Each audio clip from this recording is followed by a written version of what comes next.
Much as I love that song, I ain't listening to a 9-minute version of it. The only one that's not a 1-minute version of it. Okay. Everything's running fine. It's disco time, baby.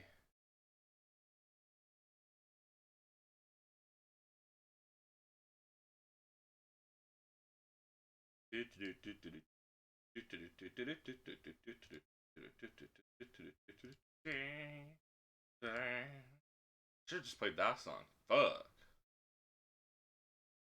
Video game time.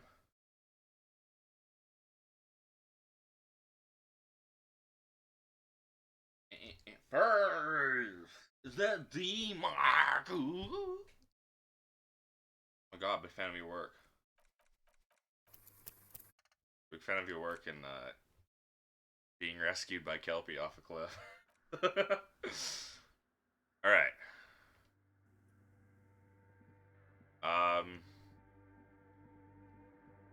I am, for the sake of finishing this game, I am ignoring this side venture.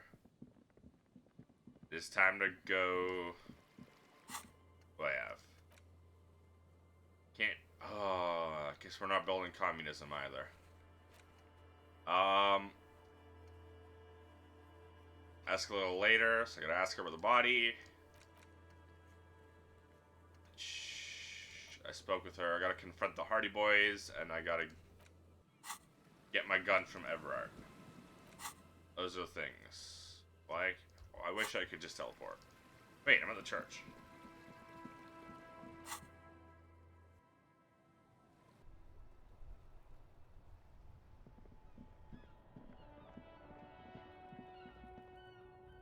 Ghost Ruiner, please use main entrance. 3 T's. How idiomatic. There. Do you smell that? Smell what? Can you not detect that inimitable whiff of dissatisfaction and restlessness? That sense that the world is in need of dramatic, even violent reordering? Does that mean there's a communist nearby? Undoubtedly. And the scent is coming from that railing over there. You mean mañana? Yes. Now's your chance to establish contact.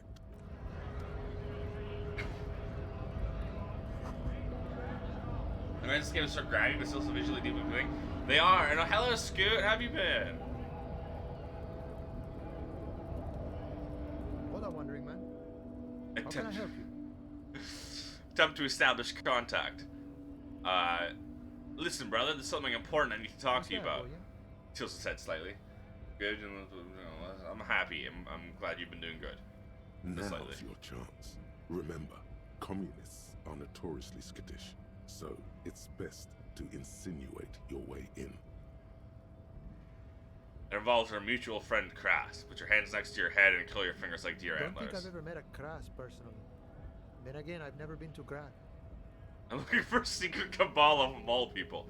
I'm looking for some people who know how to really grind a sausage, if you know what I mean. Have you tried a butcher shop? Looks at you with perfect equanimity. Okay, maybe it's time to abandon the subtle approach. What I'm trying to say is I'm looking for communists. Comunistas, huh? You know, honey? Can't say that's where I thought you were heading with this. Not that I'm criticizing. It's good for a man to take his time and think about the whole socio-political world picture. It's certainly been an interesting development to witness firsthand. So you've given up copying and now you're hunting comunistas. Care to say why? I'm on a sort of quest to develop my political potential. I need their help. A fellow plains roamer in search of greater understanding. A classic story. He nods approvingly. I wish I could help. Unfortunately, I don't know many comunistas. But you guys were all communists. Some are, some aren't. It's a big institution, room for all kinds. Comunistas, feminist supremacists. That's true. There's Measurehead, who's definitely not a communist. There is warmth in his voice when he talks about the Union. Whatever his personal politics, this is his home. Alright, so if he isn't personally a communist, he's definitely hanging out with them. Ah, but you know, I did meet a genuine ideologo a few months ago. Perhaps he's your guy. How did you meet him? It was late one night as I was leaving the harbor. He was waiting on the corner in a bright white jacket. Classic Sarameritian style. He asked me for a light. We shared cigarettes. Then he asked me if I ever thought about getting into some of the extra physical branches of communism. An extremely cool way to establish contact. Wish I'd thought of that. It was alright. A little like something out of a Vespertine spy novel, but I must respect the effort. What's an ideologo? You know, a guy with a theory. Ideologue. Someone who likes to pit his theory against other theories in deadly theory combat. I'm fine with this Couldn't guy. tell you. Once I declined his offer, we finished our cigarettes and he disappeared back into the night. Just before he melted into the shadows, he turned to me and said, "Remember Dobrava and Abadanais." And then he was gone. For Dobrava and Ablanis. I don't know. Guess not everyone remembers. A tight half smile across his face. Been wondering about that myself. What do you think it means? Some comunista inside talk with me. Not meant for the wider public. They love that kind of thing. You'd have to ask someone who knows the ideologo personally. I have to say though, it sounds like you found yourselves a proper hunt. The man whispers a jaunty tune. A coastal breeze ruffles his hair. You're talking, you gotta run. I love Call Me Mañana.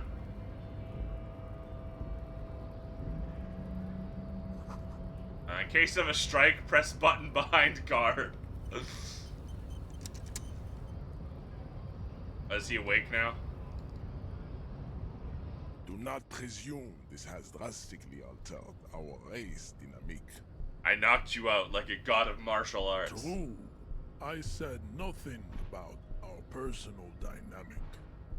That has altered. A little.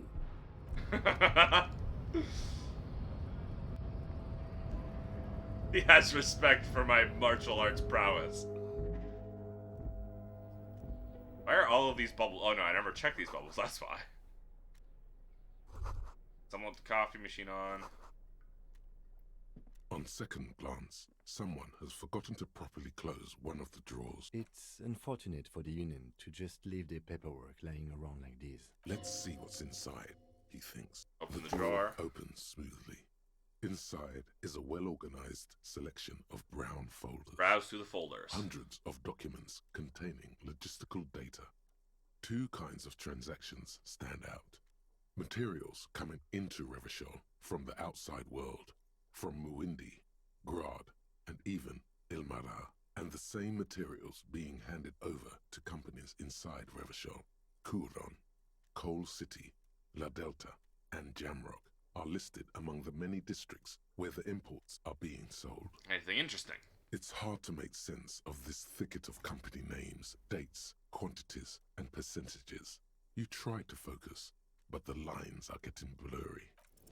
I Look failed. how blurry all the lines on these papers are.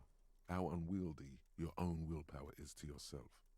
You're like an absurdist Samaran monk, focusing through not focusing. Hermeneutics was almost within your grasp, but now only new vague skill letters points, though. float before your eyes. Less meaningful, but aesthetically more pleasing. I let my eyes go completely out of focus. All shapes start melting into each other. Is that what you're doing with those folders over there? No, of course not. Good. This is probably not relevant to our case anyway. After all, we are not investigating an accounting mystery. Probably the The drugs. drawer slides shut. Alright, how are my points? What are my thoughts? Anything interesting in my thoughts? Wasteland of Reality.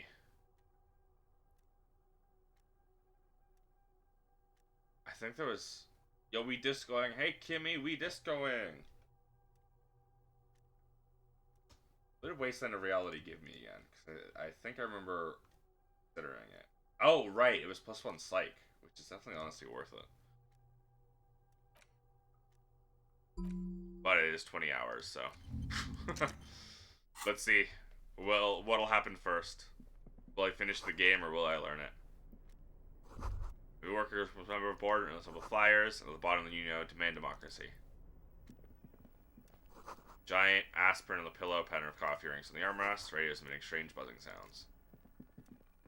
I remember I saved all of these bubbles for later, because I was getting derealization, which turns all of these little bubbles into experience points.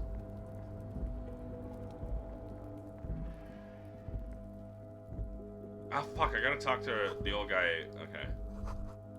Talk to the All cigarette those butts. empty wine bottles and cigarette butts on the ground. Someone partied really, really hard. Well, How hard? they went through 6 bottles of potent Pilsner, 3 bottles of Potent Commodore Pilsner. Red, and almost 4 packs of cigarettes. It must have been pretty hard. Is that me? Well, yes, I think we can say with relative confidence that it was you. This is really sad. Must have been miserable. Yes. This scene isn't exactly ripping with joy. Let's just move on. He turns to leave. It's okay, I'm much happier now that I've forgotten everything and I'm no longer a miserable person. Because I just simply hide from my miseries.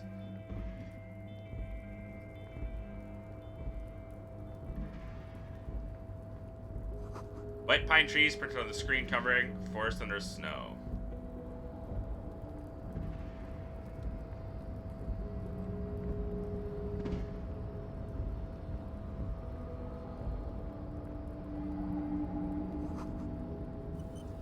Soon. What was this? Was it rhetoric? Before the cargo Impossible. container. Its drawer has not left. Rhetoric. That's minus rhetoric. Encyclopedia. Suggestion, composure, logic, conceptualization. How much have you spoken with the smoker on the balcony? I did not get the homosexual underground. I did not wind up with that one, I guess. But he is mysterious. There's something mysterious and interesting about him, and Kim keeps laughing at me about that.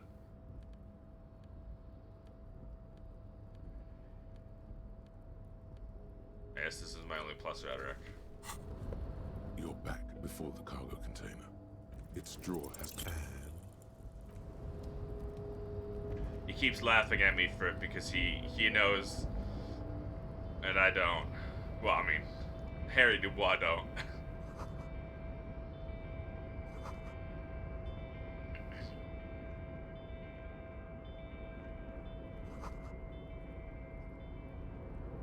Why does he smell so good, Kim? Why is he so mysterious and interesting? Don't go. Coffee and Chanter is still lukewarm. Yes, of course. Now we're on the right track. It smells like we're getting Communism. prints and pallets calling to mind. Vast stands of winter pines. A swirl of ancient odors absorbed by heavy carpet fibers. But also a pervasive, treacly sweetness that somehow reminds you of cola nuts. The whole place could probably use a good deep cleaning, you think. The lieutenant gives you a sharp, sideways look. Meanwhile, Everard Clare clatters away on his typewriter, willfully indifferent to your presence.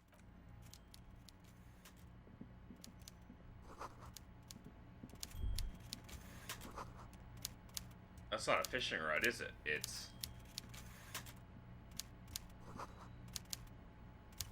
What is it? Mr. Dubois, I hear the meeting with Titus was a glowing success. That's such a relief. Titus can be a handful sometimes. Now, what can Everard Clare do for you today? Mail signatures. The Golden Boy returns once more. I forged them. Wonderful. Simply wonderful, Harry. Of course. I already knew this. He claps his hands together like a child who's been overcrowed candy. My friend, the mailman, confirms the letter is on its way. You've done a great thing today. You've given the children of Martinez a future and proven to be a true man of the left. I can finally trust you now. You're in my inner circle. You too, Mr. Kitsuragi. We can talk about anything. The strike, the murder, your lost gun, nothing is off the table. Well done, sire. By guile and deceit, you're in.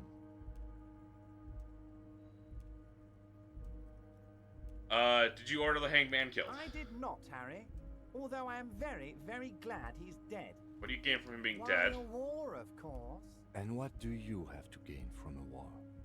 Victory, Mr. Kitsuragi. I have victory to gain. We are going to start a war with the Wild Pines group and win before they even realize there is a war. They're trained military people. Aren't you afraid for your men? Harry, we outnumber them 1,500 to 1. And that's just Martinez. With all the unions in Revachol, and with public opinion on our side, we can hold off 2 men, or 15 men, or even 50 men. The more they send, the worse it's going to look for them. They made a huge mistake hiring those guys. They did. No one likes foreign mercenaries. The leftists hate them, the fascists hate them, even the moralists think they're in bad taste. They don't hate them, they just think they're in bad taste. I disconnected the strike. Harry, there is no strike, only war. Class war. Or, in business terms, a dawn raid. Or wait. Is that when you still pay them something? Because we won't do that. We're not going to give nothing. We're going to take Terminal B away from them. The roads, the gates, the containers, that big crane, even the damn coffee maker. We're going to take all of it for the people, and fuck Wild Pines. The word fuck rings like a gunshot from his mouth. He doesn't swear often. So that's why you haven't let Joyce in? Yes. It's also why I let that midget Gaumont go. He's too nice. I can't put him through this. Plus, he knows how to get in here. That woman can't tell her tits from her arsehole. She has no chance. That woman? What? Tits from her arsehole. It's a local saying. Actually, no, it's not. Why are you telling me your Because plans? we're friends, Harry. Besides, it doesn't matter now. You can go tell her if you want. It won't change the course of events. We have a significant head start. It's already happening. How many of you guys are there in the Union? 2,372. Plus yours truly, of course. Are you gonna fund your new different harbor? You mean what sort of goods are going to be flowing through? How am I going to replace all the contacts we'll lose once the poo-poo hits the fan? The clients will ditch us. Harry, we've thought of everything. Everything? We've been running back channel negotiations with all the major clients. I think the company will be unpleasantly surprised to see how many of them stay loyal to Martinez and to the new competitive contracts we can offer. With renewed zeal sparked by communal ownership, the men will be shipping those containers double time. You'll be surprised to see how fast things go without parasites latching on. We'll have our hands free to pursue bold, exotic new revenue streams. That's drugs. That's drugs. Drug trafficking. Drug trafficking? Don't be stupid, Mr. Kitsuragi. There are perfectly legal, 100% ethical chemical factories on the Samarin Isola. You don't need to be colonialist about it. Uh-huh. All they do is produce components to keep the pharmaceutical industry running. That's people's health we're talking about. Old grannies, little babes, people with disabilities. Wow, a neurochemical, psychoactive labor uprising stroke hostile takeover. That's just the top of the iceberg, The though, company isn't it? thinks transporting these chemicals in bulk looks bad, has bad optics, may be illegal in some countries. The Debarders Union, however, we're all about the large volume column. We're gonna transport the living daylights out of those materials, Harry. So your sick kid can get his benefit, and your wacky uncle doesn't have to come off risperazole. Sure as a guy who exists. And the kids on the street can get speed and pyrrolidone. I'm an old-fashioned guy, Mr. Kitsuragi. I sometimes grab a beer with the boys, but I have no idea about the things you just mentioned. I'm sure. But if I were to supply ingredients for some sort of rainbow party, I would make sure the Union took a fantastic share. And I'd keep that stuff far away from Martinez. That's a well put together plan and far removed from you. It's also far removed from my men and the people of Martinez who've put their trust in me. Anyway, let's not focus on the sensationalism of the drug trade. This hypothetical drug trade is all anyone ever seems to be interested in. It would only be a small part of the harbor's turnover, just like the harbor is, but a small part of Martinez. Go on. Let's look at the big picture. Martinez as a whole. There are little Keep girls talking. out there with dreams of making music. Young mothers who want to start businesses. Models who want to walk catwalks and steel welders who want to weld steel. I'm going to unite them all into one economic body. We're going to incorporate this place to Kingdom Come. Everyone's going to be in on the wealth. And everyone's going to pull their weight. That's very ambitious. I love what you're doing for the working man. Thank you, Harry. Me when I just Thank want the you. communist points. You have no idea how much it means to me, because in many ways, you are that working man. You have already done so much work. Can I get my gun now? Harry, I've got to be honest with you. Your gun was found 2 days ago. Withholding this information weighed heavily on me, but it had to be done. Where is it? An old woman has it, and let me tell you, Harry, word on the street is she's a character, so watch out. This must be the woman who bought the gun from Roy. The one he described as terrifying. The gun's still with the woman who bought it from Roy. The same one. I see you've done your research. The pawn shop made the gun easy to track. Crazy stuff, Harry. Selling your gun like that? Yeah. Get Wild. to the point. Anyway. Union Boy's gonna help you fix it. He winks at you. Don't worry, Harry. The neighbors of this old woman contacted my men because they trust me and the Debarders Union. Apparently, she was waving it around at the entrance to her building. Uh-huh. Waving the gun around doesn't sound good. None of this does. Who is this old woman? Unfortunately, I don't know anymore.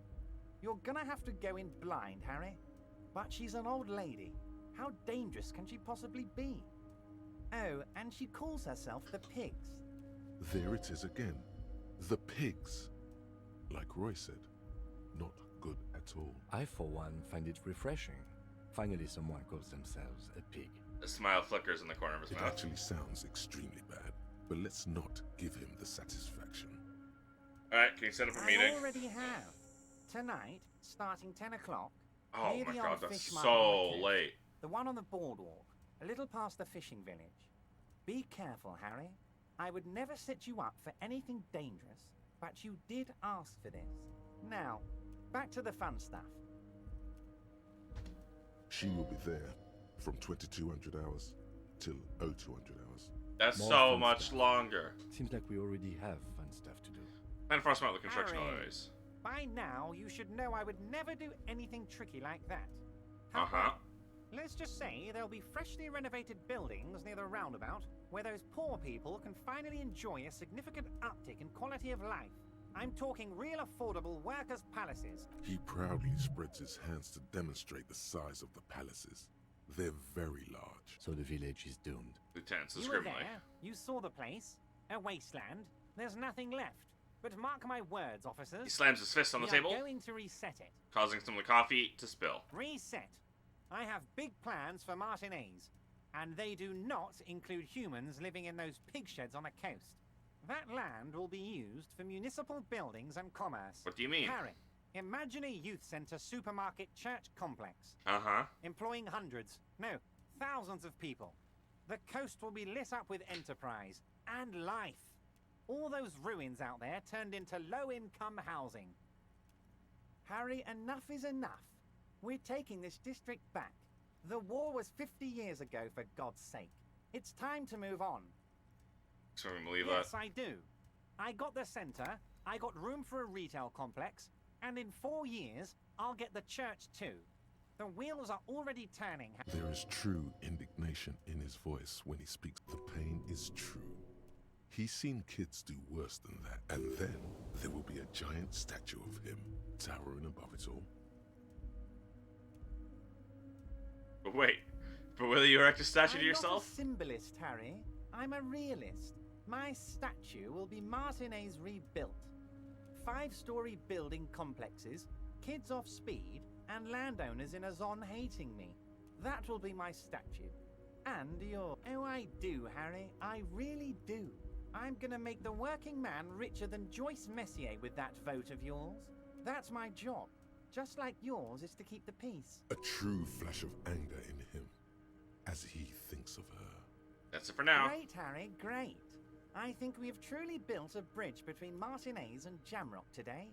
We have united the RCM and the Debarders Union.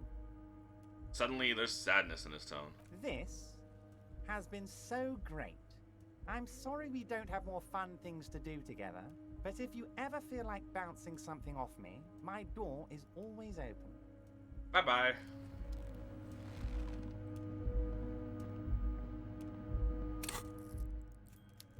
I leveled up again.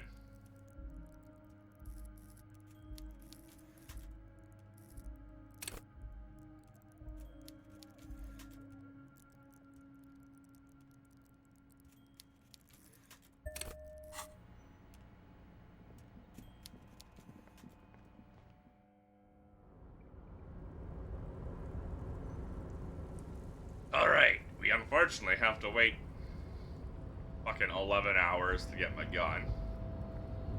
Which is annoying because... You're back before the cargo container. Its drawer has not less, despite the dirt that surrounds and trails you. A beacon of light emerges from a deep within. golden god. Is anyone in there? The door stands silent. Satisfied, detective? A wry smile crosses the lieutenant's face. Try again. If there's someone in there, I'd like to talk to you. Just like that, you hear a click, then a rattle. Some mechanism unlocks itself inside the door. Ahoy! Come on in! Mega rich light bending guy. You can't be serious.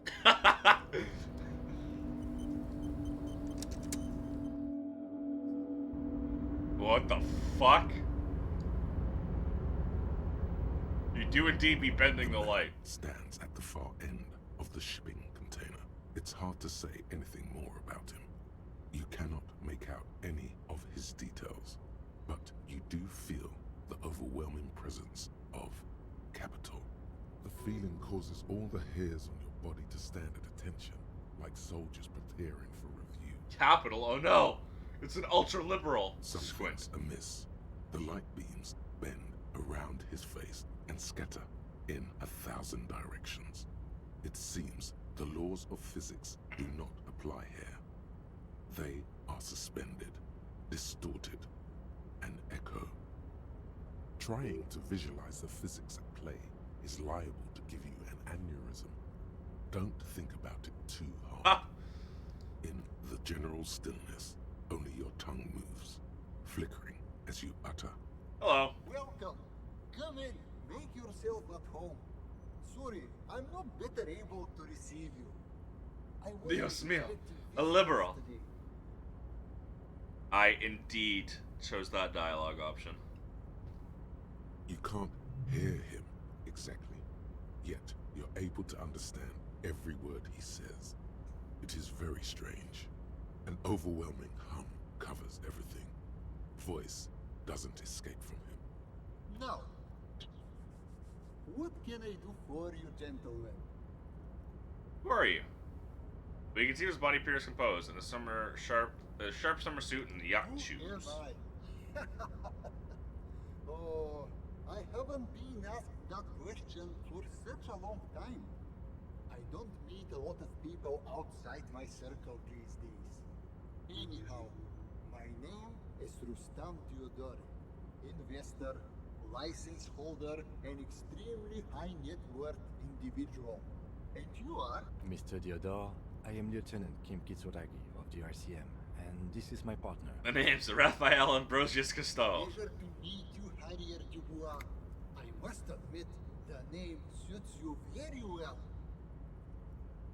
How did you become so rich? Oh lord, not this again. What's the matter, Kim? Oh, nothing. It's just that we've got this murder to solve, and yet you go around asking everyone about money. And every time I ask, are you sure this is related to the case, you say, sure, Kim, I think it is. And yet, it never seems to get us any closer to solving the case. It's quite alright. I'm used to the question by now. To be blunt, I inherited my fortune from my grandmother, who herself was an extremely high net worth individual back in Graz. All I did was take her fortune and invest it prudently. Believe it or not, it takes more than a bit of skill not to blow a vast fortune on sailing boats, bad choices, and unsupervised state policy. And blow. And blow. Actually, at the level this guy is, it takes several generations to do that. But, alright. Cool, do I ask you something else? What are you doing in this container? This is a great way to get around. It's fun, it's safe, and it gives me lots of time to think. By the way, let me now ask you a question. Where are we exactly? Martinez, District of River Shoal from Martinez, pretty good hostel here. There's a creepy abandoned commercial area here. Well, as we say in my circle, one person's crushing business failure is someone else's development. Thought it was grounded in reality. What the hell is up with this guy? There's some crazy in this game. It's a shame I can't get out and explore myself. One of the downsides of being an extremely high net worth individual is that mobs of low net worth individuals are constantly banding together to ask for money. Why don't you help them? You got so much money, you can't make a difference to you. There simply aren't enough hours a day to hand out all the handouts. It's like feeding seagulls. There are always more, and they never seem to do anything interesting with it, except more seagulls. Spending money is a matter of desire.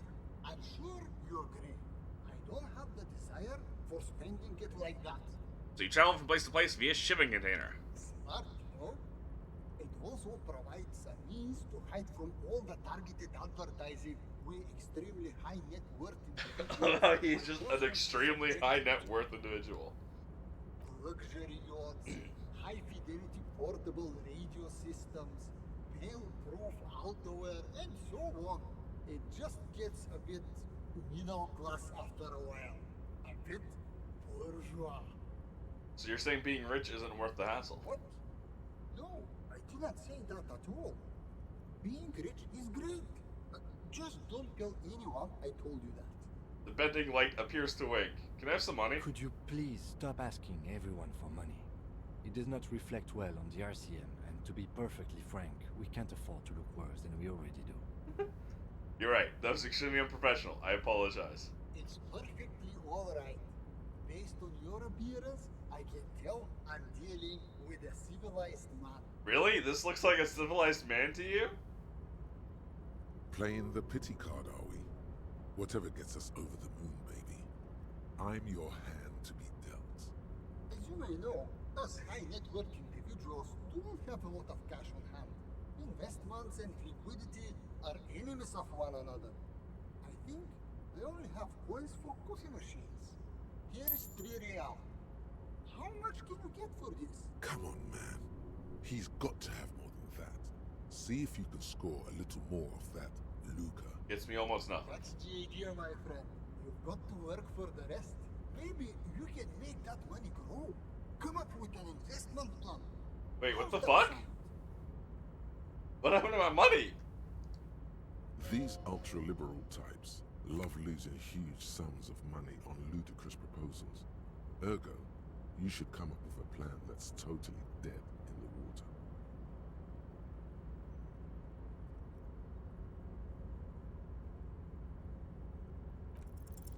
What's worse than throwing money at something that's already found? Okay. Got this idea for a board game. Very high concept. I'm ready. I remember getting people play all the role using radios. Picking an idea that wasn't worth anything in the first place and trying to pass it off as your own? How very entrepreneurial. I love it. Hold on. Have we met before? I don't think so. Yeah, on second thought, it couldn't have been you. Your idea reminds me of a group of young men who came to me a long time ago, calling themselves Fortress Accident. Damn it, he's on to me! Should have been a red flag. They pitched me and a handful of other investors on an idea for a role-playing game that would, in their words, change the world. What happened? Well, at first everything was rosy. The ideas were solid, but they were lacking in... How do I put it? They lacked the will to get things done. As their financial situation became more desperate, their ideas devolved from realistic to absolute insanity. We lost all of our money. High art types never deliver. They are only good for peddling Welkins or whatever creeps they come up with. I guess the inordinate amount of time they put into drawing mythical creatures did not generate a return on investment. Where are they now? Nobody knows for sure, but the place can't be pretty. Try to salvage it somehow? Sadly, when we got there, it was too late. The concept had run out of steam. Only dust remained. What I want to tell you is this. It's a very bad idea. Dead in the water. You seem like a reasonable man, but that is not a reasonable plan. Okay, well, maybe I was wrong. We've all learned something today. Thank you for the advice. You're welcome. Now, was there something else I could help you with? It was Bye-bye. a real pleasure. Sadly though, my current lifestyle prevents me from remaining more than a brief time in any one place. Perhaps we'll meet again, somewhere far away. Farewell, friend, and may your peace of mind guide you to happiness. Hey, what happened to my money? Is it just from being in here? Yes, it is. Okay. The closer you get to him, the richer you get. The door seems to... That's what that was. Okay. I was like, I don't remember cheating money in this game. But this looks like I cheated money. But no, it was just because... It was just the... He's so rich. You get close to him, you get richer.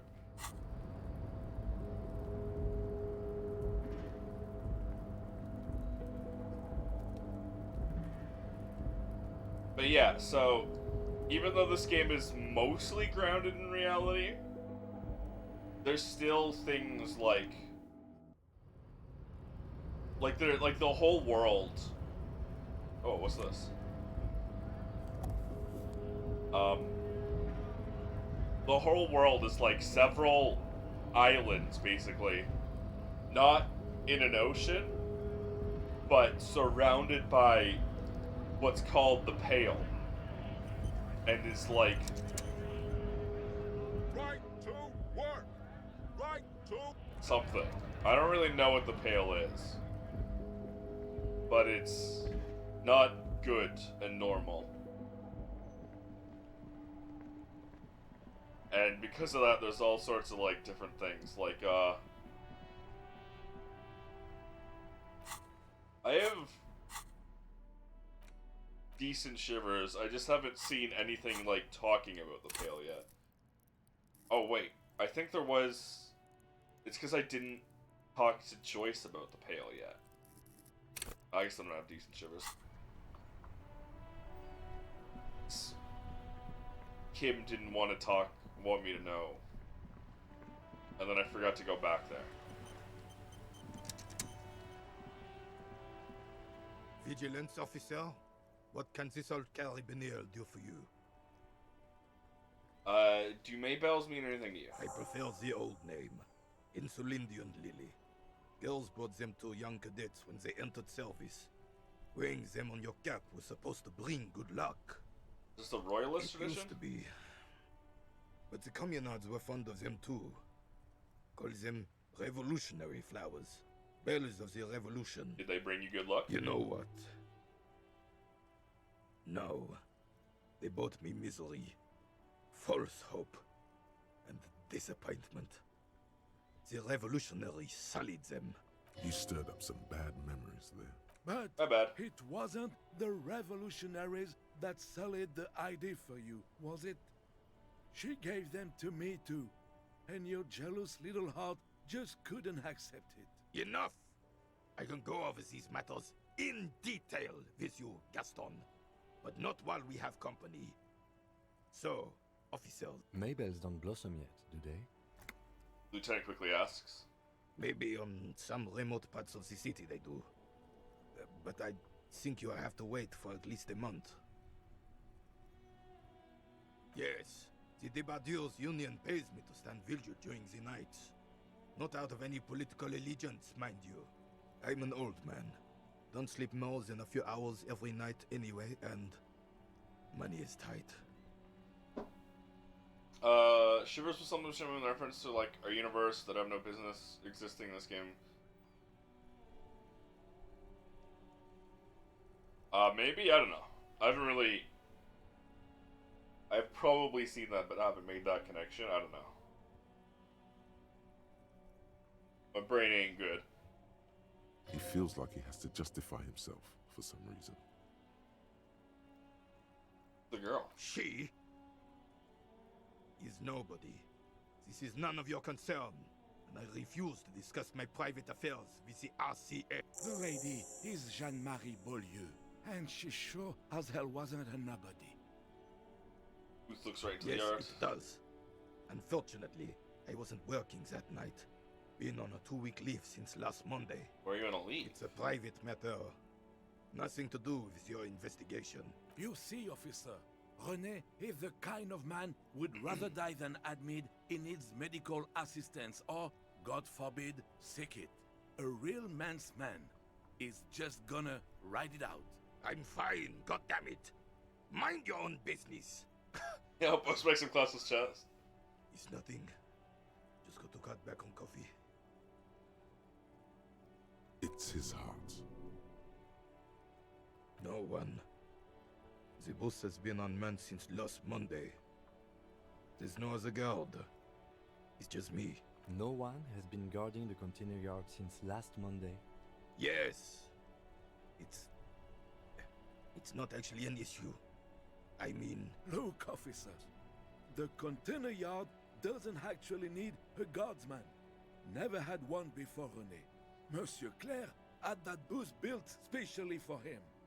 It's mostly decorative. Mostly The decorative. possibility of someone being in there is enough to discourage any Songs, ill-minded individuals. conversation. Dribbler from DMX song when she was climbing. Okay. Evrard created this job for René because he knows the Royal Carabiniers' pension of honor and PTSD isn't something a man can live off. A decorated Kingsman collecting tear reflects bad on the whole neighborhood. His words. My friend over there, okay. Keep folks motivated. Nothing wrong with tear collecting. It's my side thing too. Probably hold out the tear bag. Can we conclude the topic of my guard booth now? Got it. Thanks. Yes. Like I said, I would be up anyway, so might as well keep an eye out. It keeps my senses sharp. Thank you for your time. It is such a pleasure to see you again, officer. How may I head the I'm getting your citizens' sandwich. on this fine... All right, this is how we're gonna do it. I admire your handiwork, chef. But there are a few things I do differently. Like what, officer? Dice wrestle the This sandwich. is as good as they come in Revachol, I assure you. Could have been toasted. That would certainly have been an improvement. Beautiful. Now bring it home with paprika. The air pocket between cheese and ham could house pre-roasted paprika. Ce serait délicieux. Can you make that sandwich, officer? Sure, but I'm gonna eat yours as a prototype first. I hope you are not just tricking an old man out of the little he has left. Initial development takes time, of course, but in 6 to 9 months you will eat the sandwich of gods. Don't worry about it. Give him a wink. Oh, god of sandwiches, maybe? But in the meanwhile, what can I do for you here and now, officer? Bye for now. Alright. Biggest sandwich you ever seen. Components, smell and taste. Truly work of master craftsman. Well, now I really want that sandwich. Speaking of sandwich, however, I do have some food in the toaster I'm gonna go grab. Be right back.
Okay, I'm back.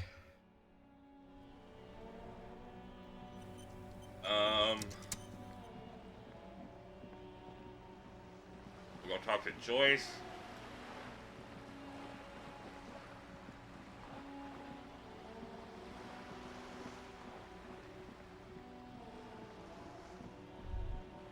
There it is again. There's a spectral scent haunting this pair, no doubt. And it smells like sea brine mostly.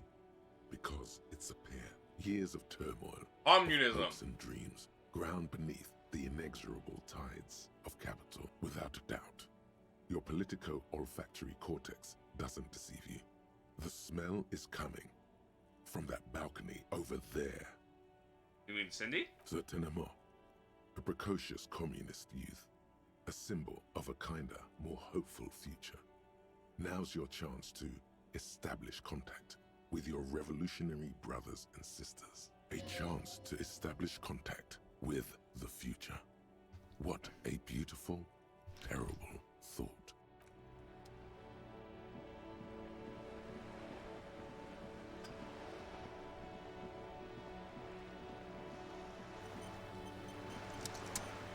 You're back. Good. What can I help you with? More lessons in basic reality? My favorite. Good idea. Just ask him. He won't make a scene. Can I talk to Mamelon for a second? He steps away with his notes. See? What can he do? You're a grown man. Now, what is the Pale? Are you sure you're sure? Your colleague seemed adamant. Yes, what is the Pale? Okay. The Pale is the most dominant geological feature of the world, Detective. The separative tissue between the islas. It is the inter-islary mass. What's an Isla?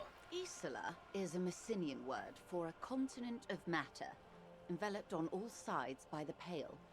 Also, isolation, or landmass. We used to believe there was only one. In the last 4 centuries, we have discovered 7. Uh-huh. Windy, Seol, Samara, Ilmara, Grad, Katla, and this, Insulinde. And what is the Pale like? Achromatic, odorless, featureless. The Pale is the enemy of matter and life. It is not like any other, or anything in the world. It is the transition state of being into nothingness. Is it here? Look around. No, Detective. We're safe. It begins there, 6,000 kilometers to the north, and even more to the south, east, and west. You are in the middle of the Isla. As your gaze instinctively turns north, a small black pit opens up in your stomach. 6,000 kilometers from the end of the world. Yes. That is enough. Many cities are built much closer. And there? An uproar of matter, darling. Rising into the Pale. Rolling. Evaporating even. A great vision. The area of transition between the world and the Pale is called Porch Collapse. Imagine a grey coronal mist. Cold vapor marked by spores of an opportunistic microorganism. A mold that's adapted to grow at the edge of the unrest. It's the most disco thing you will ever see. You hear your pulse rise. The air feels caustic and cold suddenly. What are its physical qualities? It's difficult to describe, or even measure. Something whose fundamental property is the suspension of properties. Physical, epistemological, linguistic. The further into Pale you travel, the steeper the degree of suspension, right down to the mathematical. Numbers stop working. No one has yet passed the number barrier. It may be impossible. The number barrier? There's a slippery article in there. Is it the Pale or Pale?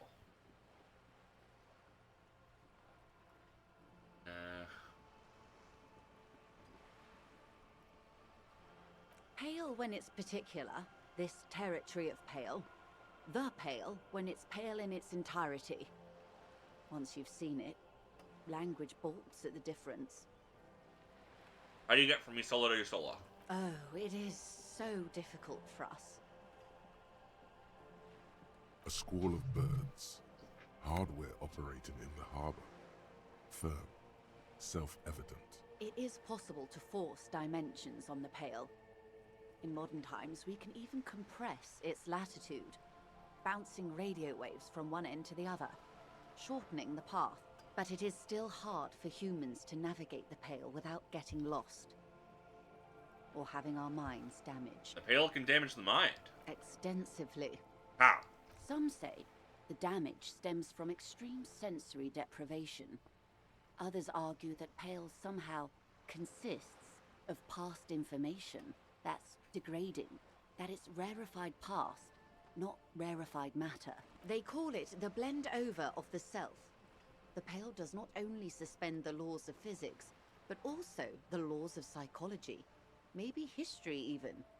The human mind becomes over-radiated by past. Huh. Who says and who argues? Who says and who argues? The logical positivists say, the dialectical materialists argue.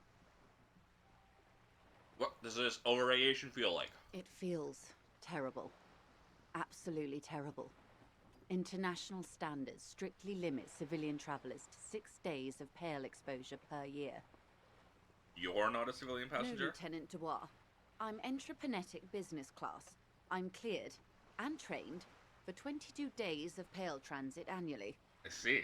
Perhaps that explains her strange pining after the revolution. Some degraded early memories. Are you overradiated? Up to my gills, officer. An acidic smile on her lips. It's getting worse every year.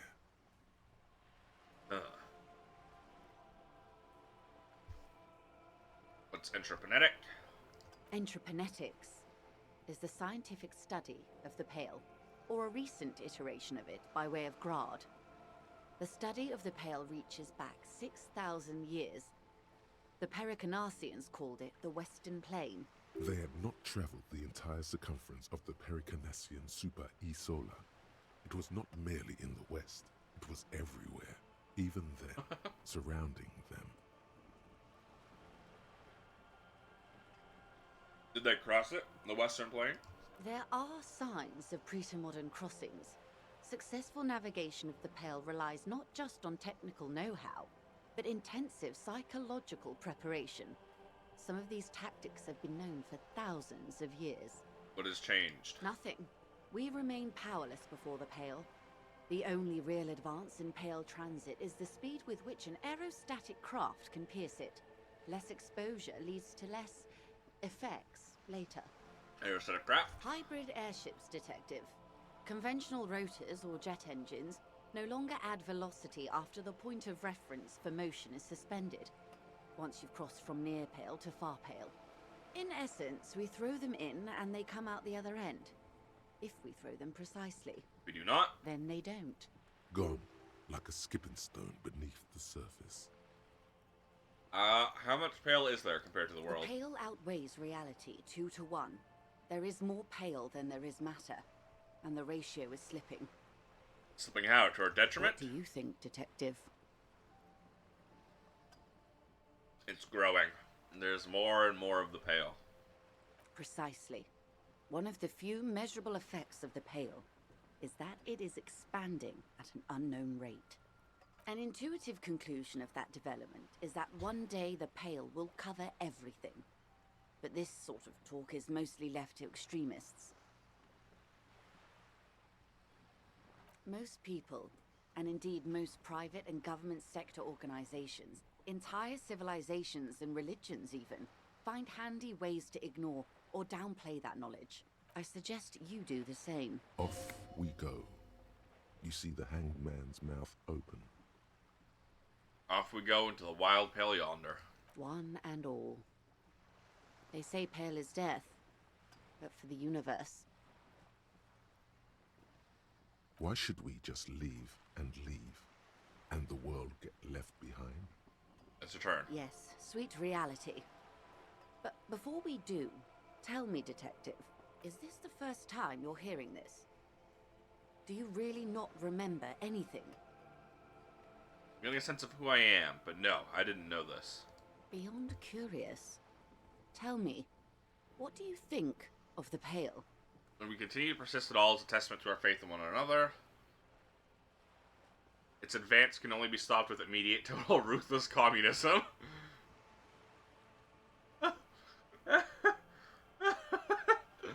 I'm right, I have to say, it doesn't sound very liberal to me. You were right, baby. It's disco. Mm-hmm. Your ailing constitution, sweaty forehead, the beads there, and your heavy breathing. You really didn't know. This does not spell good for the investigation, Detective. If you don't know even this, then... I'll handle it. It's under control. I hope so. I truly do. If I may suggest, hold on to your colleague, Kitsuragi. I ran a check on him and he is very competent. In the meanwhile... Some of that assurance is meant for herself, as much as it's meant for you. She must have a lot on the line here. You have me. I will assist you in any way I can, even if we have to do it one basic term at a time. She gives you a slight bow. Good. You have not passed out from it. Perhaps I worried for nothing. Are we still on the reality lowdown, or should we do actual police work now? You needn't have worried. But I did. Anyway. Looks around a little uncomfortable now. Damn it, you're a grown man, the lieutenant thinks. Shouldn't have gotten protective hair. I appreciate it, Kim. I appreciate it. Let's get to work, Good Lieutenant. luck, detectives. Kim, I appreciate it. I appreciate you.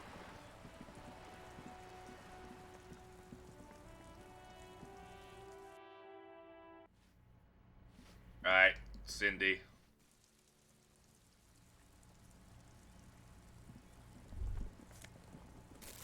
Ruination has come. The Ruin broken has arches come betray to the our once family. grand history of this building. It towered over the harbor until it happened. Or my guess. A great force from the northeast fired into the city. Heavy artillery shelled the coastline. Fired from the water. A straight shot into Revachol. The tenement acted as a defensive wall against the worst of the shelling until it was destroyed, and they had a direct firing line. Taking the ocean. The waves of the Martinez Inlet rolled over the fallen remains of the building. The dark waters obscured the better part of the remains. This is where the damage came from. God, I wish I had ice cream right now. Somewhere in the inlet, the cannons. Look at the ruins in the water. Those arches acted as support for something greater than what you see now. Only 3 stories stand where 9 to 12 once did. Restoration has failed. What the shelling took out was never rebuilt. Underwater, iron helmets have sunk deep into the sand and the mud. Helmets of soldiers, and their finger bones too, and clavicles, littering the ocean floor. Who did this? A fleet, the combined armies of Occident and Grad, with Mesk volunteers, a 5-nation army, hundreds of vessels. They massed airships further. Many are still there to I didn't mean to hit space. That was an If you accident. squint, you can just barely see the shadow on the water, far in the northeast. Cannons still ready to placate Revachol. A fleet, combined armies, they massed airships further down in the Bay of Revachol. The artillery was so powerful, the ships not only required gyroscopic stabilization, they were anchored into the ocean floor as well. Wow. You know who shelled our city? The Coalition. But that was a long time ago. I think we should move on. It's chilly up here. He does not like talking Oh politics god, I at didn't this mute time. while I drank that water. I'm so sorry. He fears the discussion might lead to disagreements, as it often does.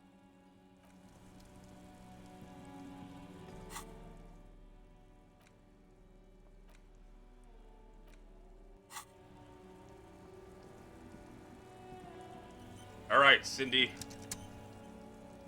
Ooh, the piggies have learned how to saunter up staircases.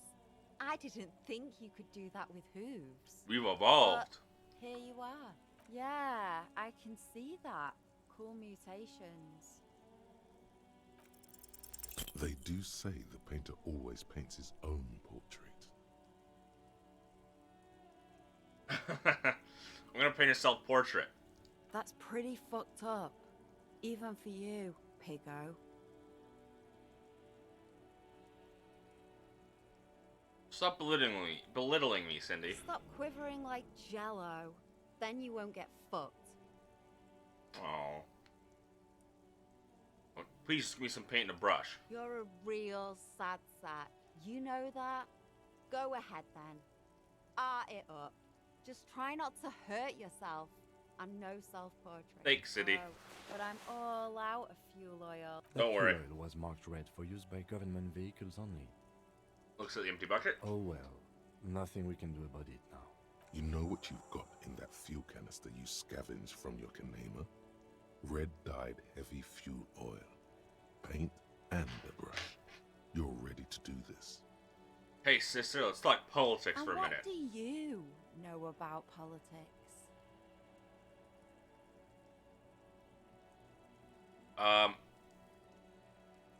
I'm looking for comrades to help me fire up the Great Mazovian Sausage Grinder. Will you help me? The gurn erupts in a cackle that seems like it should belong to a much older woman. Oh, that's very nice. The little piggy wants to make sausages. Out of what? His little piggy friends? Don't worry, Kim. I would never make you into a It was sausage. not a concern of mine. Lieutenant blinks once. Sure. I know someone who'd love to talk that ideological stuff. You're looking for Steban. Steban. A right communist who runs a mega cool and very secret meeting. Do you happen to have a jacket like this? He might. Let me find him. No. Pretends to think about it for a moment.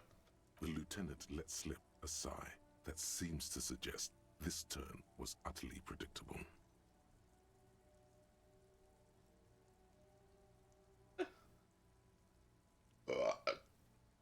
Excuse me.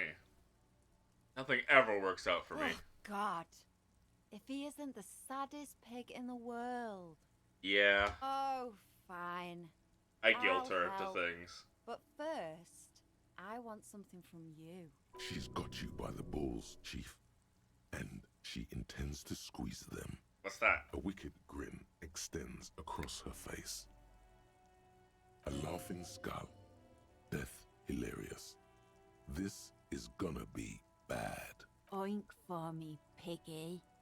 Just once. With gusto. Oink, oink! Wow, that was easier than I expected. It's almost like you've been wanting to do it this whole time. A cool, damp feeling ripples through you. You realize you needn't have rolled over quite so easily. I have no shame. The lieutenant, needless to say, is not impressed. Sounds like you're really serious about meeting Steban. It's touching. Sort of. Steban's group meets only at night. In an old room in these apartments here. It just so happens you're in luck. Their weekly meeting is tonight. Poke your snout around sometime after 10 p.m. and you might just find them. That's very helpful. Thank you, Cindy. Hold on. You didn't think it would be that easy, did you? See, Steban's a bit on the paranoid side. He's got all these mega secret passphrases to keep out infiltrators and the like. You can't join the meeting without one. Not to interfere in your personal errand, but I wonder whether it might have something to do with that phrase Mañana mentioned overhearing. Good thinking, The Kim. lieutenant nods. Guess this is what happens when two pigs put their heads together. You're slightly disappointed. That's enough. Off with you then.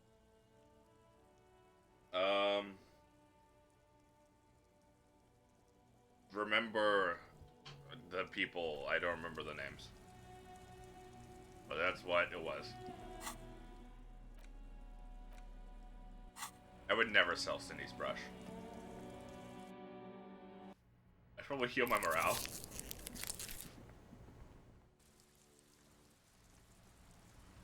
I have 14 charges. I'm not gonna die from morale anymore. Unlike the very first stream of this, Paintbrush where I in your died of hands morale like a loaded constantly. revolver. What will it be, Desperado? Quite a few things come to mind. I love you, Kuno. Draw 3,500-year-old pictogram of a human being.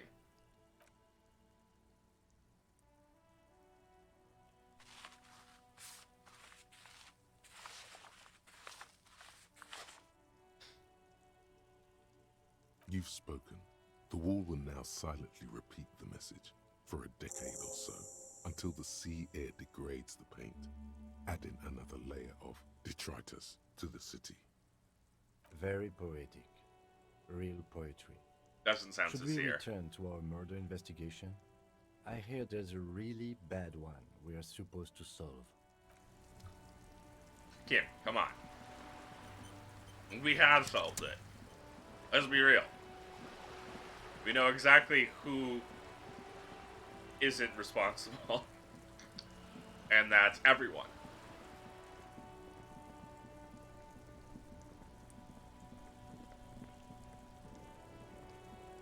At least I didn't die trying to reach the necktie. I think I actually succeeded that one instantly. On my first try. It's you again. What is it?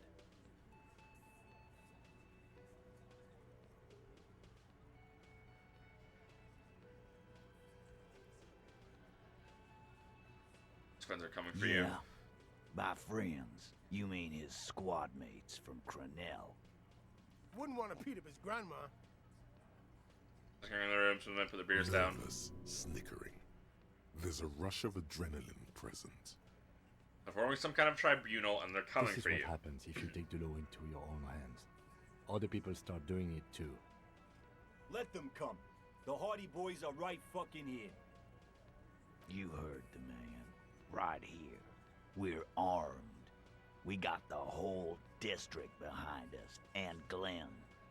Glenn is fucking crazy. Yeah. A well-oiled northern machine. Armed with automatic We got weapons. Weapons of our own. We got Ister 50s, Zeelagers. Glenn's got a knock cannon at home. Will they pierce ceramic Guess armor? we're gonna see, aren't we? That was an unsure phrasing. See what? That they don't? Like you've been up against ceramic armor. He takes a sip of his beer to bide his time, then tries to get his last You word in. haven't even seen the whole suit, right? I've seen the whole fucking thing, and it didn't make him immortal. They've gone rogue. No one is Big controlling them. fucking surprise. They hire psycho scum, arm them to the teeth, and let them loose into city. What do you think is gonna happen? No, I expected this. So are the local gangs, the fucking Barmy army, and the Madre scum. You've been out there. Seen any around? Yeah. Where are they now, huh? Sent back to Madre in an airtight cargo crate. These people are trained military professionals with decades of combat experience. They are not a gang or a Barmy army. No, they're not. They're uncoordinated and drunk. We know more about them than you think. What do you mean, okay? I mean, okay, they're gonna wipe you the fuck out, Titus.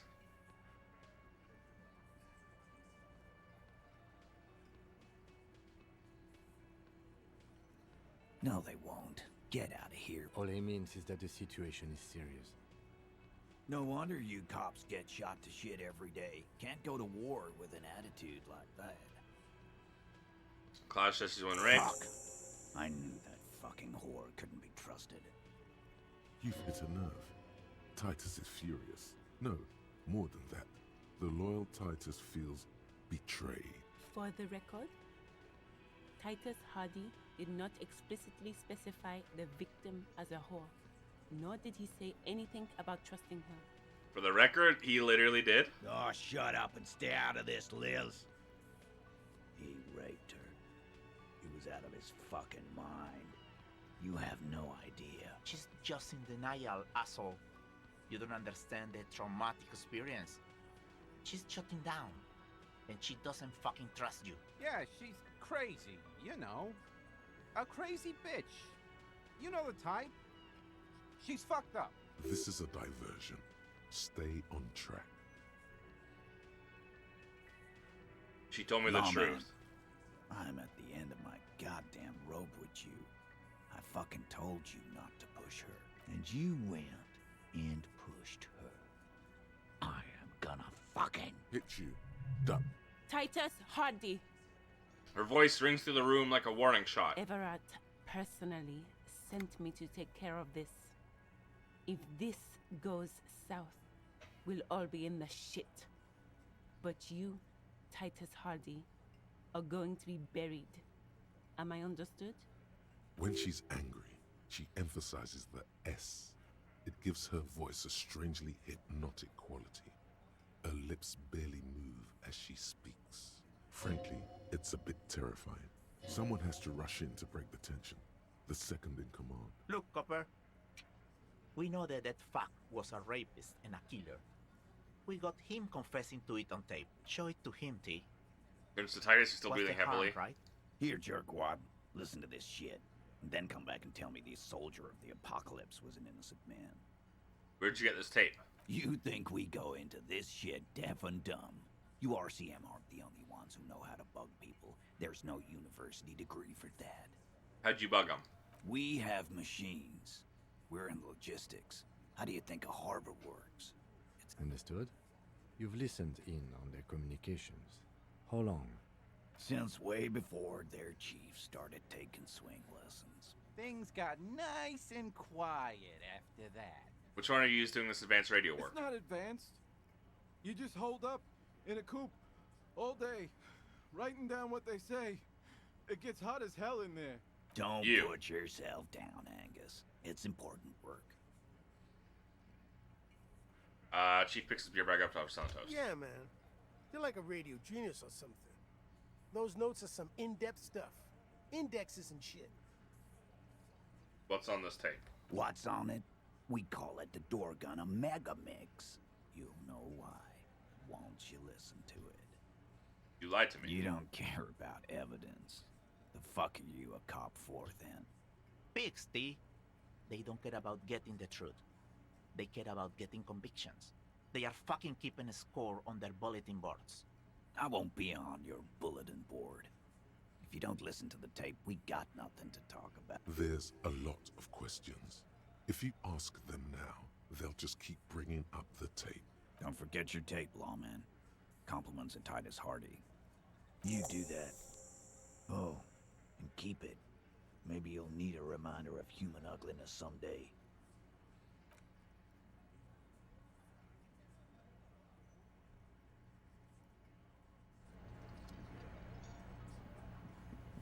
All right.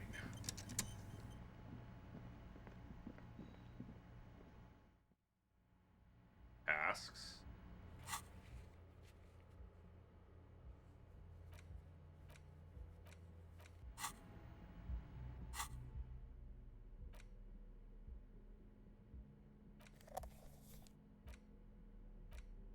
The porter reel is just what you needed. The reels attach to the apparatus with a satisfying click. The tape is routed behind the magnetic reader. You push command set, and the tape starts spinning. Violent static and machine sounds fill the air. This isn't Revachol. This is a fucking village. I can almost see the elephants. Another loud screech, some kind of machinery. The harbor. That's the son of a Kvalson crane. When this shit is done, I'm gonna tear that place up. Soldier of the apocalypse style. Kill shit. Dogs and chickens too. Gonna run a room, Cordy. A real nice room. I don't give a shit. I'm fucking done. I'm done mentally. I'll fucking do them all in. Rape that disco cunt on the counter. You know, the dance a whore upstairs. Do it Kohoi style. Never did get that taste out of my mouth. The lieutenant presses the button marked Arete on your porter reel. The tape stops spinning. To the very end. End Silence. of recording. This is Cordy Cordy. could be short for Cortenar, one of the other mercenaries, the one he was talking to. Probably the mountain at the harbor gates. Mr. Right to Work. What's Cole A Boy? village on the Samaran Isola, in South Safre. Grad committed war crimes there, the kind of thing he talks about. You think he was there? Who knows? Maybe the tattoos would have an answer. We would need to know the story of this man's service. A symbol of soldier of the apocalypse style conduct in a civil environment. What do you It think? seemed authentic enough. Probably recorded off the shortwave, then edited to seem more incriminating. He sounded like he was on patrol around the harbor walls. Sounds inebriated. Still. It's a look of There's suspicion. more going on here than we know. Okay, then what now? I think we've got a few more questions for class here, don't you? Yes, I do. This seems to contradict her testimony, at least to some degree. As you take out the tape, What? the boombox tunes itself back to the cheery radio again. The contrast feels chill.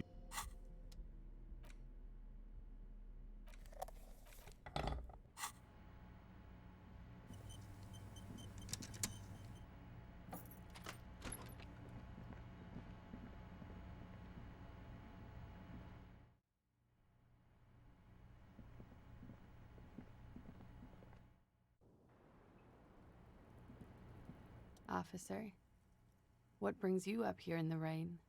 She puts her coffee with a soft ring as the porcelain meets the metal table. Did he? I never said he was a good man, or that he had good intentions. Only that he was never bad to me. She doesn't care. If anything, she sounds amused. Let's say specifically identifies you as the target. Where did they get this recording exactly? It's intercepted radio chatter of the deceased, recorded via a de-encryption station. It's authentic enough. Does he say he's gonna do it Soldier of the Apocalypse style? The exact words he used. Yeah. That was practically his pickup line. A memory surfaces in her tired neocortex. It's not entirely unpleasant. Did he say whores a lot? Was he pretty much on the verge of doing it Kohoi style? Yes. He liked the way it sounded when he said it. As to Kohoi, The woman lights a new cigarette at the butt of her old one. he wasn't actually there. He didn't do a tour, or at least didn't tell me he did. Would have been overkill anyway. He lived his own little Kohoi. It wasn't his everything. He was trying to scare people? No. I'm pretty sure he did all those things. And then had to internalize them to keep on living. Until they just sort of turn into his, what's the word I'm looking for? Catchphrase? Running joke. I was gonna say running joke. And it sounds like you didn't even get the good bits. Lely's punchlines got way, way funkier than that. He was like the Seminoles conflict, the Kohoi massacre, and the 36 famine in Yezut all rolled into one person, then cast in Orani ceramic armor, which he wore in bed and in the shower. Weren't you afraid? Afraid of what? That tape the Hardy Boys recorded? Your mother probably never told you this, but girls are evil. Had I the physical robustness and social support, I'd be in Kohoi. I would be tearing it up Soldier of the Apocalypse style. She wouldn't. She doesn't have the full Hoy in her. Did he tell you he had actually done any of those things? He and Martinez, I mean? No. We were too busy laying waste to our own nervous systems to direct any of the fury outward. He seemed happy, I guess. At ease. As much as a man like him could be. There is a small measure of pride in her that she could quell the rage in such a being. Thank you for I clearing can that fix up, him. miss. Whenever you're ready. I'm interested to hear what Titus Hardy has to say now. She takes a very small sip of her coffee and smiles. Tell us about Victor Like, Moore. for example, his name? Actually, officer, I didn't know his name. I just called him Lely. A nickname? I guess. He came from Lelystad. It's short for that.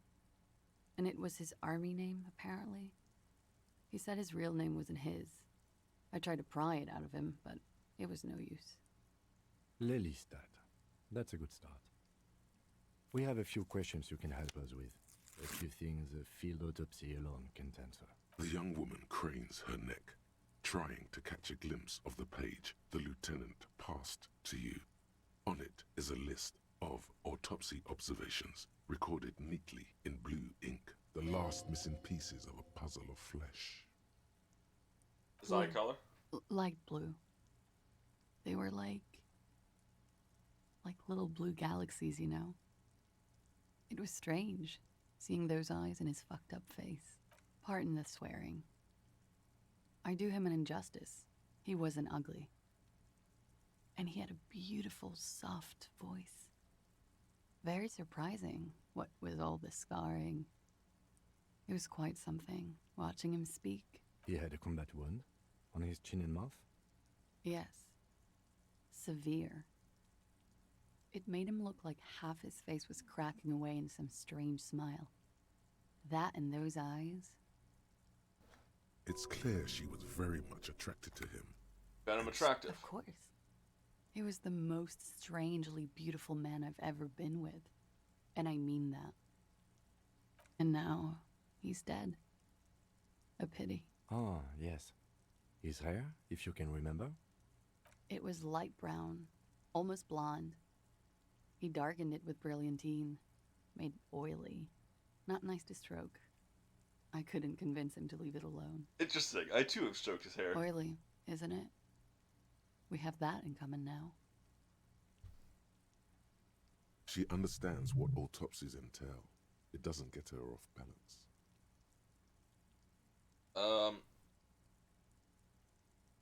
Where's the least at? In Oranje, officer. It's, I think municipality is the term. A nowhere town there. You were almost right, officer. That means his race was occidental, not mondial. I'll update the form.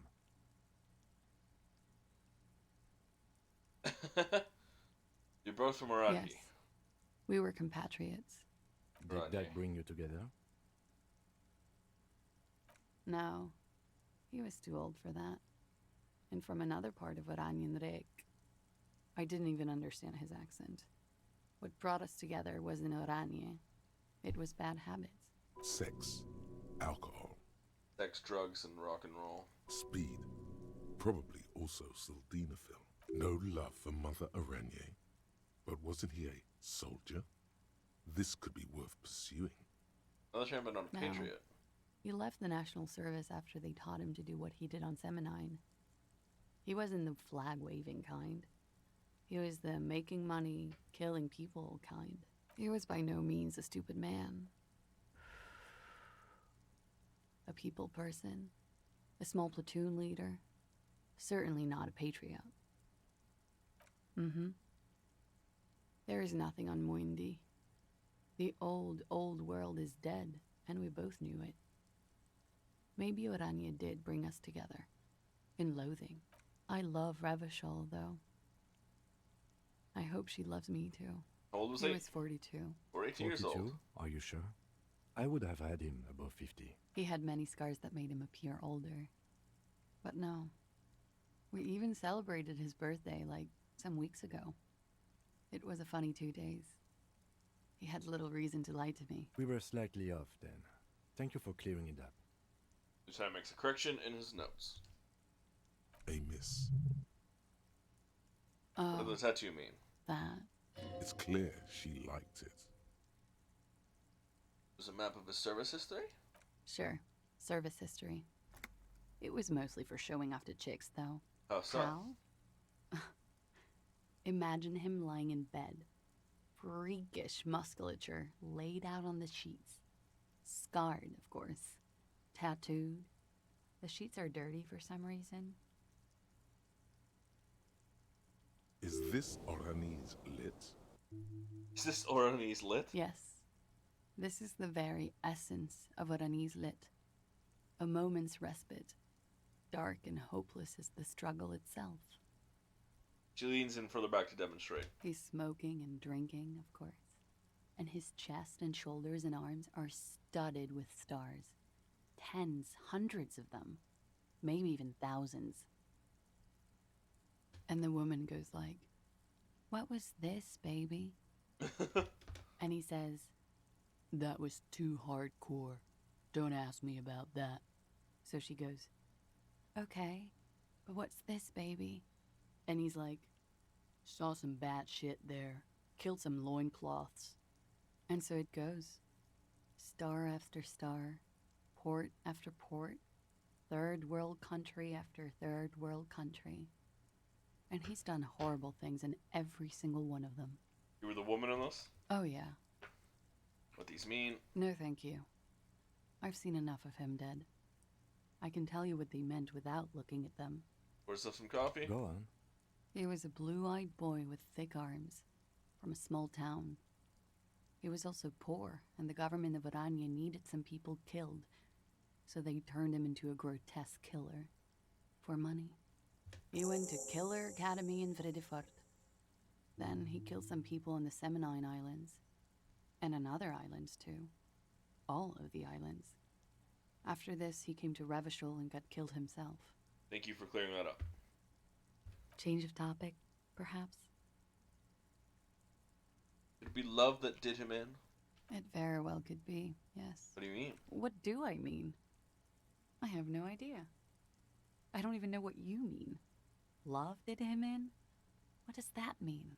Told me, love did him in. That's not funny, officer. Her voice is like a slash through the air. Her shoulders tense up. Perhaps Miss, it was communism that killed A him. moment ago it was love. And no, I don't think the Union is communist. They're a couple of shades pinker than that. They're not hardcore in that way, is what I'm trying to say. What are we talking about anyway? This politics shit is a lot in the morning. Is it even morning? 1 p.m. I think she's just tired. She doesn't know what you meant by that. And can you blame her?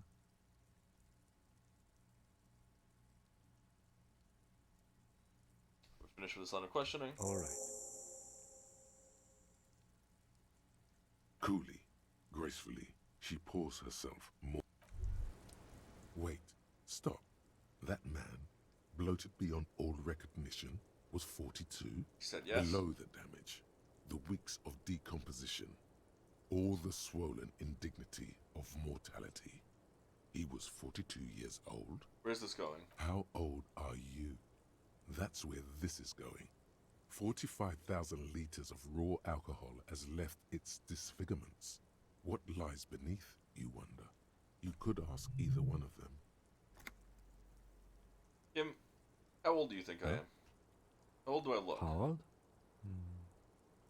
58.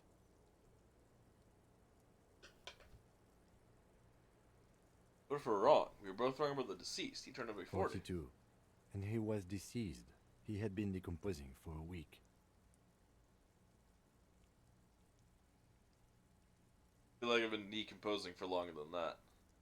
On the bright side, you've been getting a lot of exercise lately. The ravages of Al Ghul are nearly as extreme as that of death itself, Lieutenant There's Kitsuragi. silence. Then a little more. Here it comes. Mercy. Sure, you're 42. Let's go. Wait. This requires scientific measurements. I'm not afraid of the truth. To the laboratorium.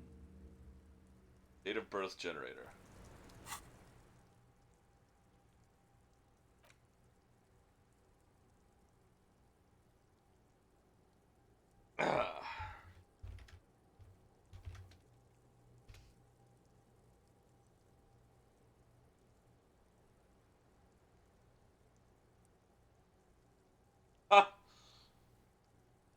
Completion -1 difficulty to all physique passives.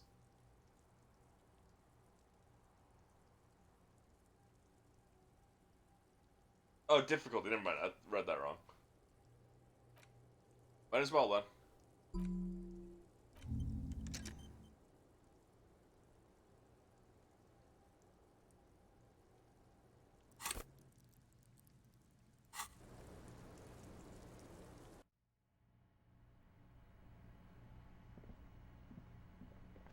Dude, I hate these stairs. Why are they placed there?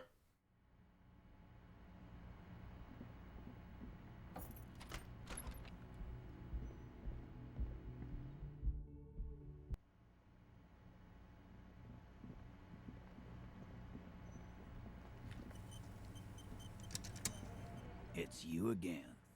What is it?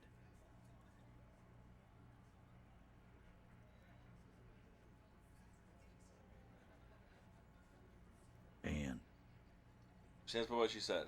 that fucking fucker. You're the worst cops in Revachol. I gave you gold on that tape. That fucker wasn't aimed at you. It was at her.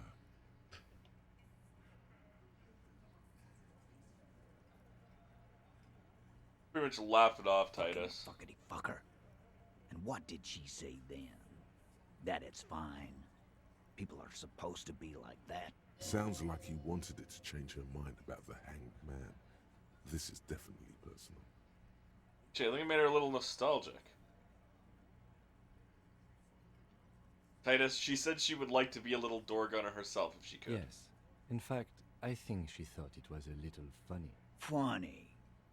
No good goddamn psycho whore. Alright. All fucking righty then. I guess it's good then. That fucking... Please try to control yourself in the presence of visitors, Titus. This is just perfect. Just fucking perfect. Any thoughts on this, lawman? You don't have to say everything out loud. Just mix and match.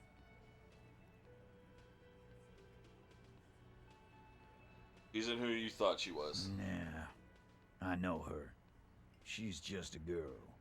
In over her head. She's a hardcore party girl with a bigger death wish than mine. Yeah, you're right about that. She takes way too many drugs. Well, it's as they say. You can't do anything with an underdose. With an overdose, you can at least try to come off it. Take a bath, do breathing exercises, get medical attention as necessary. With an underdose, you're just you. Yeah, underdose isn't an actual word. Yeah, but I mean, she has an actual drug problem. Not like you. Not like us. I don't think I've ever seen her sober. Yeah, they're all queers. Can't bump, hard fist, or anything. What? So this, everyone's got feelings for each other. Where are you going with this? That's all right, Glenn. I just thought I thought anyone would come around if they heard that shit. Apparently I was wrong. Yeah, that was fucked up. Smile sympathetically. You wanted her to see the man for what he was. Now that you know, you might want to lay off this topic, or else you might antagonize him. I just got too worked up. Big man lost his shit. It's cool now. What really happened? I already told you. We fucking hanged him. There's less gusto in his voice now. His men too are growing increasingly silent. Come on, Titus. We know you didn't hang him. He was shot. I know you're tired. So am I. Why don't you just... You know what? I am tired. I'm tired of you and the whore upstairs. Next time you see her, tell her Titus said, "Fuck on!" Fuck off! This is the petulant rage of someone who's at the end of their wits. That lying, scamming. We're done. This is over. The incel rage. Investigation is over. Yeah. There's silence in the room. Elaine starts saying something, then thinks best not to. On the floor, beer drips out of the can into a small puddle. No one does anything about it. What is this quiet funeral shit? All we need is some beers in us. Bartender, 20 beers for the Dock Workers Union. Why do we make it 40, huh? Why do we make it 100 beers? You're not loud enough. 100 beers? Now we're talking. Hoppity hop over here, cafeteria manager. The window might be closing. The more beers they get in them, the less cooperative they will be.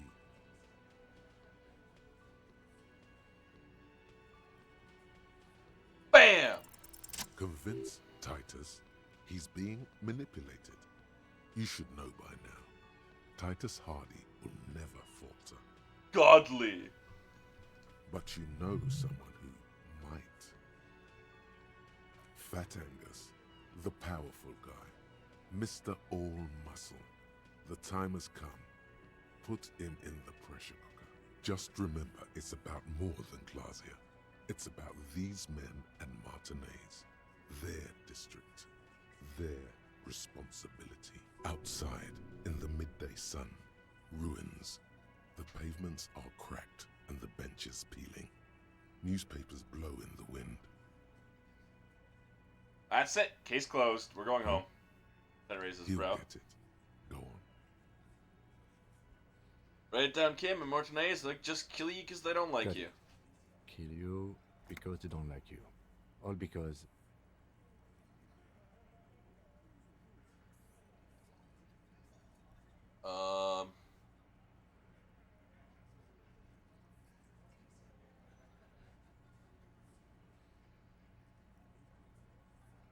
Ability.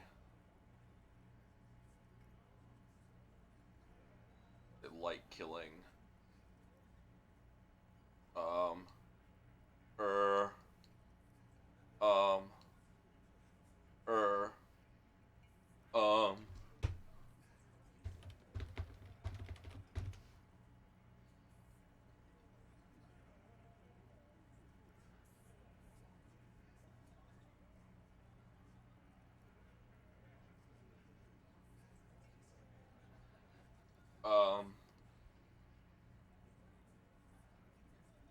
Yeah, we liked it.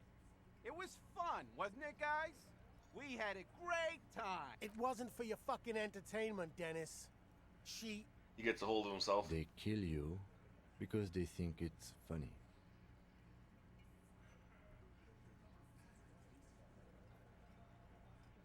They can't even remember. It wasn't that. It wasn't. We didn't shoot him. That's it. That's the weak one. You flushed him out. Now go in for the... Officer, you will be next if you don't shut up. The old man reaches for his belt, but his voice is strangely calm. Firearm. A Glass 08 or a 38 caliber pistol. Either is small enough for you to have missed. He's onto you. He knows what you're trying to do. But you kill me, I'll kill him for no fucking reason. We didn't kill him. We didn't even hang him. He was dead when... Takes a breath, wheezing. Shut up, Angus! He was dead before you hanged him. Fatty! Say one more thing to the cops and I'll... Dennis, stand down, or I'll beat your head in. Theo, take your hand off the belt. This isn't 31. I've got this under control. The room falls quiet. So quiet you can hear Angus wheeze. Angie, where's your goddamn inhaler? You sound like you're dying. I left it home. I can't get it. I'm too fucked. I'm sorry. He grabs his chest. Why are you so fucking fat, Angus? Now it's all pointless. Because of you. You wasted my time.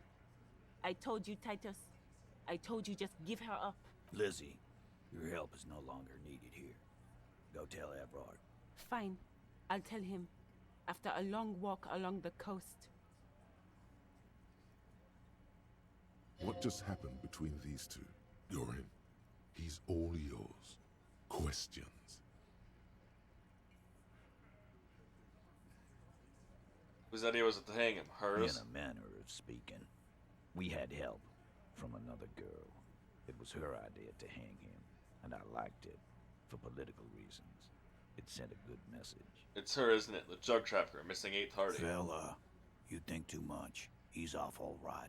You're gonna hurt your head. A little too far there, but you're definitely right. That woman is just affiliated with the Hardy Boys. You don't know her, anyway. You're gonna stonewall me if I ask her more about her, aren't you? Glad you understand that. So who killed the merc, then? Not yet. Just some ideas. She says the shot came from outside, behind the window somewhere. I'm thinking someone's past caught up with them. Either hers or his. Hers, you mean? She's got one of those checkered pasts. The shot could have missed. Could have been meant for her. I see. I like that. Been thinking the same thing myself. You know he's about his past I too? do. Or had ideas? One of those mercenary buddies of his could have done it. They got guns, training, years of bad blood, probably. Or it could have been someone else from Crenell. He pauses to think. Tell you what I'd do. Check out the coast for vantage points. Maybe consult with a ballistics buddy of mine. That's what I see. If I wasn't too busy doing this clown dance with you. He was already dead. He nods. You hanged the corpse to cover up the real cause of death. The bullet in his head. Another nod. Why? The girls asked us to. They were in some shit. Girls plural? There's another girl? 2 of them? Take note of this. They'll probably say more about her later. Did she kill him? Cop, I have no idea. The girl says she didn't. He doesn't think she did. Or at least he hopes she didn't. What happened Sunday night? Classier came down. She seemed really out of it. Drugged up, even more than usual. Bug-eyed and gurning, you know? Not in a fun way. It looked like she'd redosed after something went down. I've seen that look before. She was scared. I knew someone had died. How'd you know? I've done this job for 10 years. I've seen it before. It's the politician in the motel room with the dead hooker scenario. Only in reverse. Good analogy, boss. The rat face man snickers. You don't get to talk yet, Shanky. You're still on the bench. And you keep taking it easy too, Angus. Turns back to you. That's okay with the fat man, still wheezing there. He couldn't speak if he wanted to. What happened then? We went upstairs. Sure as day the merc was dead. There was a bullet hole through the window. Fucking dirty sheets and bottles everywhere. He means they'd been fucking? Tibbs patched the window. And the corpse. We hanged. Who's Tibbs? Nah, he's my brother. He's in the window replacement business. Oh. Why the cover up? I've noticed our girl's in some shit of her own. She can't show up on police radar kind. There are people after her. From the old world. Where she came from. Who are they? They're powerful. Connected to the Morlintern. She's clearly afraid for her life. Says if she showed up in your systems, she'd be ghosted away. And why would you help someone like that? By taking on a murder? Why would I? I guess we abide all sorts of runaways and losers here. It's a Martinez thing.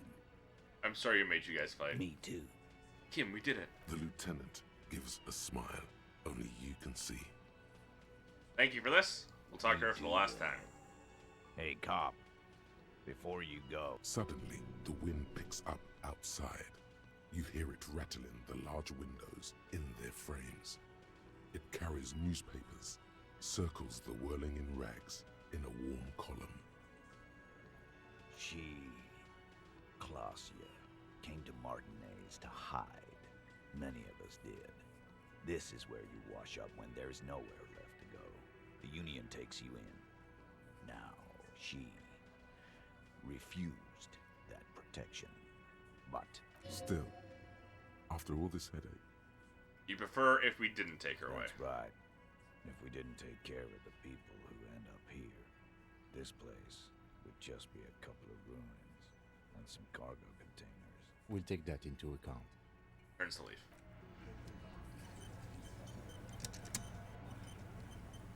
Behind the dockworkers, a ceiling-height window. The hawthorn branches scrape the glass like bony fingers. There's a yellow ribbon tied to one of the branches. Light yellow, faded with time. A tiny splash of color in the blackness of the thicket. Hanging from it, a bronze key. It's close enough to the latch up there. One can slide it open and just take it. Surely not a coincidence. Someone's hit a key in the bush. Huh? Can we slide by so I can grab the thing? I don't know about that. I'm comfortable here. Don't think any sliding would really help right now. Sorry, fucko.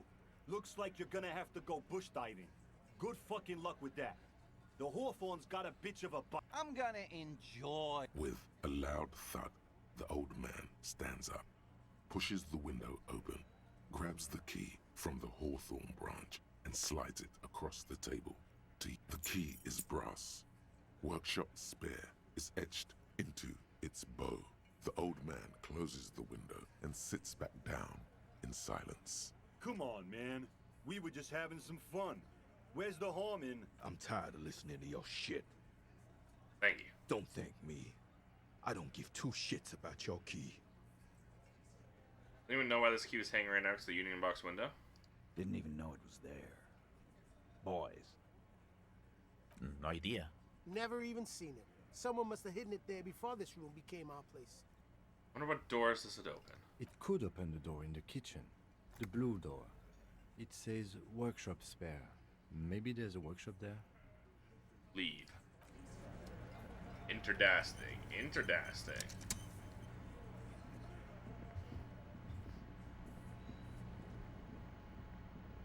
You see a heavy the key fits the dimple lock. It takes dust, rises before you like mist. A tomb?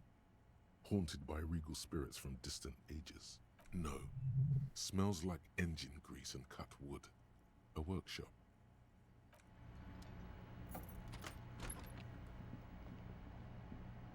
Pinball machine.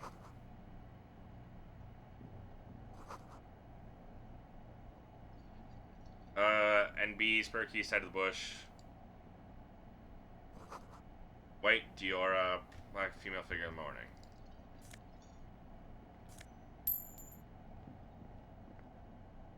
Over there, in the corner. The pinball machine? Not just any pinball machine. This is the pinnacle of pinball. Cornelius Gordy and the Mountain Goats. It's lit. You can't wait to get your hands on it. Lit. A phrase almost synonymous with the Insulindian pinball scene. Are we seeing what I'm seeing? Scene, really. The pinball machine. Gordy's Goats. A classic. You played it? A little. Feels like a lot. Too much to play it again. Well, the machine. Ah, great. Cornelius Gordy and the Mountain Goats reads the golden lettering on top of the back box. There's a small column of text underneath. The machine is coin operated. Get the game on, Fingerboy. Those flippers are ready. Above the painting of a moustached man climbing a hill, a column reads, inspired by the legend of Cornelius Gordy, taken on the world's tallest peak, Corpus Windy. The Mesk legend holds that when the nation is in danger, heroic Gordy shall return and save his people. The theme of the game is to explore Gordy's climb through the perspective of goats and to ascend to the top of the mountain in a time of trouble. The peak of the mountain is at the top of the playfield. All the balls have small goat icons on them and represent the goats as they race up and down the mountain. Areas around the playfield represent Gordy's climb, places he was said to have camped, which the goats can discover. Get them to the summit. Indeed, think of them as balls. It takes a while to get into a rhythm. Gertie Pretty ball is soon, lit. You're able to keep 3 goat-faced balls in play with relative ease. Get your pinball on. That's the achievement Go, unlocked. go, Fingerboy. Don't call me I feel Fingerboy. sorry for the goats. If they only knew the kind of guy old Cornelius really was. What kind of guy was he? The kind of a guy who uses the word savages a lot when recounting his travels. A masked nationalist. A racist mountaineer? An avid huntsman too. He was often photographed in his dining hall, surrounded by wall-mounted hunting trophies from every continent. That is not cool. He also hit his wife and kids. Other people's kids too. Sometimes pets. Hateful little man. Literally, he's But the he seemed worst. to be having fun. Pretty good at this. Your game is definitely improving. The jolly goats are flying all over the board, and although a few plummet to their deaths, you're never left with less than 3. Suddenly, a special passage leading to the summit slides open at the top of the board. This is where the balls need to go. Maneuvering a goat ball into a position for a perfect hit isn't easy. More fall to their deaths. But finally, the opportunity presents itself. One of them gets through. Tiny hammer shatters something inside the machine. Something glass. The words "pale rupture" light up on the speaker panel, and the machine starts filling with a thick, milky fog. Something's happening. Congratulations. This is where the game ends. It's a cheap way of getting more money out of the players. A stupid nihilistic finale. There's so much fog, you can barely see anything. Some is actually leaking out of the machine. Wow. And one by one, your goats start slipping, disappearing into the milky nothingness. This can be navigated. The balls leave almost imperceptible disruptions in the fog. Use them to calculate where they hit next. Hit the pads as fast as you can. Maximum attack. Not even a bullet can get through. You're down to your last goat, going mostly by sound. Eyes are useless at this point, but that goat is something special. 5 times you snatch him back from the jaws of death. Just watch. I am. I've seen it before. Played it too. You will eventually make a mistake and Let's then it's all over. fucking go! How, if you can't even see it? You know, I tried. The last goat plummets into the fog with almost suicidal glee. It killed itself to spite you. There goes nothing, finger boy. Oh well. All these mesmerizing machines, just waiting to be plugged back in and played. Feels like it might jump back to life any moment. The lights illuminating the white-robed. That's white Some Diora. kind of inane pinball theme. Probably related to Messina during the DeLorean age. The history themes are the worst. The lieutenant grimaces, looking at the machines. No, I love it. I love pinball. Who doesn't love pinball? Let's move on. He doesn't. You can't fire them up. They are broken. Only that one machine in the main hall works.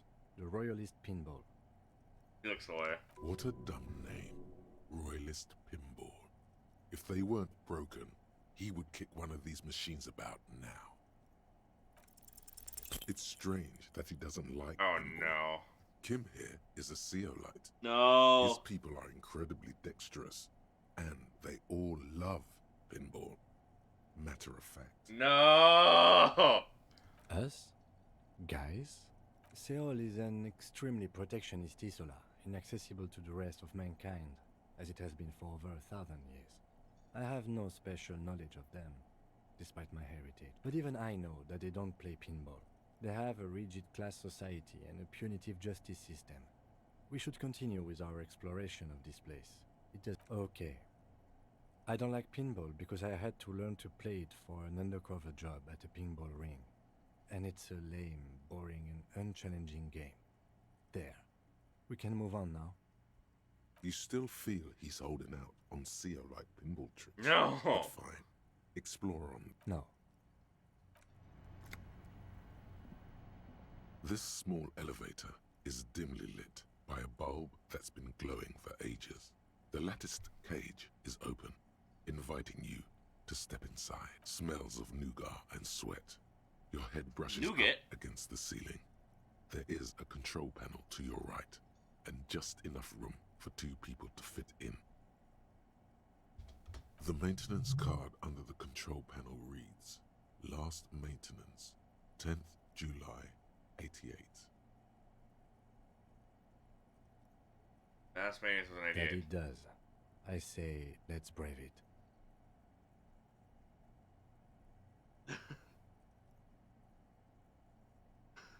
Is it maintained in the future? At the end of the last century. Look on the bright side. If it fails, we will only sustain minor injuries. I'm talking 3, maybe 4 months in the hospital. Maximum 5. That's not too bad. It appears his whole enthusiasm is sarcastic. There are large rectangular buttons. Monter, descente, and an international call for emergency assistance. That third one appears to be broken. Seems like a small freight elevator for transporting machinery. For that, it's pretty quaint. Got an revolve glow in the dark.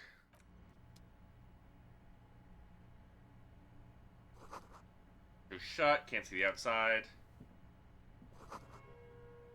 Paste punch, on the shelves. Thanks for Pinball's machine, futurism themed. Empathy, hand-eye coordination, Pinball Maker's coat. All taken part So and gutted. this is where they brought 40 pinball machines to fix them up. A long time ago.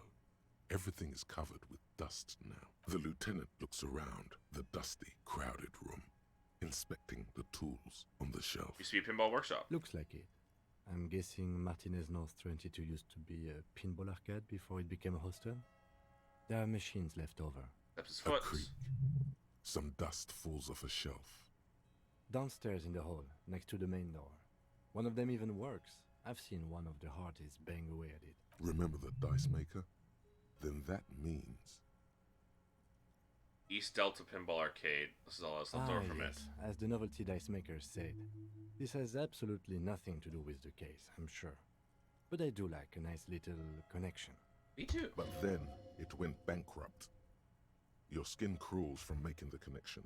Does this mean the Whirling and Rags really is part of the If Doom that's commercial true, areas? then our cafeteria manager is not going to like it. We should tell him what we found up here, omitting that suspicion. He does not appear to be the kind of man who likes his establishment to be part of a neighborhood ghost story about bankruptcy. It's not a ghost story. It's a curse, and God ought to be made knowledgeable so he can perform counterspells. At some point, 20 years ago, 15 maybe, before pinball went out of vogue. And your whole bedroom on the other side. You can almost see the shape of a man and a woman writhing inside, bathed in drug sweat and dirty linens. Bottles lie around everywhere. Seen to Claudia's bedroom. You can barely see through.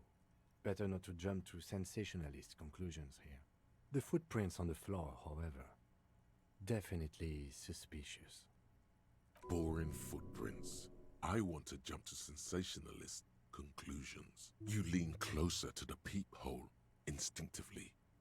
I bet they're doing something quite unnatural.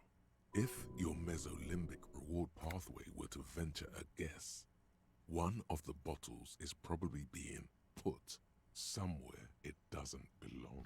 Were they butt chugging?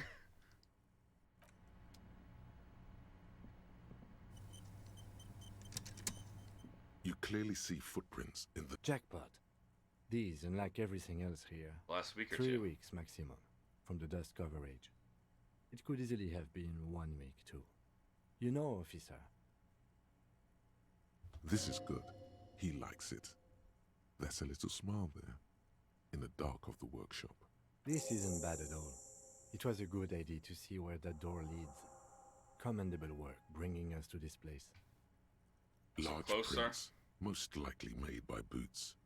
The size is hard to determine. Soul could be bigger than Vamp. The souls have left the pattern, uniform, horizontal Vamp? lines. No.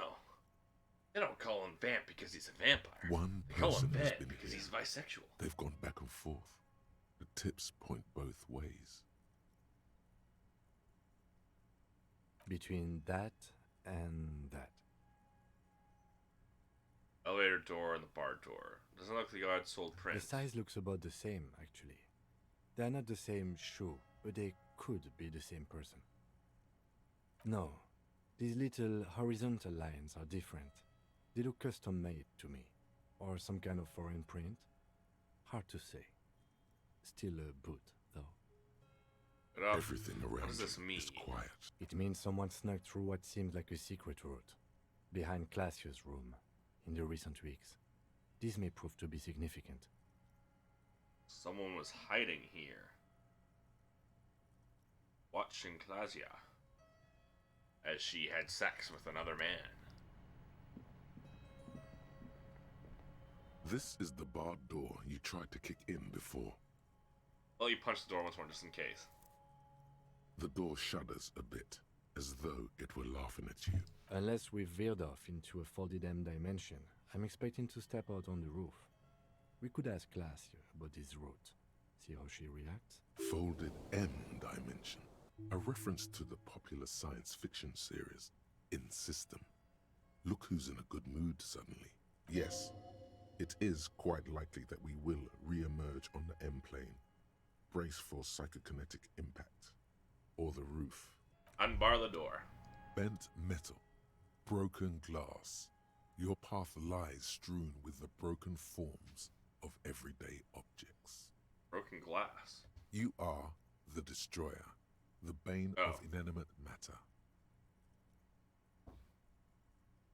Gaze upon me, stuff in despair. Kudos. Anti-object task force.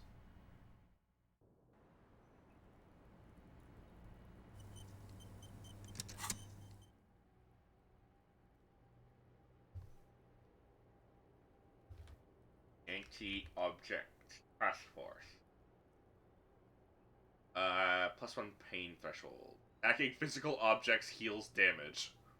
Kick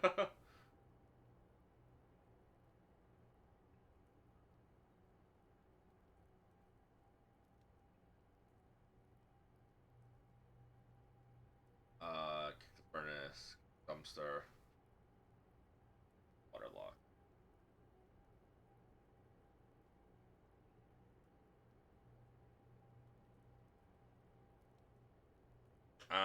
Not worth it though.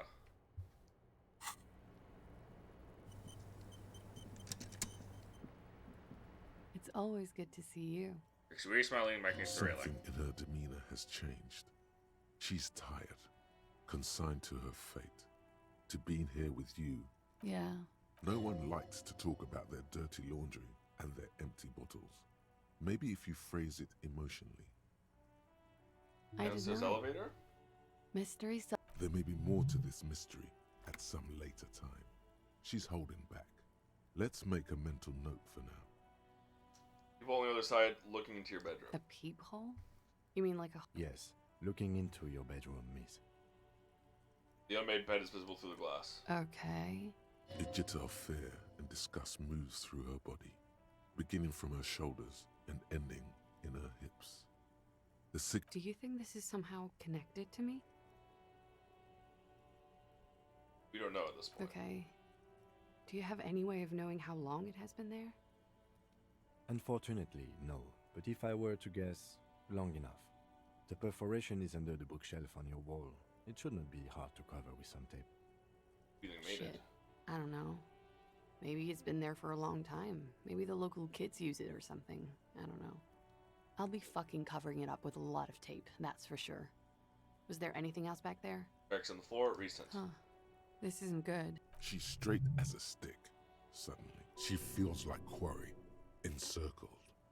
Her eyes dart to the door. Pinball arcade. Okay.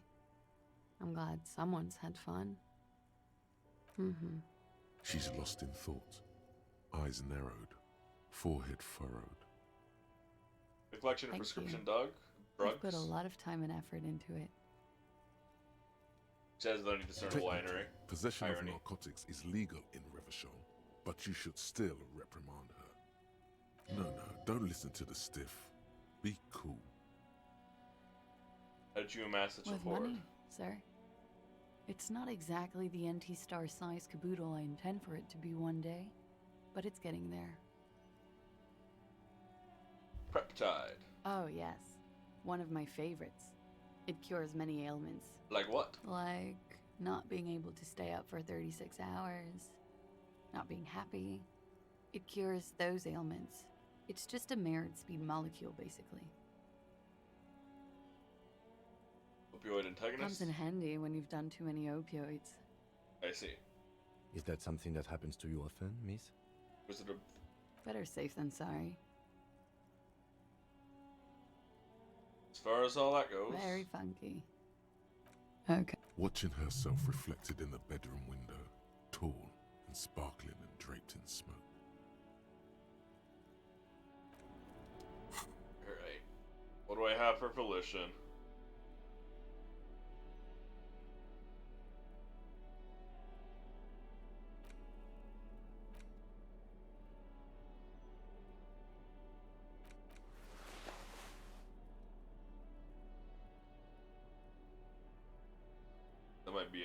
coalition.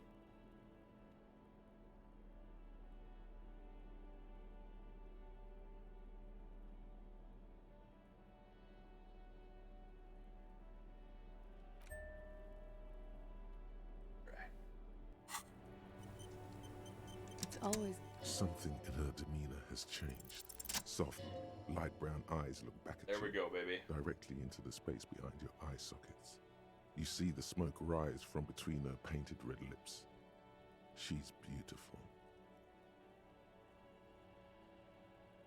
I have bad news for you. What? You know these guys? Who? Me? Yes, you. He's talking about you. You ugly stiff. You too. Me? What did I do? These guys are compromised. She's got them singing along to her tune. The little bleeps and bloops you trust for info, you can't trust them anymore. Oh my god. Believe it. Which ones exactly are affected? There's no way of knowing. At the moment, I'm afraid it's best to assume all of them. No! Bullshit, man. I ain't compromised, especially that guy. That guy's the most compromised one in here. No! No fucking way, man. I just want a drag of that sweet menthol Ziggy. Really? Quick. Tell me what's under her jumpsuit. Glory. Truth. Softness. Protect her. She wants you. I take it back. He's got it pretty bad. But this next guy's on another level entirely. Oh no. She likes you. The crown head is a boring condom. He's jealous. This is human nature. No! How did this happen? How it always does. Through subtlety. There's nothing you can do about it. You are how you are, and she is how she is. Things will go as they do. Can't you turn them normal? What use is this then? It's better to know you're being played than to be played without knowing it, is it not? And lying to me? I think it's safe to assume, yes, Mr. Thespian here hasn't been speaking up. If he were, I suspect there would be paeans to her truthfulness. Like this. No, he's not going to show up. I'm sorry, your lie detection isn't working. It's not her doing. He's just totally inept. It looks like you're also an idiot, but that's not her fault. No, not an idiot. You're just more of a sensitive type. Thinks with his heart. This woman's pain draws you in. What's her plan? You can't draw a sound conclusion. The one who usually does says, huh? No, Mr. Conclusion. You're always kind of limited in your analytical abilities. That's not her fault, but still. Okay, let's get back to it. Don't worry. It's only been 4 or 5 seconds. You've got this. Just close your eyes and let the moment For pass. a second, her face disappears from your cornea. Only a silvery negative remains. Still smiling. A tired smile. Alrighty, boys, tell us what really happened. Just like that. No resistance. Her shoulders are slouched. Her feet long and straight. You were expecting this. I knew there was a chance you'd get them to tell you. It's what you do. You're the police. For what it's worth, I'm sorry for wasting your time. This is good. Clear the air first, between you two. Then move on to questions. You're compromised. No, it's not good. It's the opposite of that. This will let her dictate the terms of your... Shush, I can't hear what she's saying. If you knew we would find out eventually, why did you waste our time? Because of the Hardys. I couldn't just dispense with them. They were only trying to help me. Not of the shit I'd gotten into. That's not a good enough reason. You're right. There's more. You answer to the coalition government, and by extension, the moral intern. Briefly glancing over her shoulder to the sea, as she's done time and time again. A grand expanse of water reaches over the bay and to the horizon, golden grey in the moonlight. What lies beyond it? The Pearl, the Muindi Isola, the Occident, And then Aranye, the old world. You're afraid of the moral intern. You share a database with them. You send people to their courts. What did you do? Just business. But bad business for some people in the moral intern. If I show up in your records, officer, they will find me. They will... What happens if they do? They will kill me, sir. If you file my name, take me in for questioning, enter me into the moral intern mill. Well, then I'm fucked. For nothing. This murder didn't have anything to do with me. Here we go. For once, you seem to have her off guard.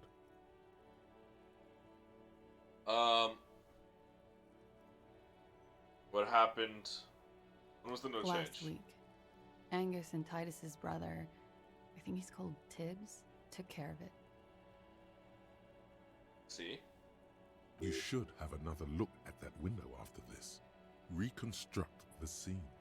It's right there. Still, you see the glass sparkling out of the corner of your eye. What happened? We were there. Together. In bed, I mean. What happened? Okay. Exactly what happened. He was in a kneeling position. He had just entered me. I was on my back, looking at him. I heard the window behind me shatter, and I turned to look. There was a hole in the glass. Behind me. So she wasn't facing the window.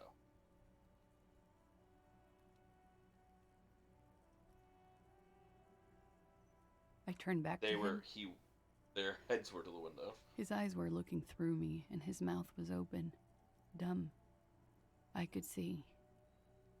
I could... A great pain moves through her. A dark and indefinite wave. She continues in spite of it. I knew he was dead. Before he fell down on top of me. Then what happened? He was heavy. I pushed him off and he fell to the floor. There. He only had his boots on. I bit the pillow, not to scream, then ran downstairs. Long pause, she just stands there, her arms at her sides. I waited for the second shot to come. For me. I thought there would be one. It never came. She's forgotten about her cigarette. The butt has burned right down to her fingernails. I'm sorry this happened to you. So am I. She throws it away and immediately proceeds to light another one. What time was this? When did it happen? It would help us if you could be as precise as possible. 11:30 to 12:15. I don't know the exact time. Around midnight. It's okay. Were you inebriated? Not as much as usual. He'd done a line, plus other things. I was drinking. Okay. Wait. Titus said she was gurning her jaw off. Much more than usual. Titus said you look pretty high. Oh, yeah. I did one of his lines. Just to clear my head. Good thinking. Clear your head. You should clear your head. Get into his mindset. Did you hear or see the shooter in the course of this? No. What did you do then? Nothing. I was trapped. I was stuck in my room downstairs. I got some clothes on and crawled back up, drew the blinds. Blood was coming from his mouth. Not a lot. Just a little. He was still on the floor, slouched. I couldn't be there with him anymore, so I ran down and out of my room, into the hallway, down the stairs. I knew there would be people there. What happened after you ran downstairs? Sylvie was tending the bar. A lot of people were there. The Hardys were at the table in front of the stage. I think the Union box was full. Ruby was there too. Ruby? We were having such a good time. I sat down and they all welcomed me. I didn't even have to say anything. Ruby knew something was wrong. Ruby? Who's Ruby? Ruby. You know, the leader. The leader? Of what? The Hardy Boys. That Hardy was the leader of the Hardy Boys. Well, nominally, yes. Ruby's the one they go to when things happen, like things they need taken care of. She's the organizer. See. Would you say she is the 8th Hardy Boy? Why not? Well, Ruby said let's talk upstairs. I showed her the room. I've known these people since December. They know my situation, that I can't leave a paper trail. Ruby was the first one I told. She said she'd take care of this. It's what she does, you know, take care of things. I helped her get the body to the bathroom. We used a belt to pull him up under the shower, to keep him upright. To mislead you, they were tampering with the body. To produce lividity, matching a hanging? Yes. We completely missed the tampering. Looks like you got there in time. What was this, 20 minutes after death? Oops. Oops. About 20, yes. Ruby explained it would make the blood... You know what he does. What did you do? Ruby went outside to talk to Titus and the boys. I was just looking at Lely in the bathroom. I had to put his clothes back on. His armor, too. It was tough, but I've seen him take it off and put it on many times. His boots were still on. I guess that's why they were never off. It took Ruby maybe half an hour to come back with Titus. I'd gotten him ready by then. They carried him out. I knew what they were going to do. Make it look like a hanging. Ruby said they would. What did you do while they were hanging? Ruby said to wait here. She also said I wouldn't see her for a while. That we should lay low or something. So I did. Where is she now? I don't know. I haven't seen her since. We will need to take this question to the Hardy Boys. Did you hear a When he was gunshot? shot? I may have. I don't know. I couldn't hear anything over the glass exploding. The gunshot wasn't that loud. This is something to keep in mind when assessing the distance of the shot. I see.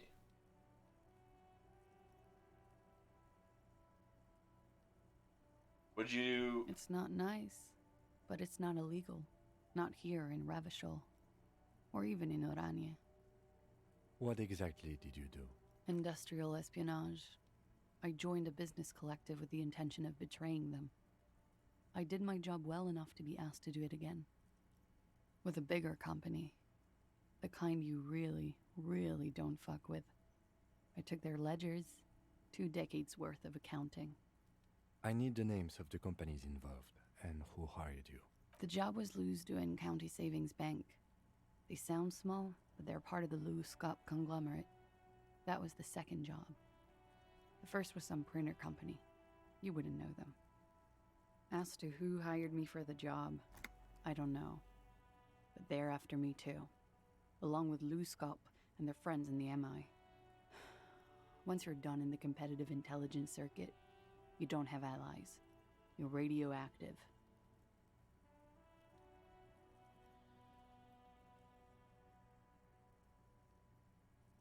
I'm sure there are people who've done much worse than that. It's a lot of shit you've gotten yourself into. It is. Many people lost their jobs. Not just C-suite. Ordinary people. What I did to get to accounting... She shakes her head at the A thought. lot of people got hurt. But that's just more of my shit you shouldn't have to deal with. You're solving a murder. Did you kill him? What? Why would I put myself through this? Insanity. Get myself cornered like this. He wouldn't have died if it weren't for me. I know that. But I would never hurt him. All kinds of crazy things happen when drugs are involved. Sweet, sweet drugs. It could have been a desire murder. Maybe an act of jealousy. Love did him in. Now, you guys suddenly have theories pouring out, when they're obviously just stabs in the dark.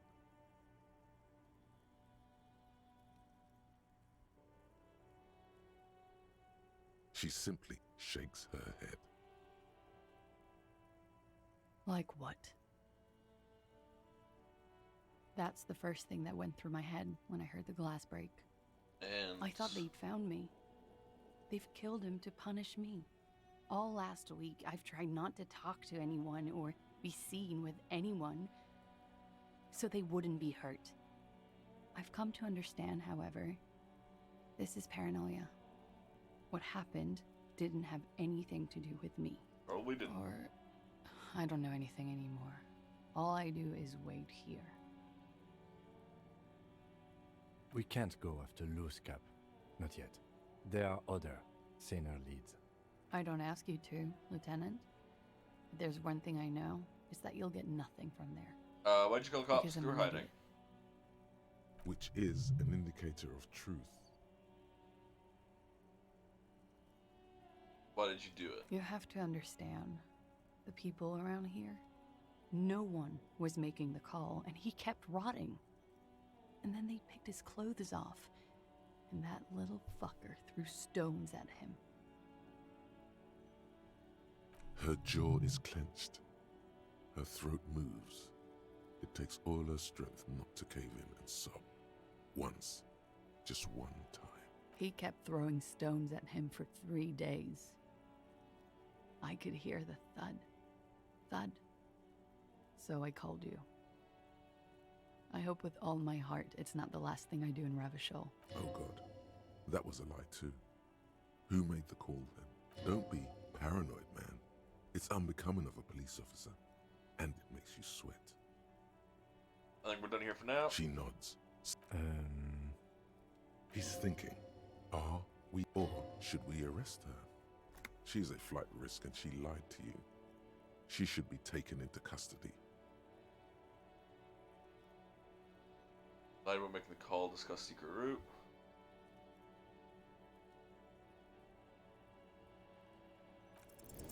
But we are awake, sire. She has been forthcoming with sordid details women Never usually mind. conceal. Most shocking details of the sexual kind.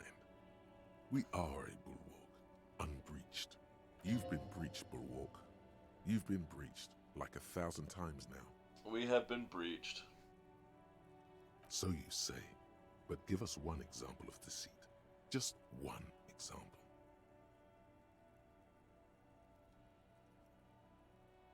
There iseth no doubt the lady could not bear the sight of her lover splayed and disfigured. A horrible story. Try not to sweat so profusely in her presence. It looks like this one's not waking up. You'll have to do it without pushing her further. Alright. We gotta leave. What's this? We're getting reports of normal, reasonable, temperate, political opinions somewhere in Martinez. I'm a real radical. Of course. No! It's I'm not a radical to become a centrist. citizen of the Kingdom of Conscience. I'm too fiery for this watercolor ideology.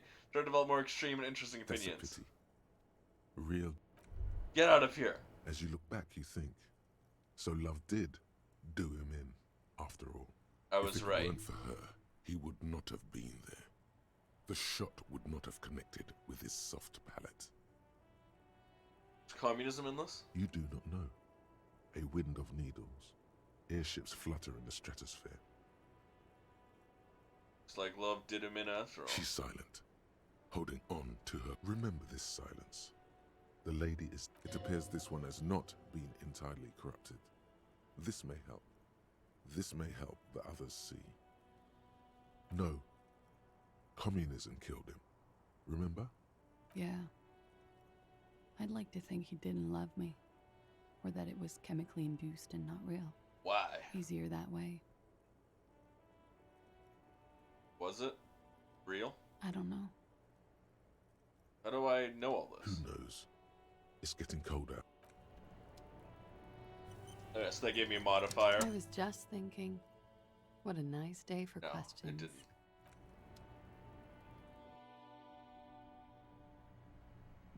This window is pristine on the inside. Oh, come A vague on! sense of disappointment. You get the feeling this room would tell you something crucial if you only knew how to listen. I'm not exactly sure either, to be honest. It's a weakness. I'm mad. Mad because bad.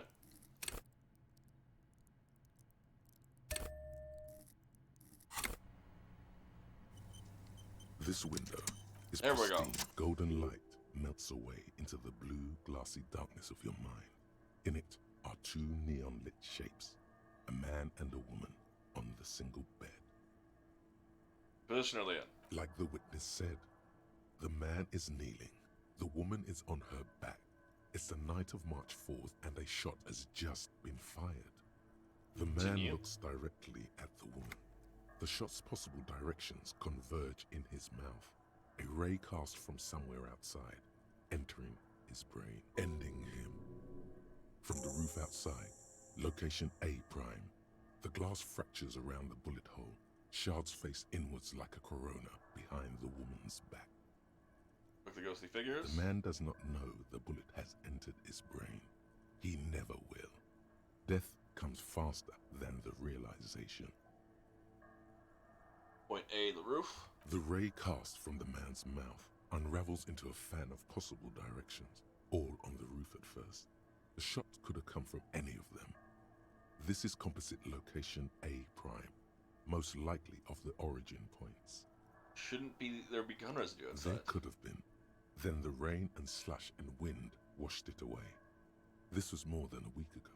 The roofs were the 72%, with an antique weapon that fires military-grade ammunition. A Belmagrave rifle, for example. This is a good short distance, but not too short. The perpetrator aimed with their back against the railing, or possibly kneeling for precision. This would explain why it only took them one shot. The lights were on in here. Outside it was dark.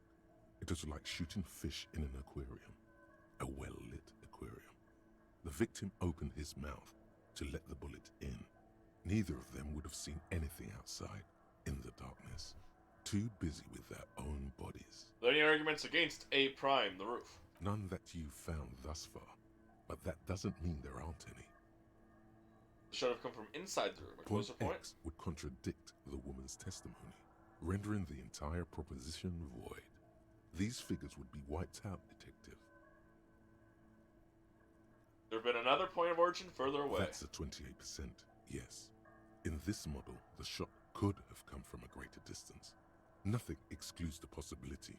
Should we extrapolate to include every possible point of origin in Martinez? Yes.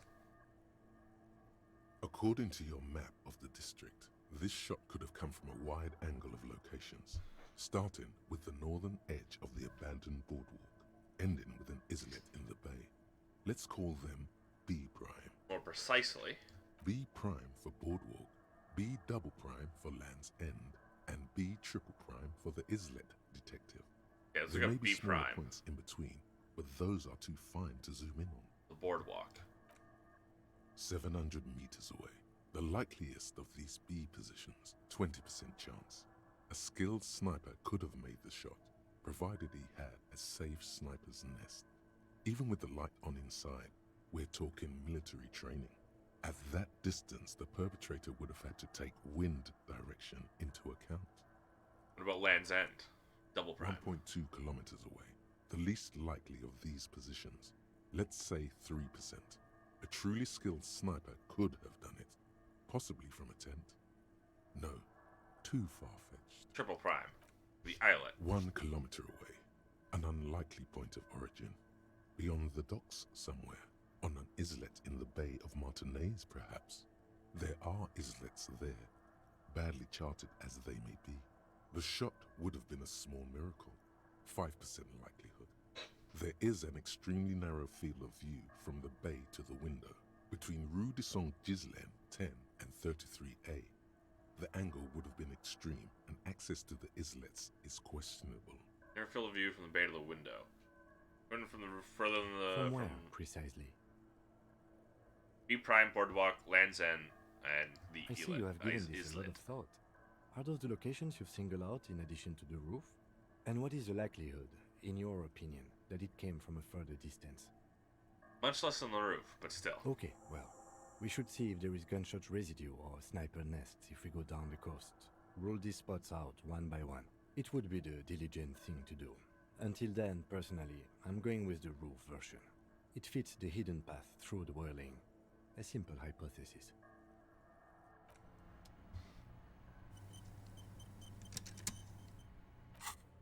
Where the shot came from.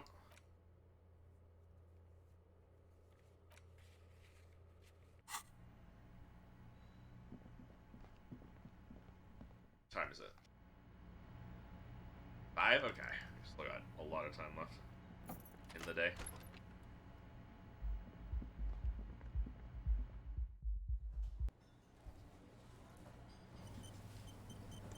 Dr. Gart.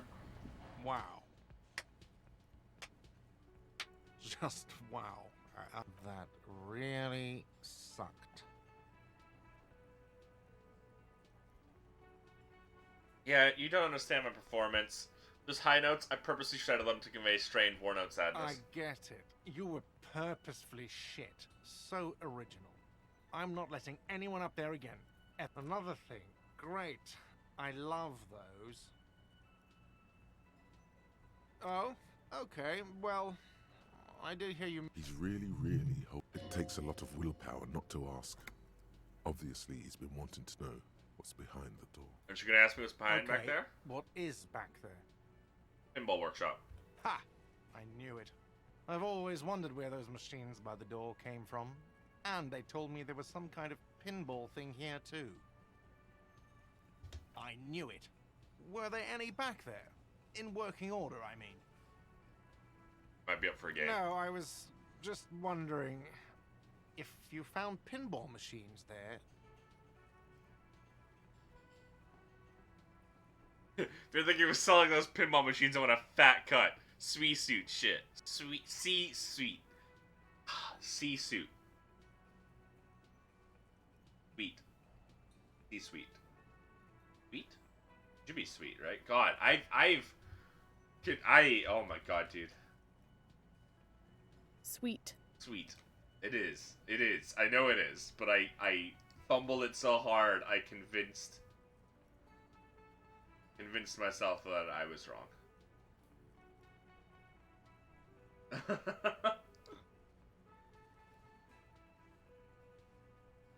And let's put it back into a pinball but arcade. we could diversify the entertainment options, seeing as you've opened the door back there. It wouldn't hurt to get a little life in here, other than... Sounds like he cares about the place. He's not going to be overjoyed to hear that it's part of the doomed commercial area. He should still know. You have to be forewarned about these things. Yes?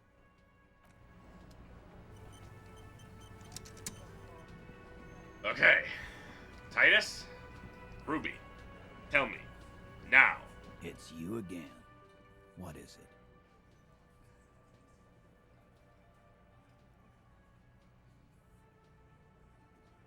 Why? Senior London induced delirium. Paranormal instinct whispers our name to my ear. So far as proving the only way to prevent this is all the murder. That means talking to Ruby.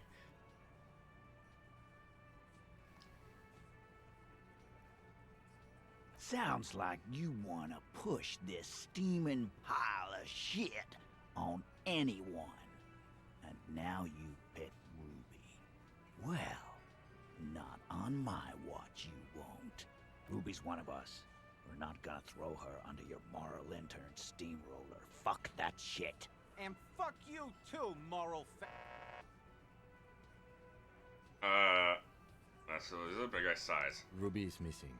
If you hide from the police in a murder investigation, you become a suspect. You know how it works, guys. That's nothing. That's just legalese.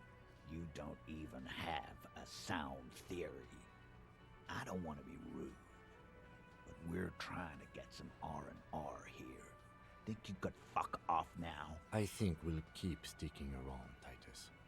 You'll be surprised at how quickly a theory presents itself if you keep looking. Teen Union box, saw the winch outside, staged like a play.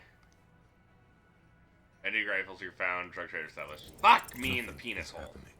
The pieces are there, but they remain unconnected. Sorry, you're not coming up with anything. Again, the pieces are there. I'm an idiot. You're not an idiot. Don't say that. This Thank is you, a really Volition. big mess, and being a detective is hard. Still nothing. Let's look at this as a learning experience. What are the components you need to implicate Ruby? His wife left him.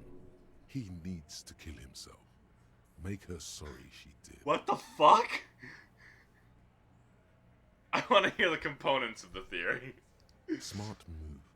The components are access to the roof, weapon, and motive. Here is what you can do to make it easier.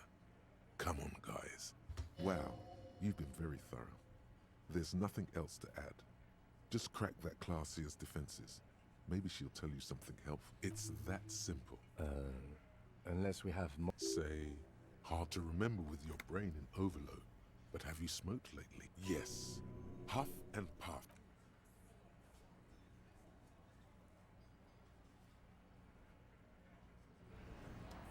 Okay. So I need to get that.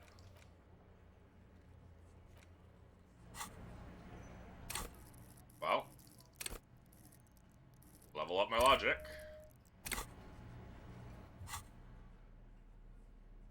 Do calculus, -1 drama, encyclopedia, authority, rhetoric.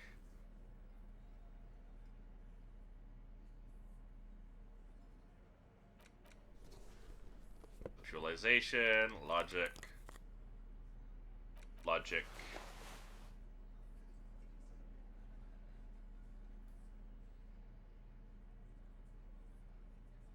Logic. Yeah, I'll take the 2 logic over the racist logic.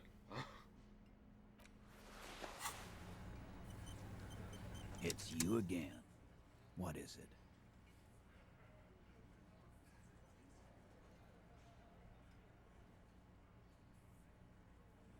There we go, baby. A sudden flash of lightning in your neocortex. The hostel cafeteria is lit by its airy blaze. Floor plans, bullet trajectories, webs of human emotion, all channeled into a single thought. A massive activity spike in the amygdala copicum, the part cops use to pin murders on people. Racer sure Ruby didn't off him. So that's what you were squinting at. You were trying to come up with a theory, weren't you? That she did it. Yeah, he was cobbling together shit so he could put her away. It's RCM 101. Well, let old Titus set your mind at ease then. She didn't do it. She was here all night. Sunday night, 11:30 to 12:15. She was here all that time? Yeah, with us, drinking, near the stage there. She didn't go to the toilet? No. Hold 45 minutes. She was with you All the right. whole time. She took a fucking leak, okay? For one moment. Maybe went out too. She has an operation to run from her lorry. We're not getting into what that operation is. Yeah, it's the again, drugs. Cole. We already know that. That's probably for the best. Don't break your stride now. And just 'cause she was gone for 5 minutes doesn't mean she magically got to the roof and shot him. I've been through this. It's not plausible. All right, we're in. We got Ruby unaccounted for sometime during the window. This was crucial. Now let's place her on that roof. The secret route in the kitchen that leads straight to the roof. Oh. The what looks like an abandoned pinball workshop. People say there was a pinball arcade here, sometime before the hostel. What was it called, Theo? East Delta Pinball Arcade. Weird place. Went bankrupt. Okay, but how'd you get up? There's no room for a staircase in this building. Or an elevator, for that matter. The elevator is outside the building. It's an old dumbwaiter used for moving pinball machines up and down from the workshop. There, a door leads straight to the roof. You can just step outside. Ruby could have gone up, shot him, come down. All under 7 minutes. That's quite the theory. We need to have a look at that secret passage, boys. I'm on it, boss. Right when the law clears, me and Angus are going up there. It's a dumbwaiter, not an industrial lift. How about I go instead of... Just now. You got something else to back this route up? Or is that it?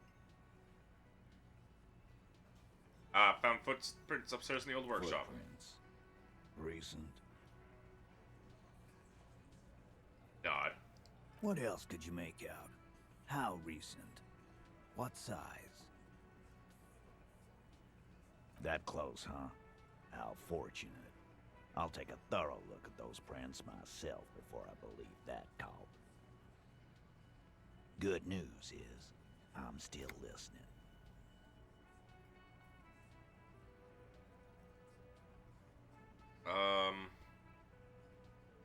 Why not?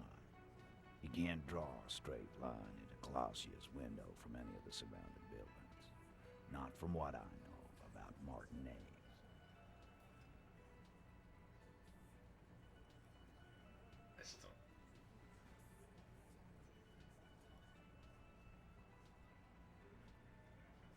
Maybe from the coast.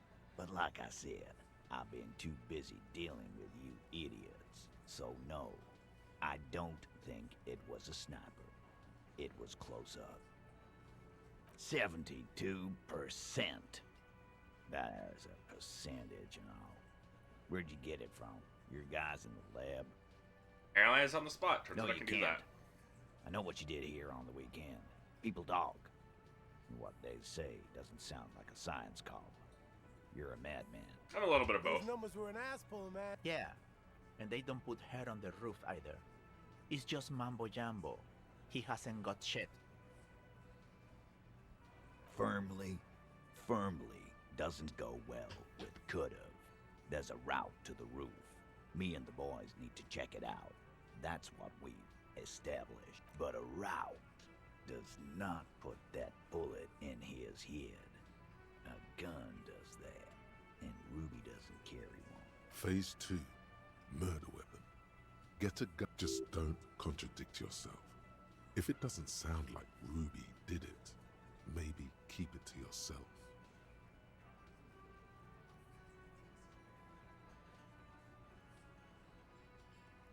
There are weapons like this just lying around in Martinez. That looks antique. A Belma grave. It's inoperable. Where'd you get it? There's a cellar on another bookshelf hidden like all the others. 20, others. maybe 30 rifles, Titus. Also broken, but still, there were too many. And there must be other caches too. God damn it. We need to close that dump down for good. Okay, I see your point. There are guns lying around. Damn it. I thought we'd found all the old spots. Why was that still there? We just missed one. Ruby doesn't know this place, boss. Just these cops digging up shit. Jacket. So it had to come from a breech-loading rifle. Military grade. Not even you militia monkeys have those. This goes against your short-range theory. If the murder... You don't know. Screw honest. You just showed him a breech-loading gun. I just showed you a breech loader that any child could have. A broken old broomstick. Time to really close the deal. Show them the bullet. This is the bullet that did it. 4.46 millimeters. Belma Grave uses the same caliber. The blonde man looks at the mushroomed deathbringer in the evidence bag and says, Yeah, the bitch is jacketed all right. 4mm too. Whoa. Well, goddamn. It's not proof, but it's a possible murder weapon. Close to her. Too damn close. You have been thorough. I'll give you that. All right. Keep talking. Let's go. I'm getting a bit curious about some things myself. Pete, we're not seriously considering it, are we? Ruby wouldn't do this. Why would she do something like this? Phase 3. Motive. The last component. The big one. Get this and they'll give her to you. Remember, don't piss him off. That never works. Why did she organize the cover-up? And I suppose you have a theory on that. You could have just been covering up for herself, Titus. Think about it. Why go through all that effort? It was her idea, wasn't it? The hanging. You went along, but she suggested it. She had, like, a fully formed plan and shit. Right when she came back downstairs. Really, Shanks? Clausia wanted to talk to another girl, that's all. She was just the first one up there. I could have come up with that plan if I'd have been first. Time for a logics demonstration. He scoffs. Think. You kill him. Get up there. Shoot him. Get down.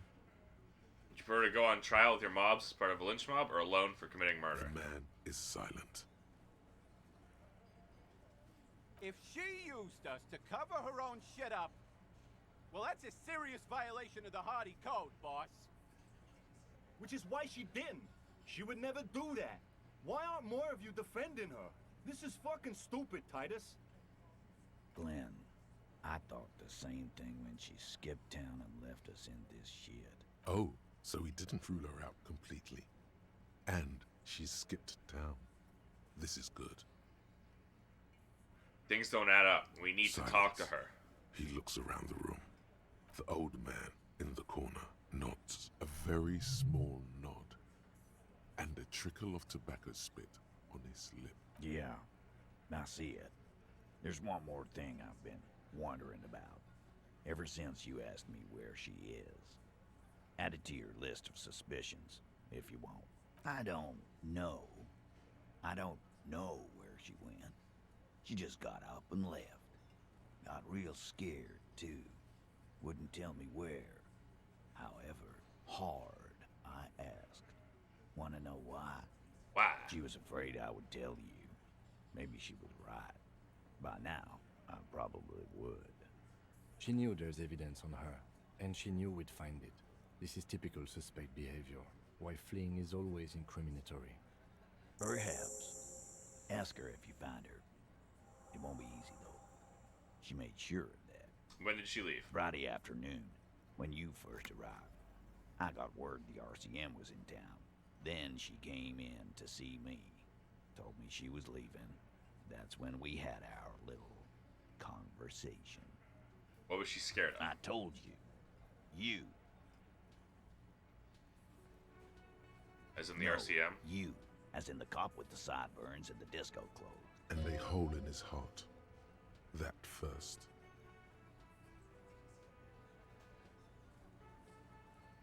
The ending of the human experiment.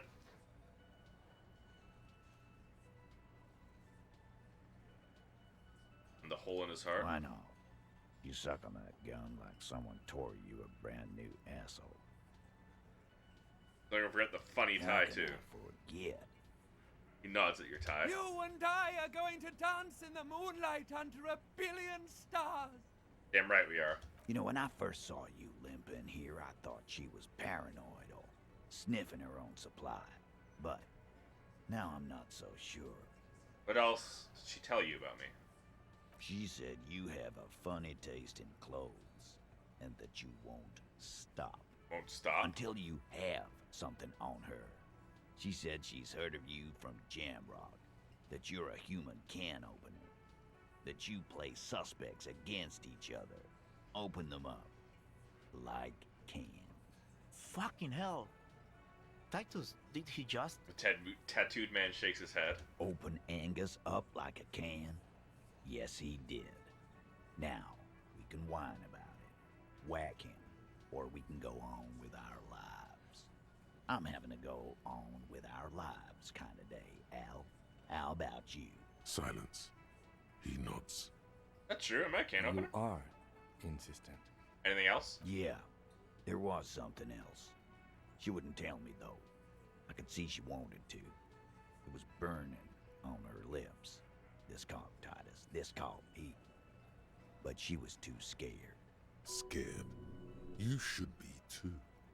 A strange fear creeps over you. A metallic taste in your mouth. Give any clues for where she went? Change the subject. She's not far. We know that much. She didn't take her lorry, so she's on foot. Good fucking luck, man. She knows this place like the back of her hand. You'll never find her. Yeah, Al. And we won't either. She's not really a Hardy candidate anymore, is she? Man stares into his beer. She's not, Glenn. You looked for her? A little. On the coast. Where have you looked for her? More precisely. More precisely, on the coast, past the waterlogged. She's not here, so I'm thinking she's there. What's she doing with Ulan frequencies? What now? I have no idea. Boys?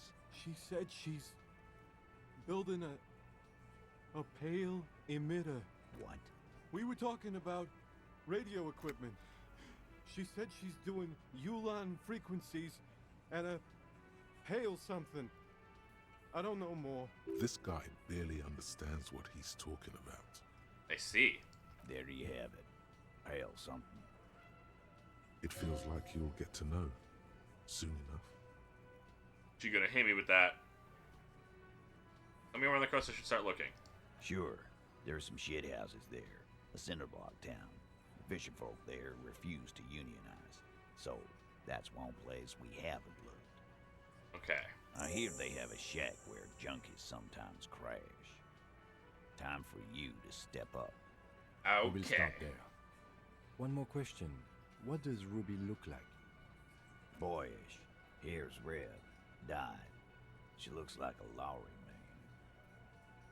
Not much, but it'll do. It'll have to. Shake it. His grip is firm and reassuring, like holding a piece of unpolished granite. Not just granite, tightly packed RCM Sergeant material. You should be a cop, Titus. When are you gonna get it through your dumb head? I already am. I just wasn't sure you were. And he still isn't. People aren't afraid of good cops in the way Ruby was afraid of you, he thinks, then turns back to his men.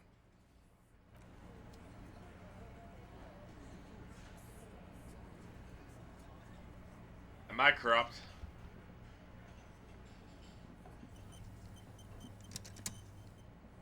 Am I a corrupt cop? Guess that's what we'll find out in the future, huh? You think you have a pretty hot suspect right now, don't you? That Ruby of yours? Yeah, and? Notice how it came together without casting too much suspicion on Clasia. It was nice and Ruby-centric in the end. What do you mean? Anything strike you a bit off about this mishmash?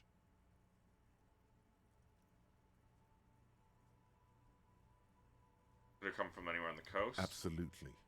It could have come from anywhere, but you're suddenly so certain it came from the roof behind the window. Bull was jacketed, don't slide, do they? It is rather rare these days, but do continue. Bull was an antique. True. Strange how you conducted the whole advanced ballistics analysis, and then hand-waved it. You put the Odd Souls prints.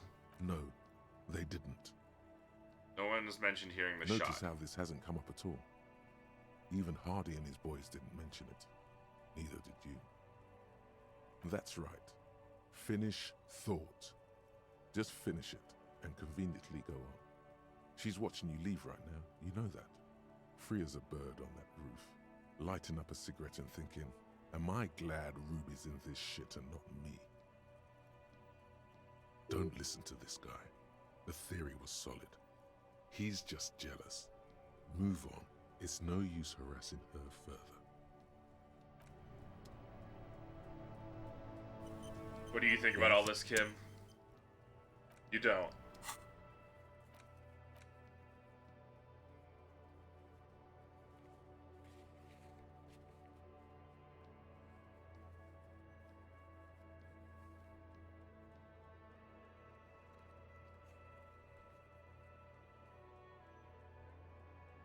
Drama.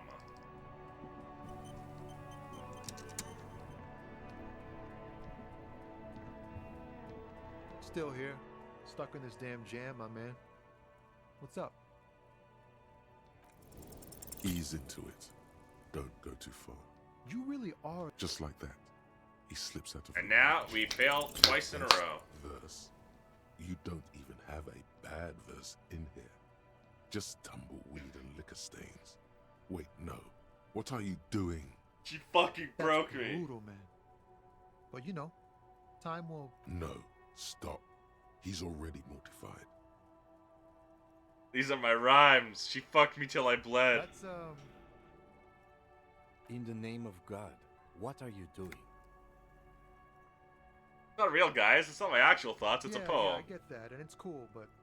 I'll never be the same. She will always be there. Fuck the case. Total doom.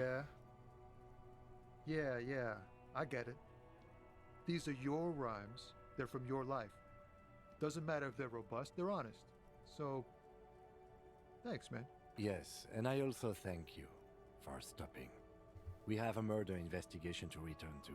How about we do that? In his eyes, Yes! an unfamiliar longing. Flecks of brown and gold. How It's familiar? hard to say. His gaze wanders southwest, down the street that goes beyond the horizon. The road continues for miles, flowing together with other roads, turning into causeways or bridges, ending suddenly in dead ends, or ramping up or down highways. It forms a crisscross pattern across the land. Where does it lead? Above the Jamrock Quarter, in the form of a raised motorway, and then the never-ending sprawl of Forburg, high above buildings, new and old, the air filled with the rumble of motor engines. To the old south, to the farthest outskirts of Revachol, through the checkered fields of farmland, upstream to the river Esperance, past Montmartin, the border approaches. What's beyond the border? You cannot see. It's out of the city. Up ahead, the mist blocks all sight. A gale blows across your cheeks. It is cold. Before you stands a tall lorry driver with sad eyes. What's to the southwest? Excuse me? He emerges from the reverie. A flinch jolts his frame. The question has touched a nerve. Old south. Approaches. Miles. Wander southwest. I got longing. It felt similar since I Man, woke up. I don't know what to say. Not much anyone can do. There's no helping in absence, you know. I miss my family. They're all I have. My wife, second kid on the way, waiting all the way in Diora. And here I am stuck in this shit, so far from home. Diora? Diora of the Seven Seas. It's on the other end of Le Caillou, pretty much. On another island called Laurentide, off mainland. We've got a little place there. Can almost hear my kid laugh when it snows. What's it like to miss someone? What's it like? Good. And bad. An ache that brings you joy. I think of them a lot. I dream up these silly scenarios in great detail of living with them. It comforts me. What about you, Cop Man? You missing someone? Is that what it is? This feeling? No, it's scarier than that. You're pursued by a hunter, smelling of apricots and sorrow, and the past. I miss someone, but I don't know who it is. I feel for you, my friend. It's bad enough to know who you miss. Missing like that doesn't feel like it has much of an upside. But, thanks for this. It's nice to talk to someone, and I know it wasn't easy to ask. I hope you find your way through your own troubles. Thanks, man. I love Tommy.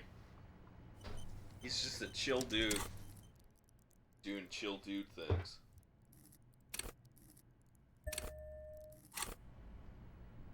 Alright. Let's talk to Klaja.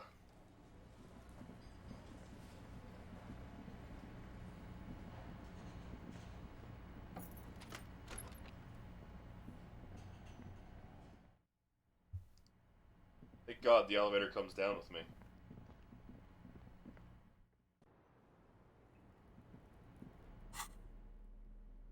Drama time!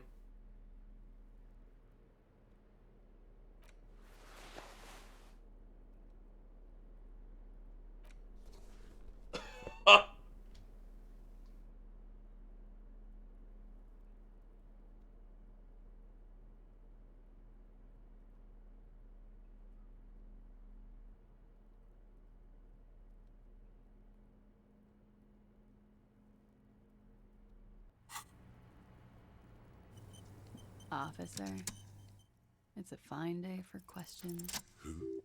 What? Dear God, you've been lied to. She could have killed her lover and lied to everyone. She's not candid at all. She's smoke and mirrors and will-o'-wisps. She probably didn't give you her real name either. Why would she? Arrest her immediately before she further entangles you in her web of lies. Take it easy. Start at the top. Choose at the bottom. It's how we've always done it. No rush. See?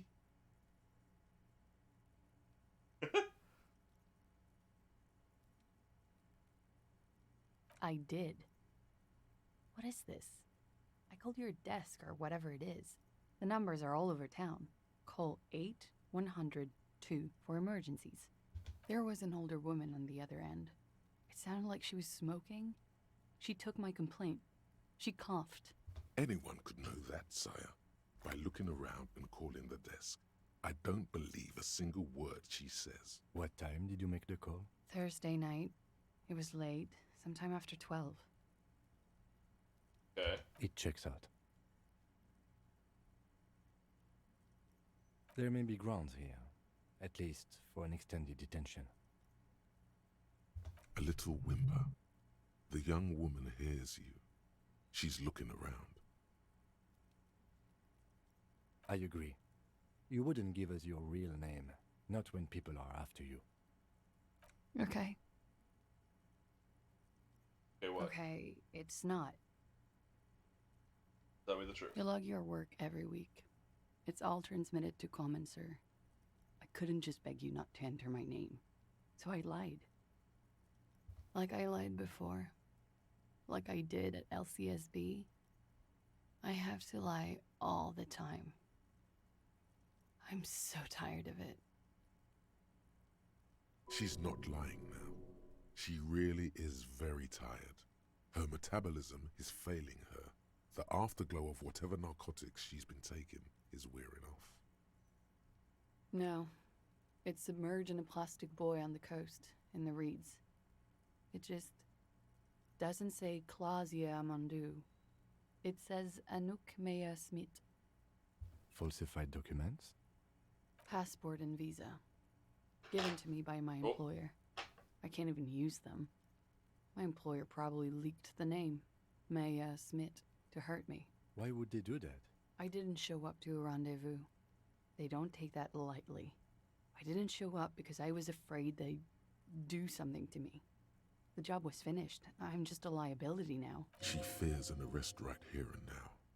This has been an awful turn of events for her. West of the boardwalk, in the reeds, on the coast there.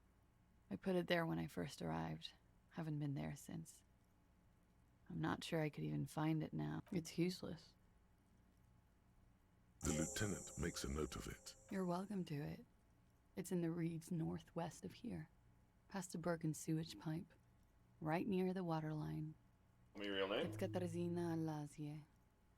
Could it mean Clausia is an alacronym for Katarzyna Alazie? Vision of Katarzyna Elysium. It was a sentimental thing. I want it to be more me here, this time. Me when I So I used my nickname. don't want to read the name out and just go out. A nickname? Who gave you this nickname, Clausia? Gave it to you. A teenage boy. 1,000,000 years ago.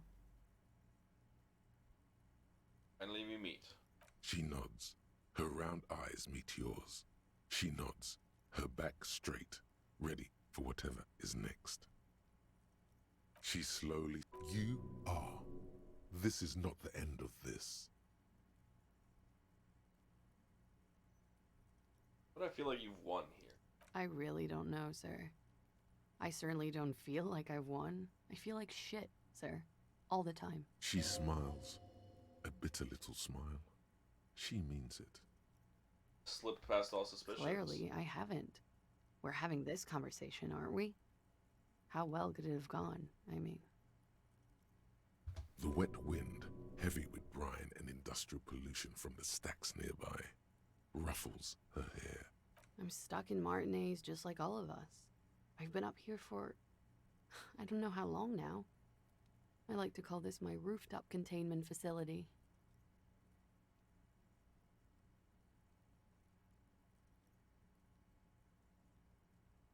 The what?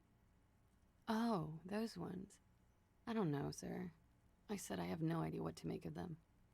Honestly, I think they're just trash. I mean, there's no reason for me to think they're somehow connected to her.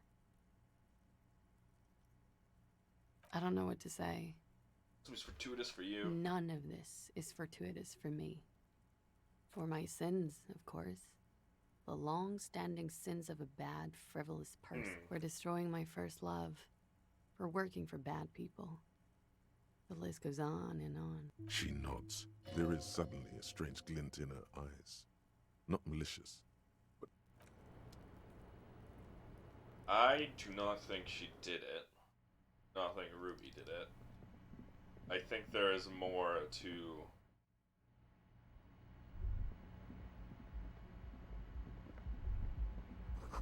Made around 4 months of payments for this room.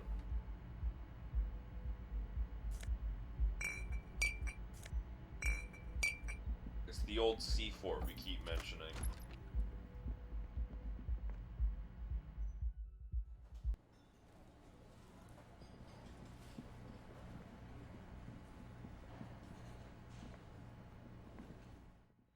That's my theory.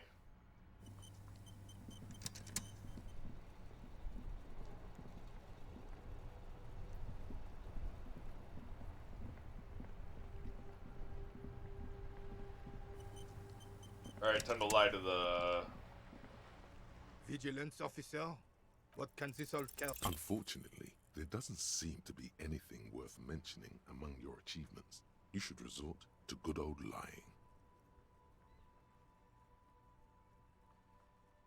But of course, sire. Looks like they're waiting for you to speak. Yes, I was standing right here. I saw it. Why are you telling me this? Listen, guys, in these dire times, we are all brothers. Let all 4 of us die together as one. No! I don't understand what you're trying to accomplish with this sandwich bonanza. But I already don't like it. Crosses arms. All of this is very unprofessional. Makes me think the citizens' militia is nothing but a badly organized band of bullies and jesters. Again, I don't like... We're not. The officer was just... You're looking for us to justify your sandwich Should have antics. just eaten the damn... You are representing an organization, an insignia, an idea. You need to understand that. It's clear these words mean a lot. Everything you do reflects on the idea and the people you are representing. When we think of the RCM, we think of you. Please make it a pleasant thought. I should have thought about that. Well, let's just wrap this up and try to think. Fine. You live, learn, and move on. The matter is closed. Now what can this old carabiner do for you, officer? He didn't like the sandwich. That's fine.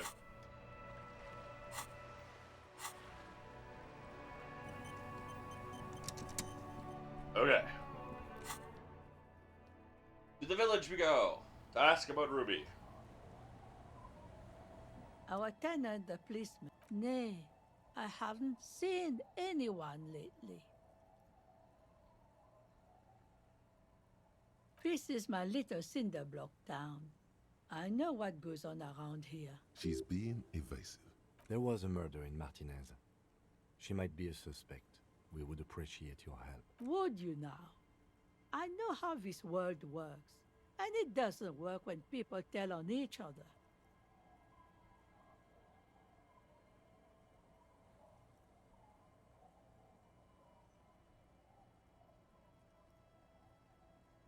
Something or help. It's like when that man locked himself in the woodshed. We're just here to help. We just need to help her come out. No, it's not like that, man. With him, we called you. Right now, you just arrived by yourself, like a raven plucking at the window glass. You know something you said There's not to tell not us. much to tell. I see, ma'am.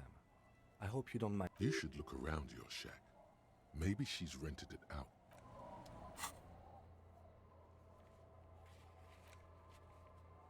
Way west of the boardwalk and the coast, somewhere in the reeds.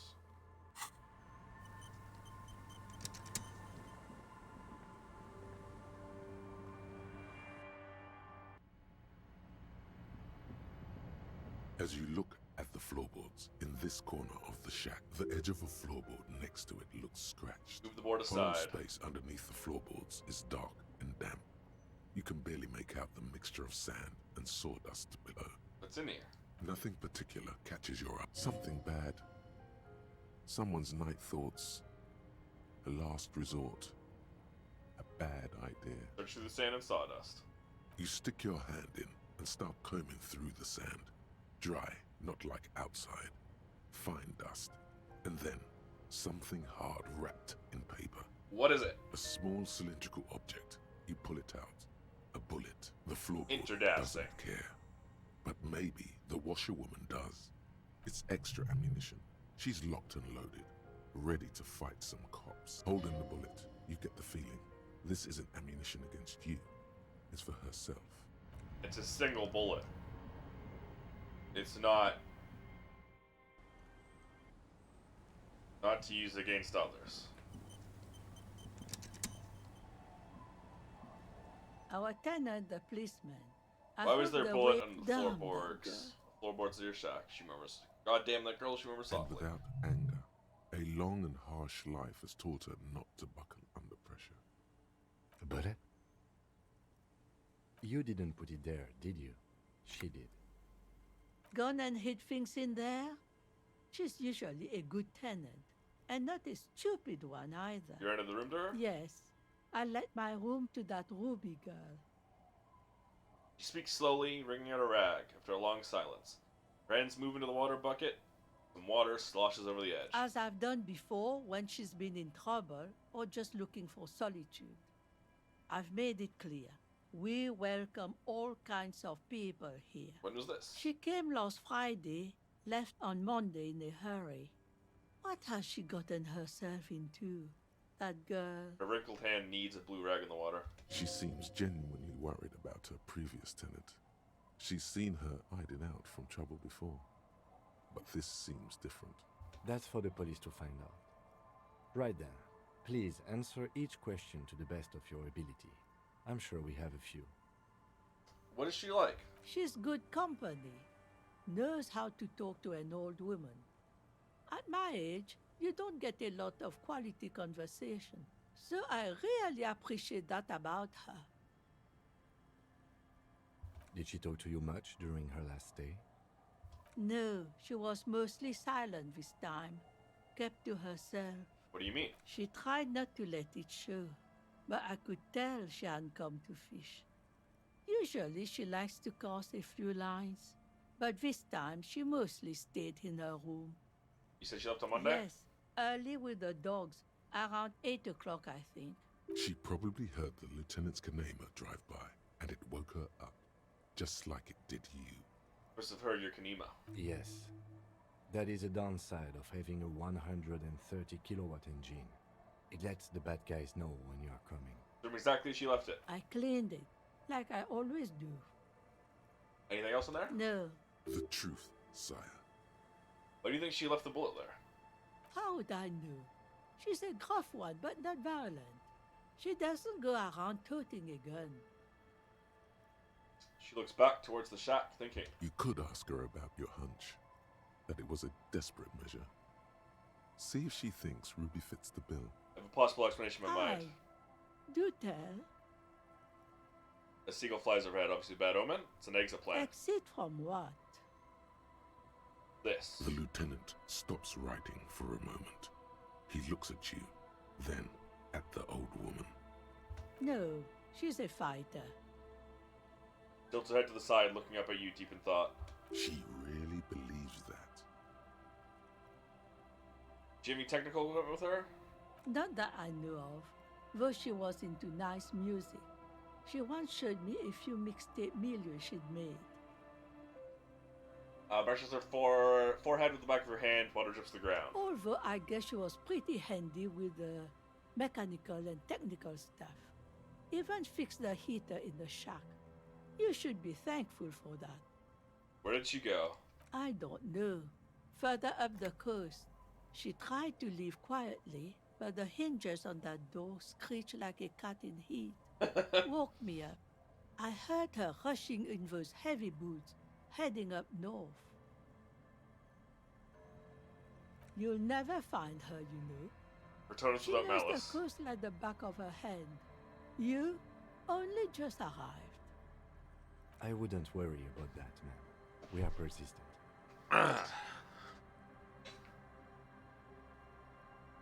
For Further the coast we go, Are then. you sure you would rather stay here? Get a nice cozy fire going in the heater? Seems like a better idea to me. The felled electric mural.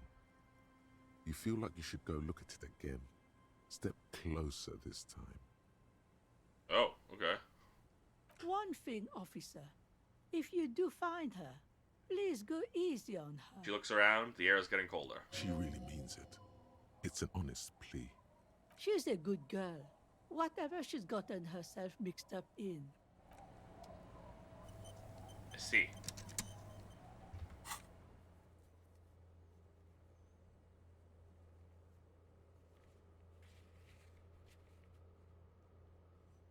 This. What was the, west of the boardwalk?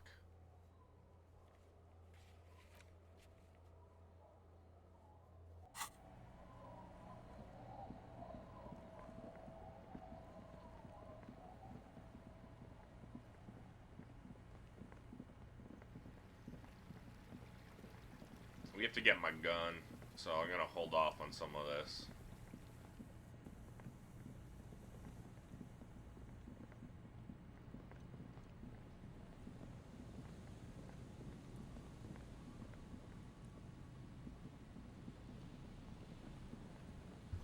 This is the bee the bee?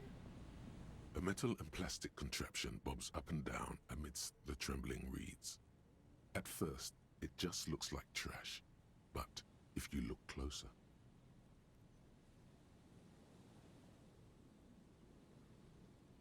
That over there must be the boy class you told us about. The one she hid her passport in. Should take a look. Hidden things, secrets, lies. Pick up You the lift bee. the boy out of the water without much effort. It's not tied to anything. The cords dangling from the bottom appear to have been cut. Down the plastic The ball. number 11 has been written on the yellow plastic. It hasn't been in the water for very long, but it's already discolored and slimy with silt. A latch holds it close, but only just barely. Simple construction. Very unsafe. There's something in there, splashing around. It smells like you would expect it to smell. A concentrated version of the coast. Salt, industrial slop and decay, and just a dash of hard liquor. Yum. Yum. The water this side of the peninsula is cleaner. Actually, smells a little salty. Open A it. shot glass's worth of seawater pours out. Some algae, and nothing else. Well, damn. Who do you think took them? I have no idea. Or think we do. This is a small loose end, either way. Not important, I hope.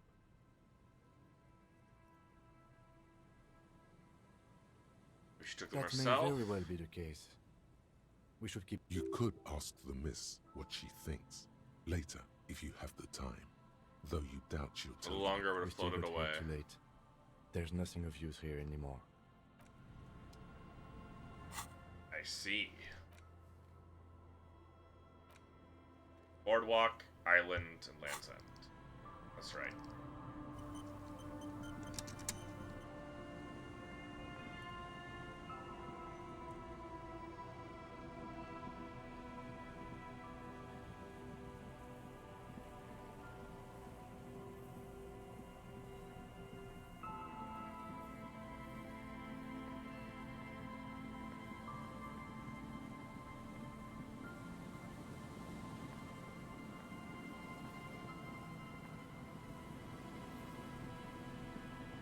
Bullet residue on the boardwalk. There's some tear.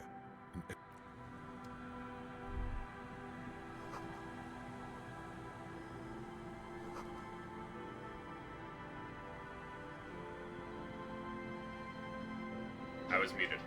I don't know when. Don't matter.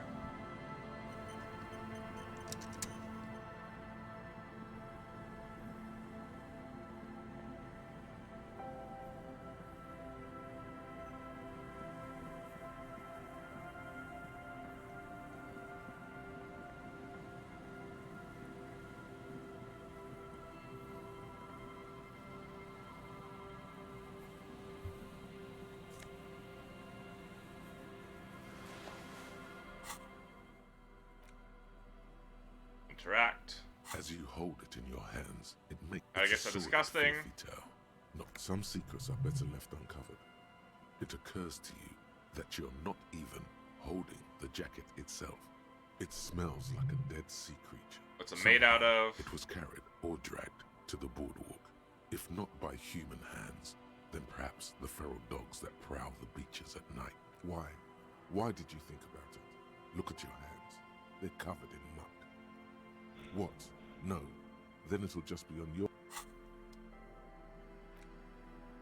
Okay, so it's just there to be silly.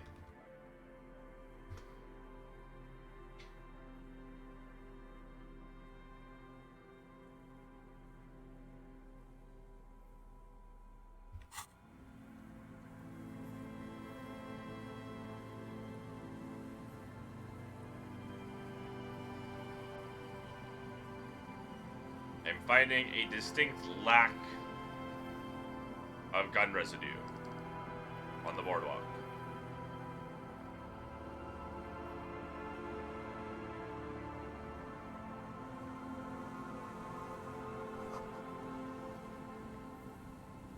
Sewer.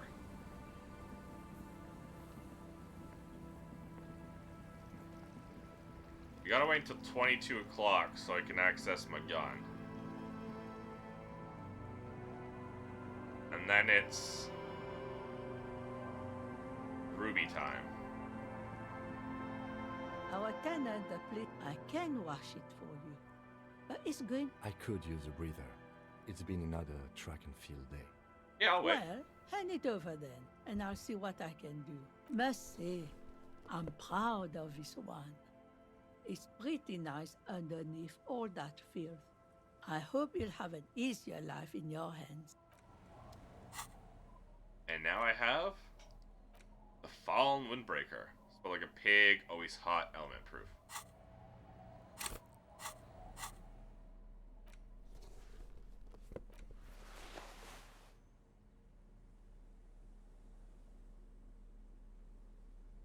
How many fallen items are there, I wonder?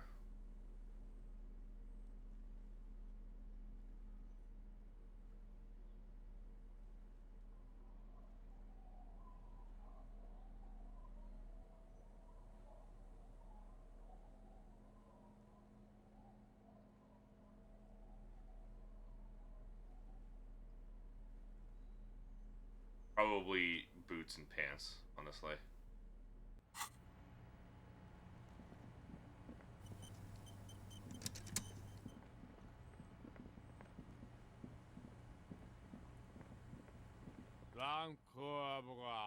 Don't call Abigail. The noxious odor and Don't you call her?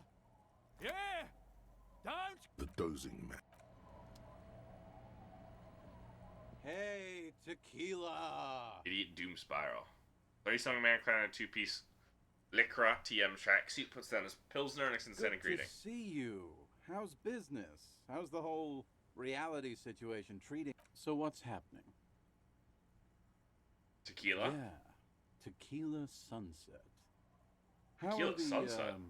high-concept, reality-based adventures proceeding? He says it like it's obviously your name.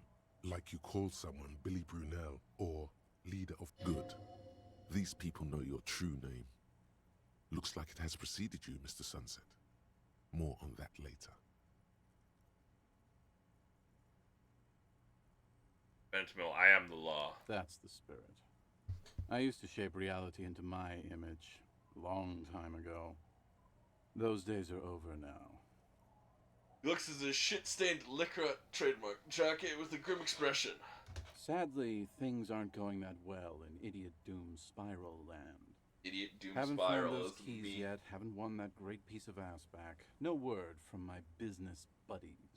Takes a sip from his beer. This guy's your buddy. You feel it immediately. You belong to an organization, a fraternity of drunks. Have you seen a red-haired woman named Ruby around Can't here? really remember seeing any women after losing my keys. It's a touchy topic. He hasn't got laid in ages. He really has no idea who this Ruby is, sire. He's seeing you. You too, Tequila Sunset. Alright, I'm I'm gonna be right back. Gonna put away dishes and go pee and stuff. But I'm gonna leave the game unpaused. The time can still go forward because I need to be 22 o'clock.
I'm back. Ugh. It hasn't even been an in-game minute. Just unpause when I'm right here. Does this take time? I wonder. It doesn't. Well, we might as well explore Land's End. For bullet residue.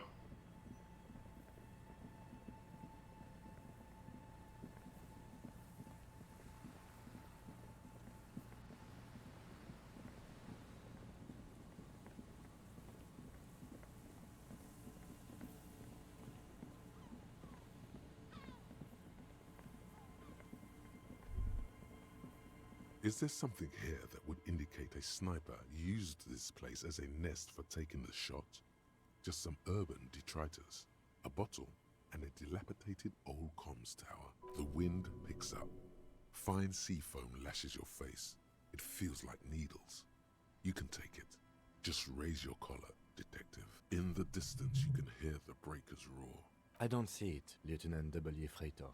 I don't see a person take a shot here and hit something there.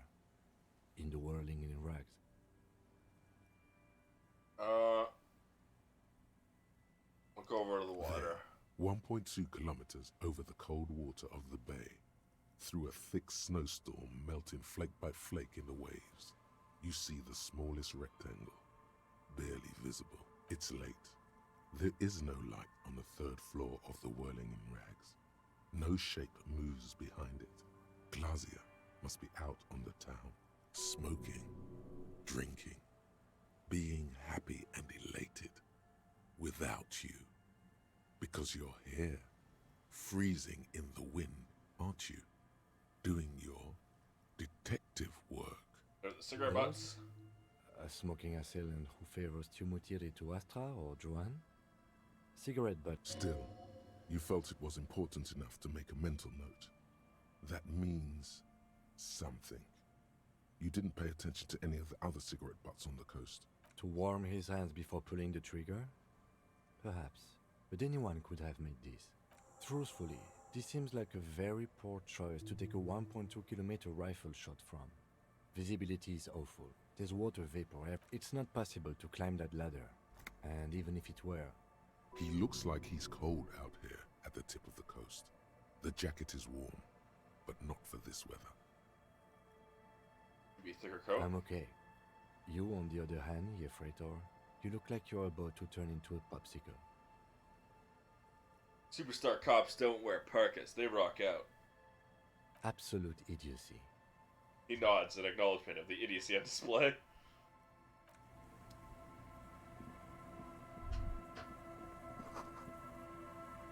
Boat trapping the bay, barely.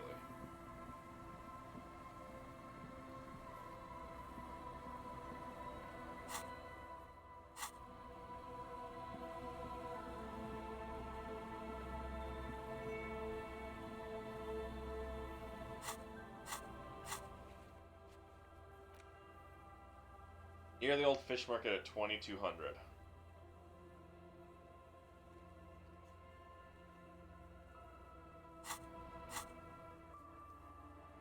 I hate the fast travel system, dude.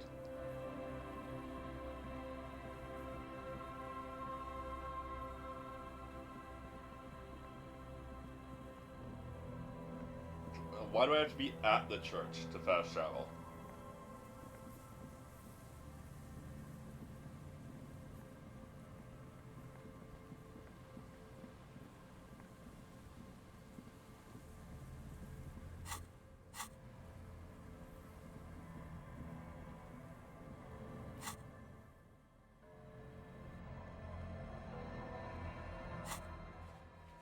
I want to know more about this egg.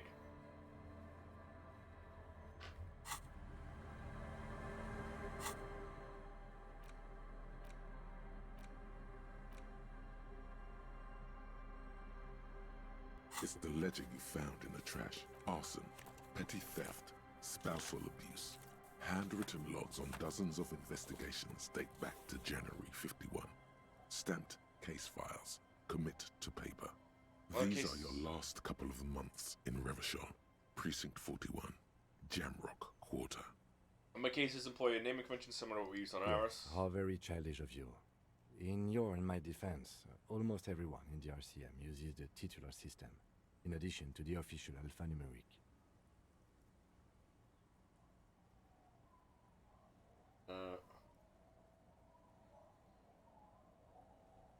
Why is that? It's a holdover from the early days of the RCM, right after the revolution, when the organization had little idea how to do things. It persists in an unofficial capacity. Officers use these titles to refer to their work among themselves. I seem to have named a case the Square Bullet Hole Murders. Again, in your defense, I seem to have named one the man with the hole in his head. That was a real person. His death was real. Still, I named it that, to amuse myself. I pray his loved ones never find out. What happened? Rail spiked through the head. He died. It was a workplace accident. Yes, a title, one might say even. Ooh. One that draws inspiration from Snoop fiction and Vespertine cop show staples. Alright, they're in capital letters Yes, all caps. One is called, others appear more light-hearted. You like this grimy, it's going to take an effort to piece these case files. You don't exactly close. It takes about half an hour to piece one together, using the system you've devised. The next world mural. This one is relatively easy to reconstruct. I just need kill Overnight, time. on 1202, Game time. a graffito, nay, a mural, appears on an 8-story tenement overlooking central Jamrock.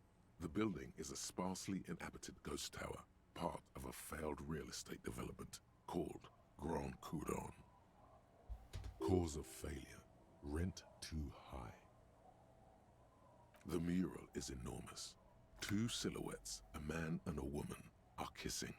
The text cut into their form reads, Almost so it's man and woman kissing. true love is possible only in the next world. For new people, it is too late for us. Wreak havoc on the middle class. People call it that thing and that fucking thing. It's visible for miles. In 2 days, the station's complaints desk gets clogged with requests to remove the bummer. You and your partner are assigned to the case. A graffito appears 8-story tenant building. Doesn't have a ghost tower. Okay. The graffito crew is easy to track down. Only the bell lectures have the literage of industrial paint to cover the surface. One of the graffito artists is rumored to be rich. They take responsibility for the execution, but not the design. The ideologue of the next world mural, as the crew calls it, remains an unknown. They ever find out who came up with it? The case files do not show you finding the author of the design. The crew agrees to clean up after themselves. However, your partner, JV, is against the removal, citing public support for conservation. This leads to a debate in Precinct 41, which then spreads to the streets of Jamrock, ending in a rare plebiscite organized by you and the rest of Row 3.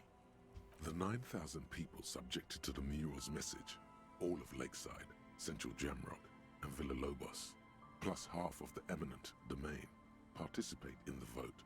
Although the case begins with what appears to be a lot of rambling on the streets as to how juvenile and stupid the mural is, given a choice between two options. B. Keep the mural, it is right. Staggering 78% of voters choose to keep it. Turns out the opposition were a loud minority, and that love truly is possible in the next world for new people, and it is too late for us. All that remains is to wreak havoc on the middle class.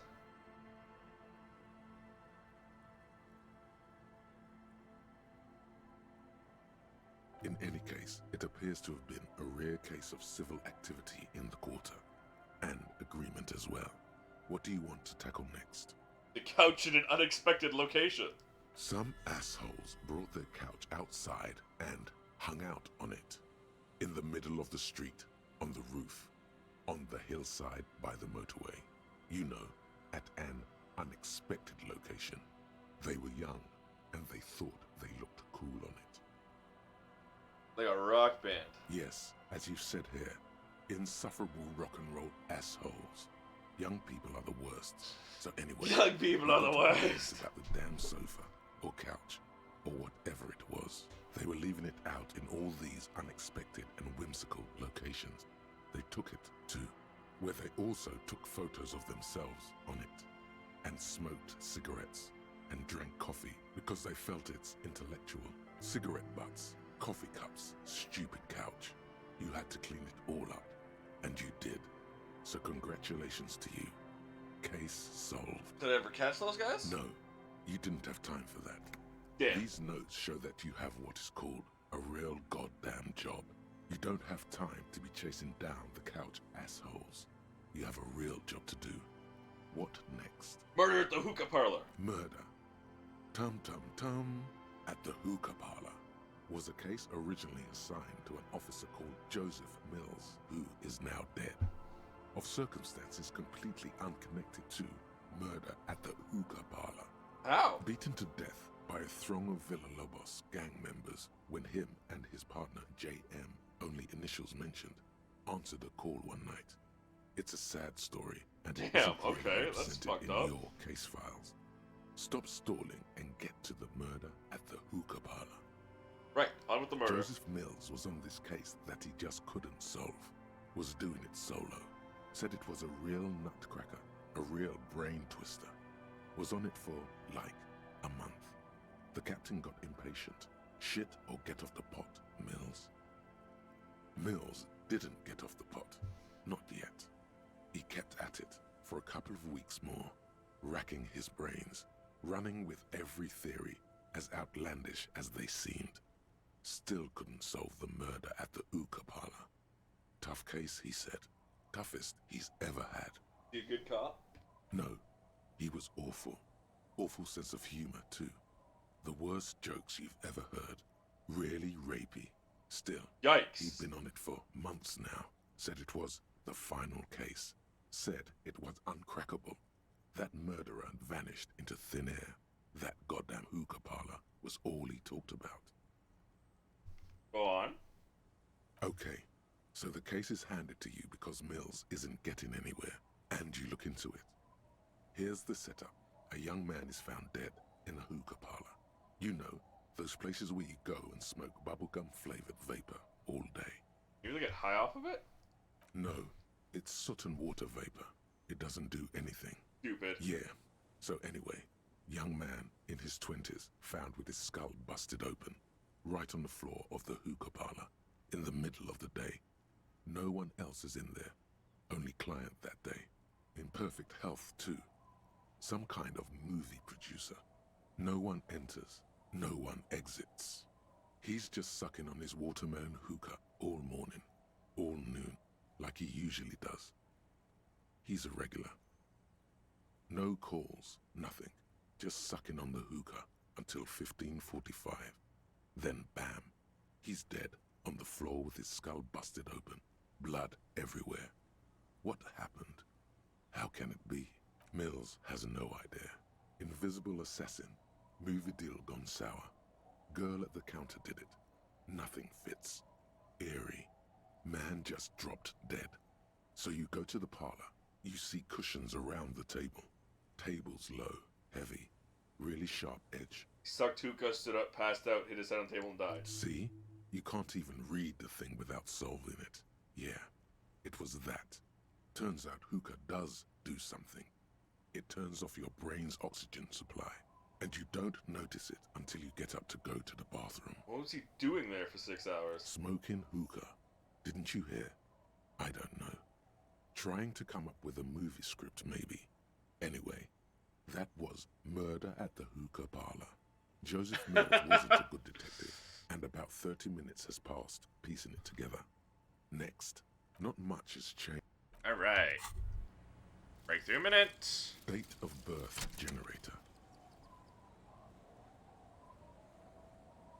You were born in the year 07, in the last year of the commune of Revachol, right before it fell, in the old military hospital on the ground floor, where people usually came to die during a snowstorm. The revolution had about 1 year left to go, and the fires were still burning bright. There were explosions in the blizzard. This was 44 years ago. You are 44 years old. The bloating might never leave your face, but beneath it, you still have some years. You still have some hope. Okay.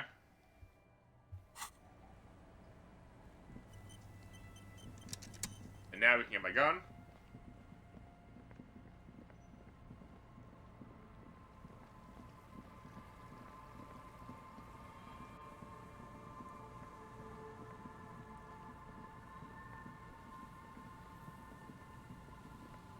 Somewhere around here.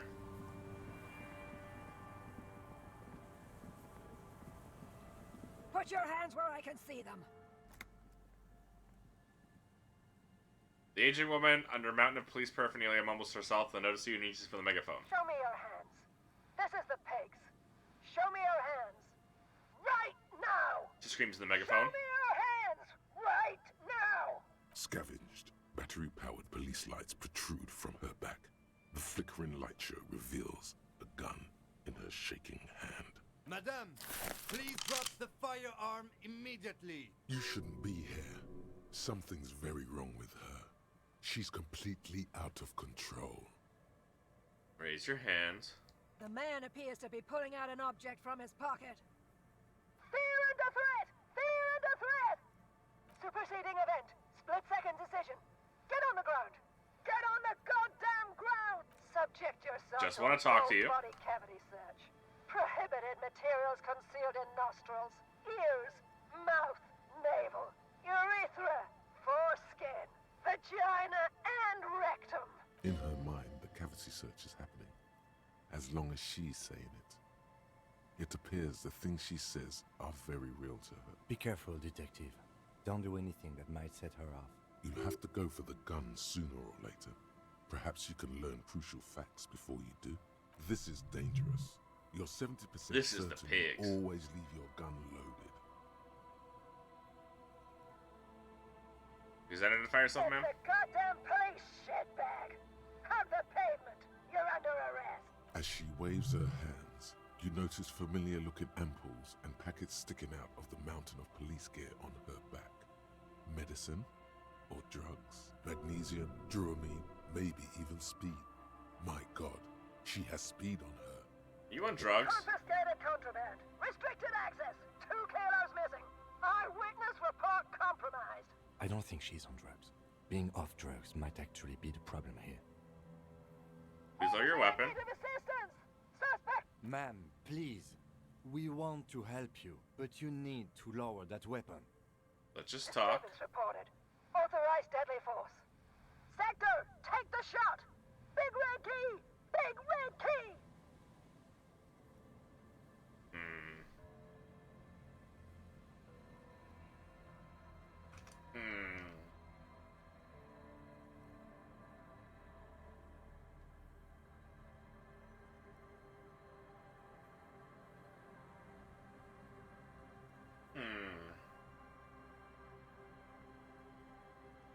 Let's go.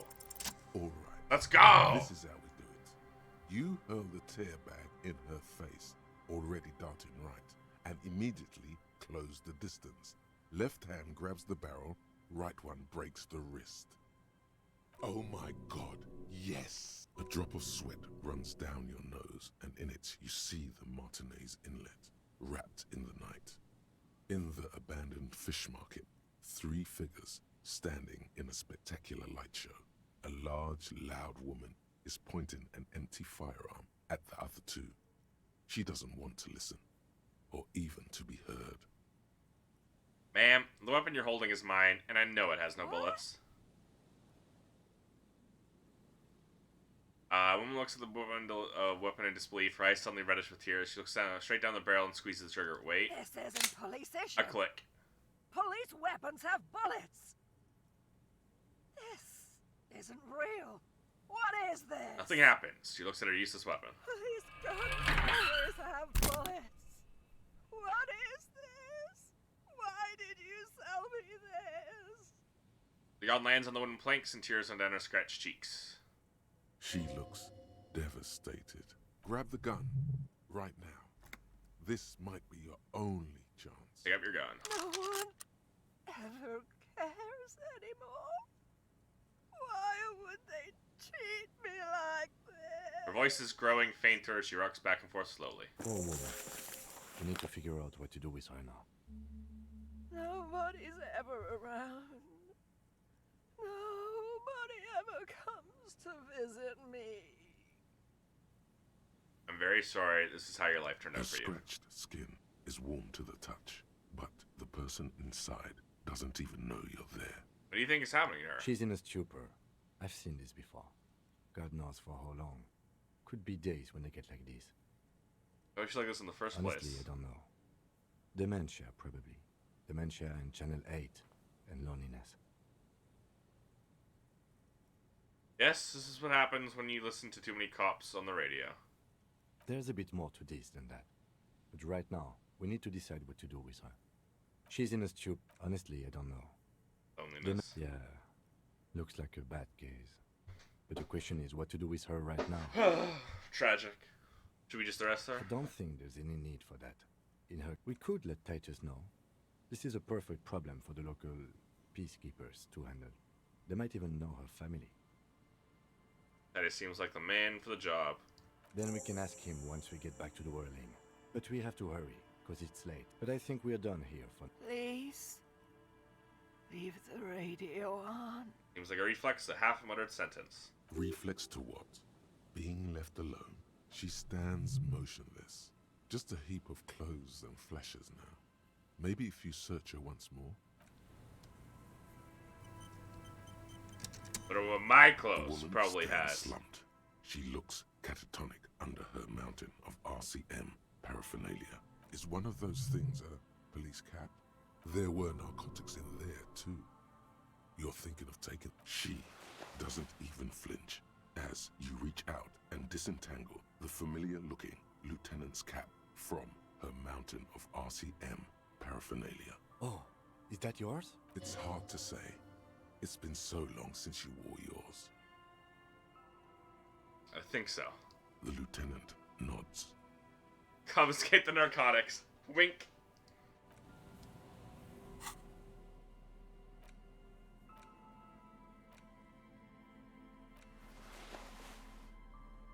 Yeah. Something better. I like this. sportswear.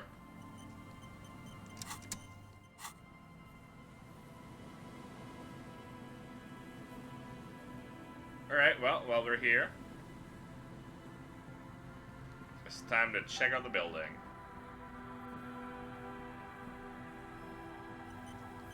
Like the brain voice told me to.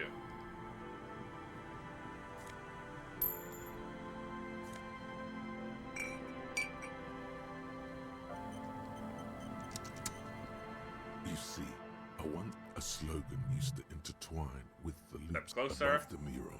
A collapsed roof, broken windows set in walls that are cracking and will soon also fall, and the coastal breeze rustling and sighing in the remains of the edifice. There's something in the wind.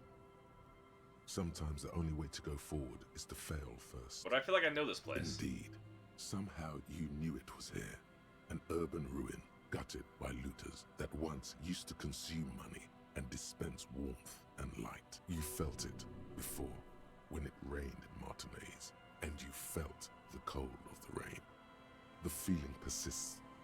It has been in you ever since. In there? She could. Or she could be in the identical room over there, or in that boat shack, in that church tower, maybe. Why single out this one building? Nice, as long as I don't critically fail. Even though you're sure you succeeded, all is quiet. 16 modifiers, plus my 4 shivers, so it's literally... rustle in the reeds. The wind has died down. The ruin in front of you is silent as a tomb. It was even something to do Trying here. to talk to the wind, the city, whatever you thought would happen, did not. And now you're just standing there, in the dusk hour, with your hands fallen to your side. Is trying to talk to the city something you've done before? Is it in your secret repertoire? A trick for when you're out of ideas? A prayer of sorts? To Revachol? She could be anywhere. How do we find her? I was really hoping she'd be in the village. Okay. Dead Sizing gets a hold of himself. She's probably north of the village, and this place is a peninsula. We already scanned most of the north. outdoor areas on our wild cryptid hunt, so we have an understanding of the geography, at least. And then there's the church. We've already searched that and can rule it out. I know it doesn't feel like progress, but exclusion is a step too. Anyway, we do it the old-fashioned way, sector by sector. Go over the whole peninsula, ask the locals, enter the places where we can enter first, like we did in the village. If that fails, if we don't Then, find her, if we're desperate, we can look where we can't enter. Bunkers, storm drainage, this place. I'm sure it won't come to that. looks behind him at the dark red box crumbling across Walk the chasm. coast, the old boardwalk, the reeds. You can always come back here and talk to the wind again. Look where it already got you. Buckle up and raise your collar. This search is going to be wet and cold. I succeeded it, but it acted like it failed it. Unless it was warning me or somehow with it.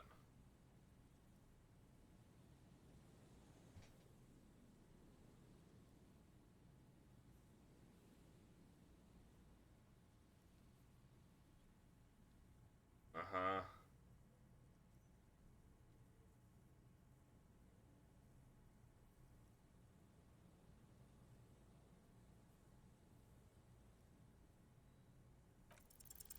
Suddenly, there's a sigh, carried on the molecules around you, moving, weird. flowing from high pressure to low pressure, like that of a woman emptying her lungs. She wraps the collapsing stone box in front of you in her breath, flowing through it. Where does it go? In through the collapsed roof, flowing down a concrete staircase to the basement, sweeping away footprints in the dust on the stairs, and then the beach below the boardwalk. Its winding tunnels, a whisper away. What is happening? She's down there.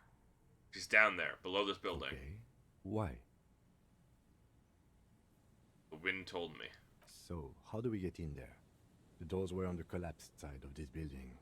They're gone, basically. There's a ladder next to the sign. Perhaps we can climb it, enter through the roof. Perhaps you can climb them. We are not climbing anything. I'm 43 years old, and I plan to live to see 70. Okay. Bye, Kim. A rusty ladder leads to the rooftop. Some of the rungs are missing. Yeah, that doesn't look good at all. The distances between the remaining rungs are rather wide. You'd have to use the mounting brackets. However, they seem corroded and the peeling rust is razor sharp. In addition, the first rung is going to be tough to reach. It's what, 3 meters above the ground? And you're 180? 190, I'm a giant. Okay, but still, the roof is collapsing and the wind gets pretty brutal up there. Dismounting from the ladder is going to be hard. Perhaps if you were to not climb the ladder. Instead, what if you were to reconceptualize climbing the ladder? Astral projection. Be open-minded about this. Yeah, because falling from that height seems, well, splat. So don't do that. Just... If I don't climb... Okay. This feels like a point of no return, so I'm gonna make a save in case I ever want to come back to this on my own time and do the stuff I never did. The rusty ladder leads. Teleportation! Not a thing. Chad says he's done first. Come on, Kim, where's your adventure spirit? Is a thing. Just where's your adventure This spirit? really has nothing to do with adventure. We are dealing with basic physics here. Won't hurt to try. Oh yes, it could hurt. A lot. Savoir faire. Savoir faire. Savoir. What's savoir? Right.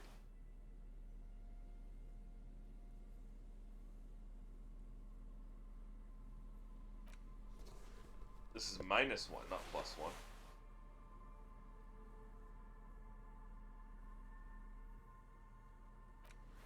I needed some pants.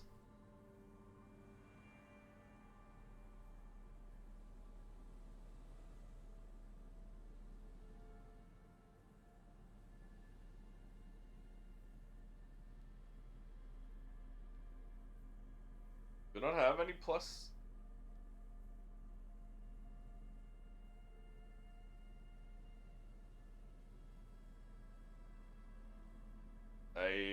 I do. That's it. Alright, where are my boots? Where are my pants?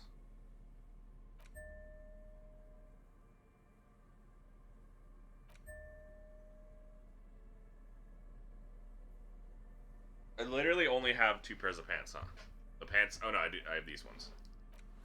Goddamn.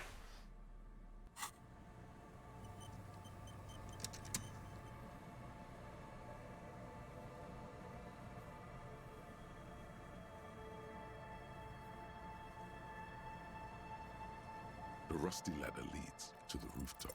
All you need to do is close your eyes and concentrate. Darkness enfolds you. You can feel the distance between the bench and the first rung of the ladder. All you need to is... do it. Zoot, zap, pow, crinkle. It's like magic. You feel yourself disappear. Your atoms fading out of existence. Okay, well, that's impressive, but... Bam! You find yourself on the roof, having mastered the art of physical displacement. I did it, Kim. I teleported. I just saw you climb the ladder. You just climbed it like a regular person. The lieutenant shots from below. The wind at the top of the building starts howling loudly, blowing away the lieutenant's voice. Faintly you hear. Never mind. Find a way to let me in when you get inside. Don't go adventuring with a backup, especially if we think the suspect may be hiding here.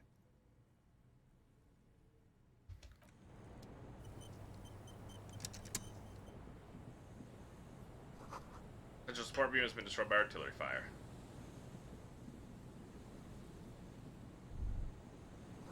Stones fall. It's a long way down.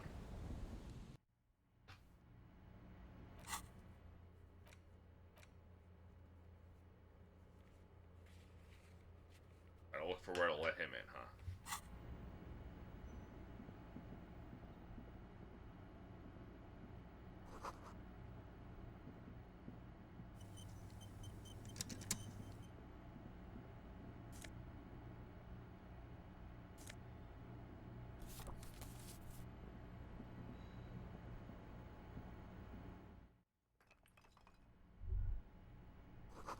There, your flashlight. That's a good idea. That's a good idea.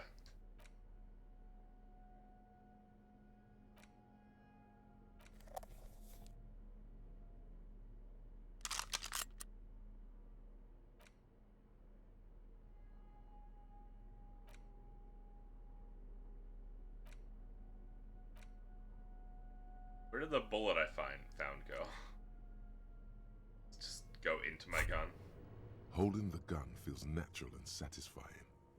It's like an extension of your arm, the polished wooden handle almost fusing into your palm. I think my hand recognizes it. It reminds you of the day you first held it, with fear and respect, hoping you don't have to use it in vain.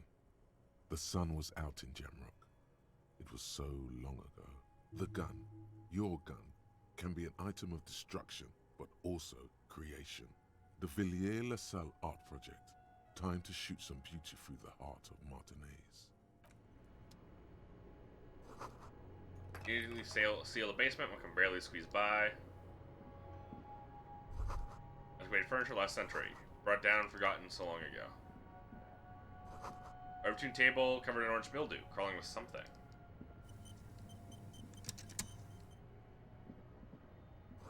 Old file folders in the cart. Documents silvery with mold. Shades of thick, dusty panes of glass.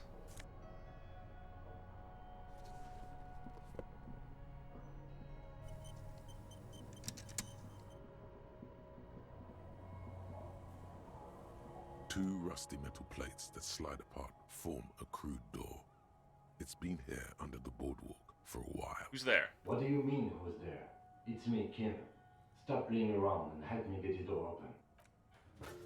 I was just making sure, man. I can't see behind the other. I can't see through the door. The doors seem to be on rails, but they've gotten jammed. You grab a side and put some strength into prying it open.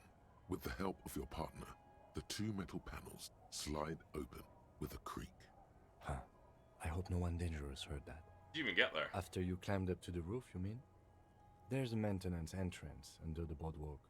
It's next to a drain pipe, possibly a storm drain. It was easy to miss before. He's quite proud of himself. At least now we know a quick way in and out. Yes, we have an exit, so let's get going. Time to investigate these passages.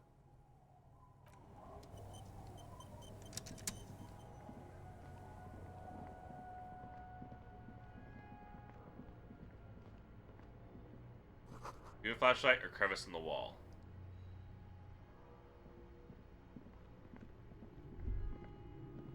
Stale fabric smelled dust and slept here months, maybe years. Revolutionary's hat. Revolution propaganda on the bunk bed, ancient flyers and brochures.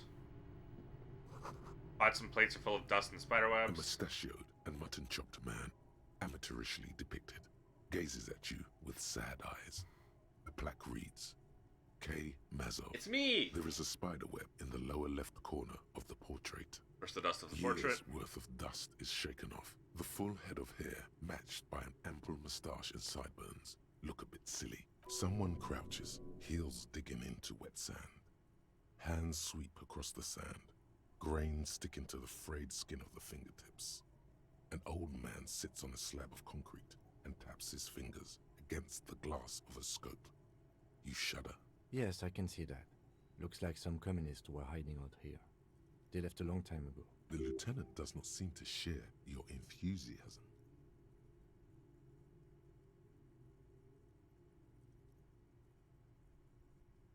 So these secret weapon We scouts and have secret found a bunkers. lot of those lately. I guess what most people think of as history tends to linger in rundown neighborhoods. Martinez being what it is, no one has gone through the trouble of cleaning out the old bunkers. Good hiding place for someone who's up to no good. How long ago? We have found Good hiding place for half a century. This was probably part of the network of defense posts the communards built against the amphibious landing. Looks around. I think the purpose of this bunker was to produce propaganda. It would have had radio equipment back then, but that's all been looted. Maybe we should move in here. Seems I won't cozy. stand in your way, but only after we're through with this case. We'll be connected. Millions of depictions of Mazov have been produced. They're not all connected. Besides, that looked like some student. The youths always go for this kind of stuff. Did someone have stopped through here recently, You though? mean like Ruby? No, I think we've stumbled on a piece of history. Looks at the dust. Yeah, no. No one's been here. The same state Lona you saw from the outside. Could this have been the killer's hideout? And this narrow window, the point of origin of the shot that killed the mercenary? This does look like an embrasure, a slit made for shooting out of. The lights of Martinez shine coolly in the clear night. So the killer views this as It's a a great hideout. place to hide. And Machiavellianism and murder are certainly not mutually exclusive. But there hasn't been anyone here in ages. The shot did not come from here. I can't Indeed. see the warning on rags. No one could get a clear view. Well, at least we've been thorough. I like thorough. The lieutenant's voice betrays a slight disappointment, which he glosses over by reasserting control. In fact, I think we're done with this bunker. But it could still be on the abandoned sea fort.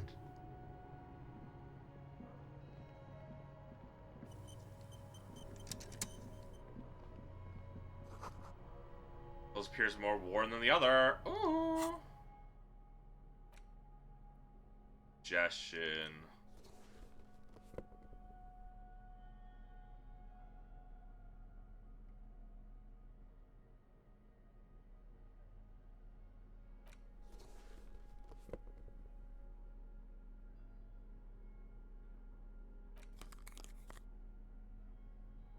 Like we're gonna want rhetoric and logic, maybe.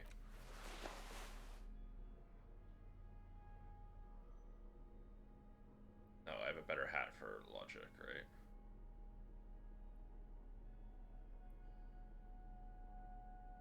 Right? Yeah, the one I'm wearing.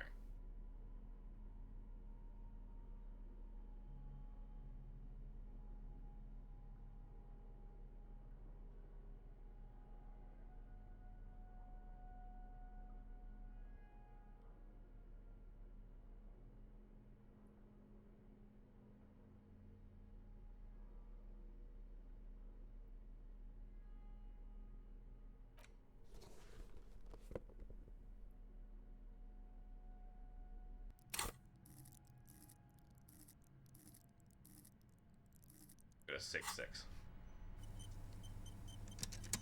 Just going that way. No claps, find another way around. In the air, a natural buzzing.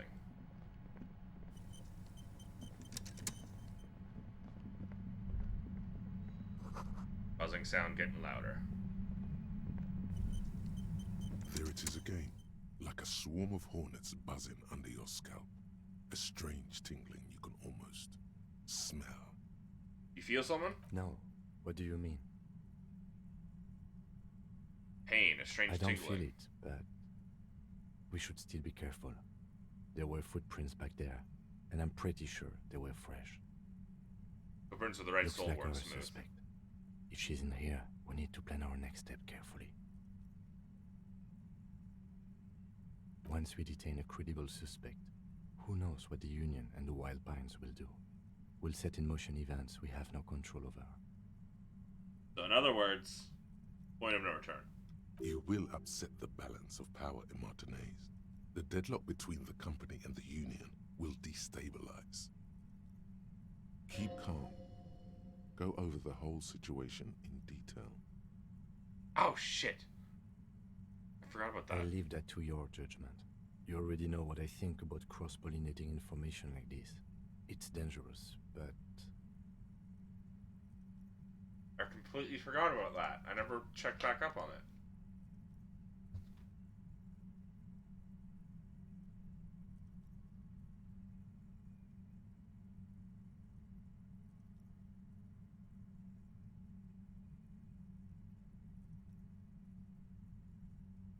He just can't be sure.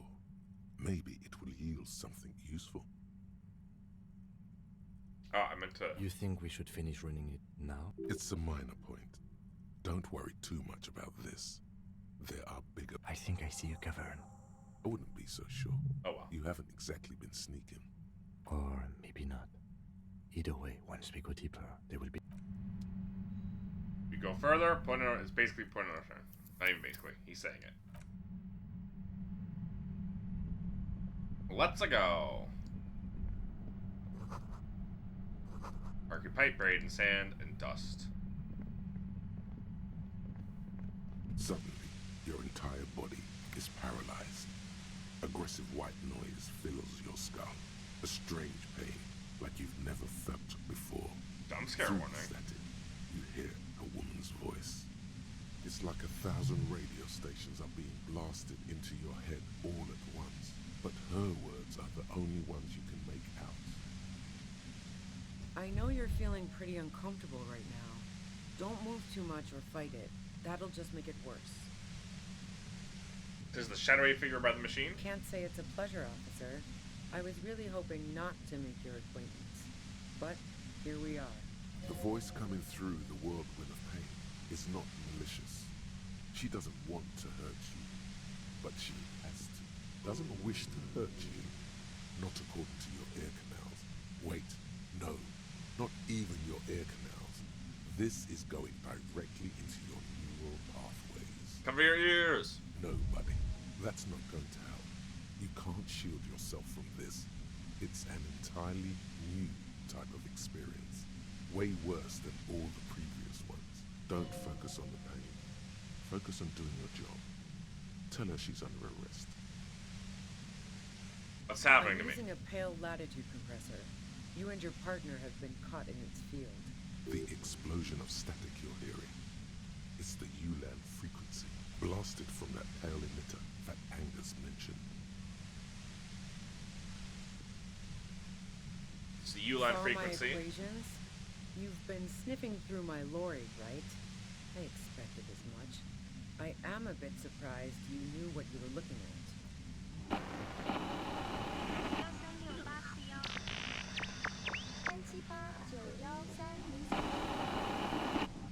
A pale latitude compressor is used to sort of make the pale more manageable. With a lot of these, you can force a radio signal grid on the pale, literally crunch the distance across it. Signals are relayed across a series of repeater stations fixed to buoys. Not a fun job manning those stations. All alone out there in the pale, people lose their minds in just a few years. So, what we are experiencing is a concentration of radio waves. He gestures towards something with great effort. Precisely. This is an industrial strength paraboloid. It's meant for forcing dimensions on something that doesn't have them. Needless to say, the frequencies used are out of this world. At the upper limit is the large prime number generator station. It's used specifically for pale latitude compression. That's why you may be hearing some numbers. But you might also hear, or think you're hearing, local radio chatter. She's been holed up in here for a while with no one to talk to. Keep her talking, and you just might get an opportunity to break loose. Did you get your hands on this I built thing? it myself. She nods toward her torture device. That's illegal. I'm guessing it's patented. But we are beyond that, aren't we? Oh yeah. Way beyond. She studies her death ray and the lofts trapped in it. Will I stay like this forever? No. Once I shut down the compressor, the pain will end. It may take a few minutes for you to steady yourself, though. It's a bit like waking out of a very confusing dream.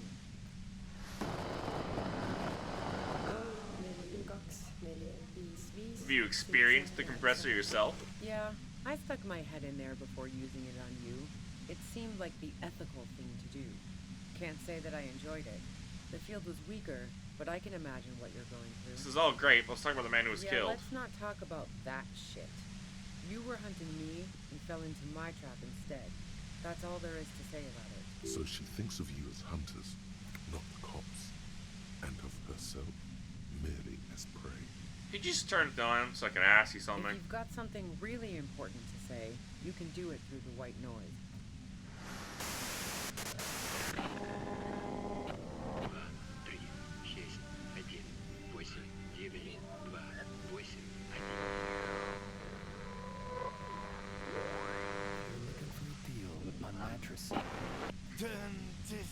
Lieutenant clutches his head, grimacing. God damn it.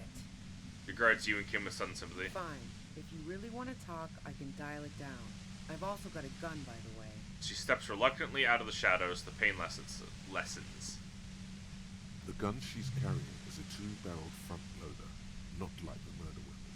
Well, it doesn't feel much better, but she can form sentences now. Thinking doesn't seem to hurt as much. Just keep her talking, and you'll get through this. How did you know we were coming? I heard you in the passages, and I've been preparing for quite a while. By hiding bullets under the floorboards? So you found my shack, huh? I'm not surprised. Her tone is bitter. She thinks she's been betrayed.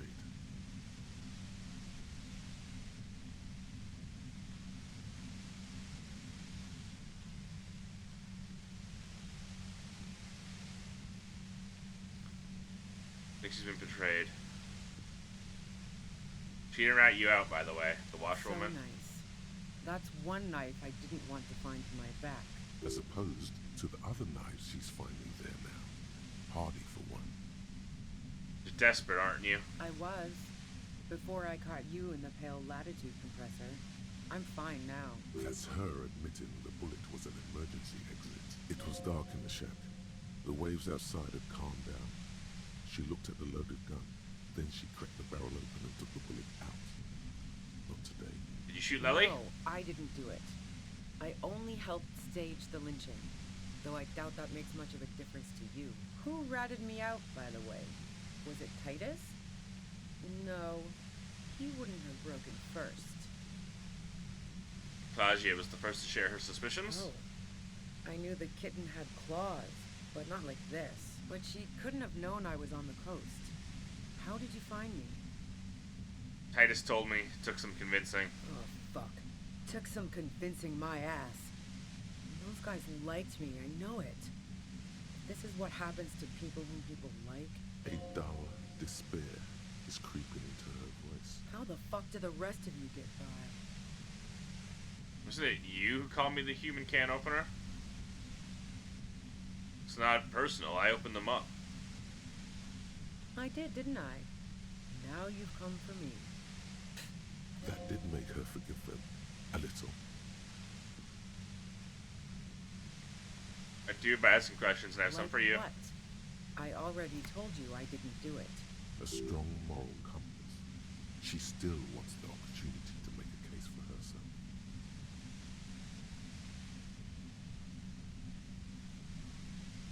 We see that Lily was a likable person. Like him. Hardened mercenaries aren't particularly likable types. You feel protective of the Union? Sure. And I didn't like Wild Pines sending in those foreign hirelings. Me and a fuck ton of other people around here. She didn't hate him, okay? Other I'm questions? listening. Like to hang on the Who rooftops?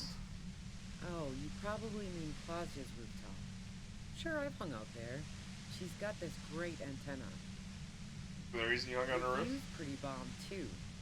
But you might say the antenna was the main attraction there, yeah. Along with Claudia. What's so great about her antenna? It's very powerful. I used it to tune into RCM frequencies. That's how I knew to be prepared for your arrival. So you're sure you didn't shoot the mark from the roof? Yes, I'm sure. In fact, the shot couldn't have possibly come from the roof.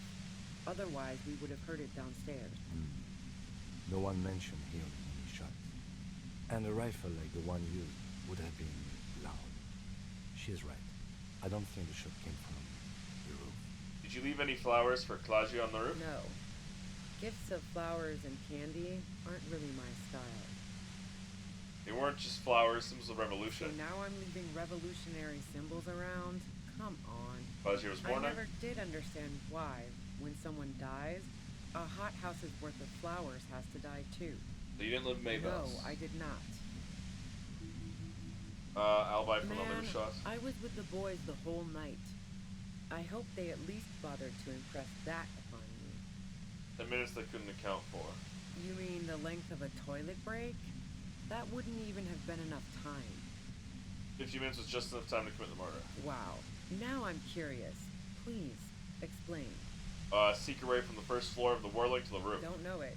But also, the shot couldn't have come from the roof. She has a point there. That didn't go super well. You've got to lay something better on her. Gargrunning. Heart of Gold Tommy fucked me over too. That really comes as a blow to her. No, he didn't. I found my own way in. Okay, great. You got into my lorry on your own. Beneath it, she's relieved Tommen didn't betray her. Get a financial incentive to kill the mark. Man, it's to get away from all that murderous shit that I left jammed. She deliberately avoided naming the mob she worked for. You might be able to find this out later. I got lucky being a dispatcher. Never had to do any of the really dirty work myself. This gun has only been used for self-defense against serious scum. Turns Bob down just a millimeter. It's going to be easier to reach the machine now. Threatening Based us on with what it. I've heard about you, you are serious scum. Responds, holding your There's a gaze. sinister note in her voice. Even with the gun and the compressor, she's afraid of you. Let's take a step back. Where? More questions before doing anything. Who killed the merc? It wasn't you. How should I know? As I keep saying, he already had a bullet in his head when I got to him, and there hasn't been any useful gossip over the radio. Those rings around her eyes, her tired voice. She's been staying up late, listening in on the conversations crisscrossing Martinez. Police radio? You've been following the case? Who hasn't? You know, I can still see him there, in Claus's room, lying on his side. He was still warm, but the bluish light coming through the broken window made him look as though he'd been dead for a good long while. What happened Sunday night? Tell me your version. She eyes you warily, as though gauging your sincerity. It's okay. We just want to... You sure you want to finish the sentence? All right, don't kill yourself over it. I was shooting the shit with Hardy and the boys over a few beers, like always. Then Klasia comes in, all pale and shuddering. She sits down with a drink, trying to steady her nerves. So I grab a seat next to her. Did she also seem high to you? Oh yeah, super. But I didn't think too much of it at first. I'd seen her party hard before. This woman has seen people OD. Glacia wasn't quite there yet. So why worry? You knew something was wrong immediately. No, I really didn't. She's not that easy to read. I just assumed she'd done too much blow. It wouldn't be a first for her. But no such luck. She was in some deep shit. She asked me to come upstairs. The merc she'd been going with was lying on the bedroom floor, dead. I knew she couldn't get the authorities involved, so yeah. You made it look like he'd been hanged. How'd you manage to come up with a plan so quickly? What? No. Faking a lynching was her idea. She looks shaken. She wasn't surprised to be ratted out, but framed. Her idea? In cold blood. It really surprised me how quickly she was able to get a hold of herself once we got up there. It was like she was another person. The party girl was gone. She asked me to help her drag him into the shower so she could wind the shower head around his neck to fake lividity. Then she dressed him while I went to get the Hardy Boys.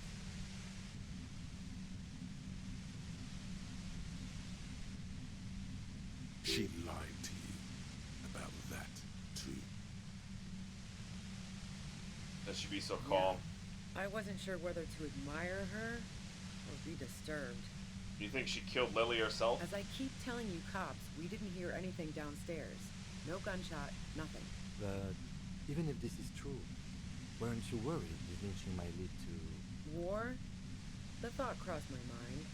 But the mercenary's death was going to have repercussions either way. Although the way things are going... She doesn't want to talk about this, but not because she has something to hide. She doesn't want the guilt. Fuck it. I'm not responsible for these people after what they did to me. You didn't kill him, why hide? I saw you roll into town. I wasn't about to stick around for questioning by a goddamn La Puta Madre agent. That strange, distant fear is getting close now. It's a fear of yourself. What do you mean, La Puta Madre agent? Yes, you. Everyone says you're his peon, his human can opener. Through the sudden sharp pain in your head, you hear the lieutenant mumble something to himself. Fucking hell. And why me? You hear through the white noise. It's especially bad suddenly. Felt like a vein exploded. Who's everyone? How do you know Everyone this? in Jamrock. The cops, the criminals. Why do you think I'm holed up in here with a goddamn death ray waiting for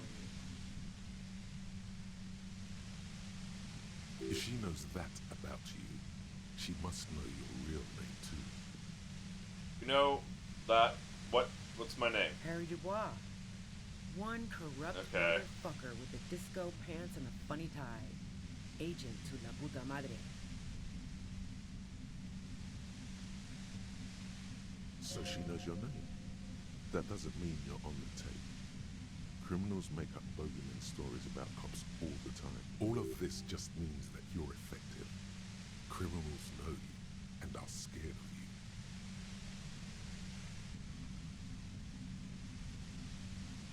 Damn. I don't know.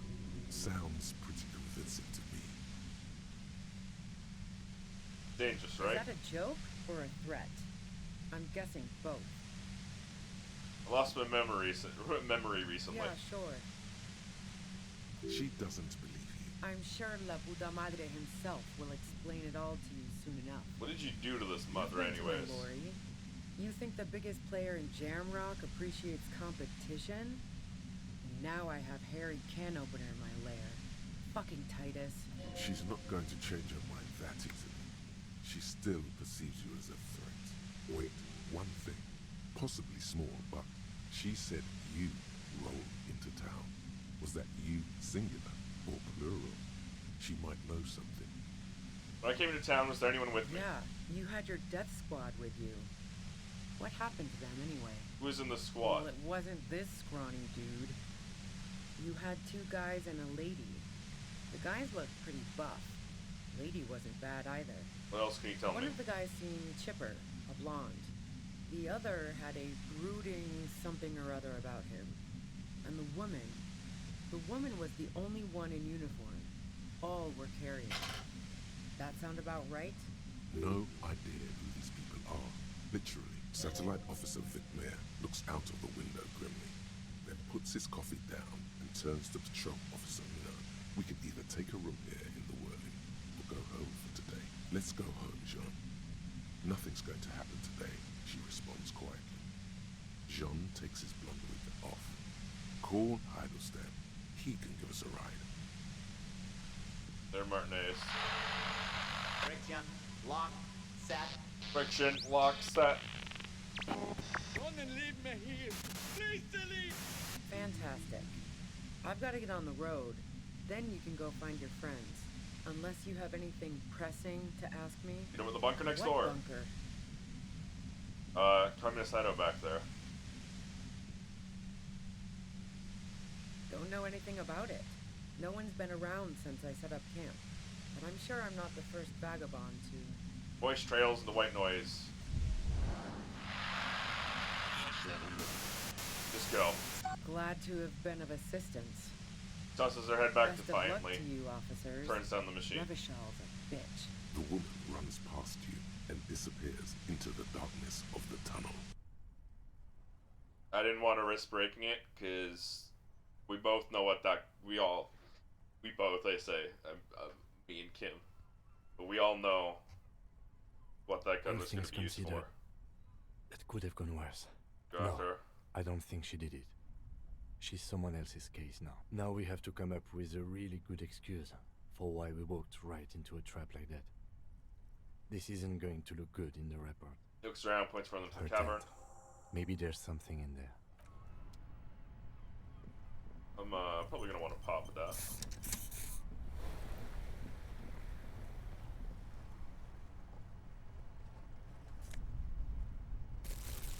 Oh, I'm going to want to pop that. Dark water trails into the distance. Cooking utensils, prepare yourself porridge with bananas. The plain red tent stands by dispassionately. The tent Look looks inside. old, but well maintained.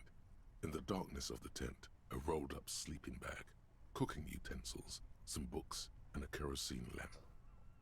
It reeks of cigarettes. Shine your flashlight on the books. Assorted soft covers, mostly pulp horror. A motor carriage lies buried in the snow on one cover. On another, a ghost airship. You also see a collection of radio enthusiast magazines. See anything? Sift through the magazines. Rager Monthly, Journal of Material Science. More Technological Digest. One of the magazines doesn't have images on the cover. It's not a magazine. It's a leather notebook. Take the notebook. Pocket the worn brown leather journal. A trusted friend left behind. We should read this immediately. I agree. A thick journal. The cover is worn like someone used to carry it around in their back pocket. Examine. It's made of full-grain leather. The lower left corner of the back cover sports an embossed brand name. Schneller. This was important to her when it was still hers. Unwind the strap. The journal falls open. About 2/3 of its ruled pages have been filled. Study the handwriting. The large cursive of someone who writes quickly and confidently, perhaps too confidently.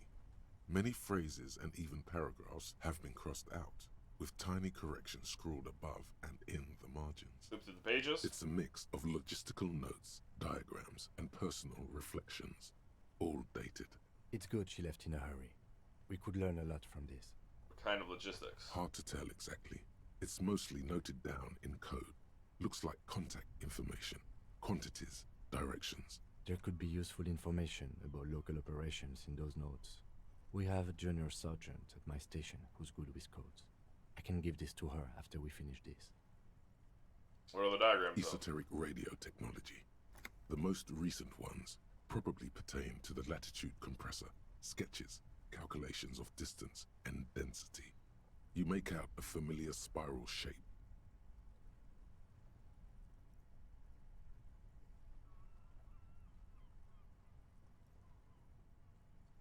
Anything personal? Short, wry observations of people and places.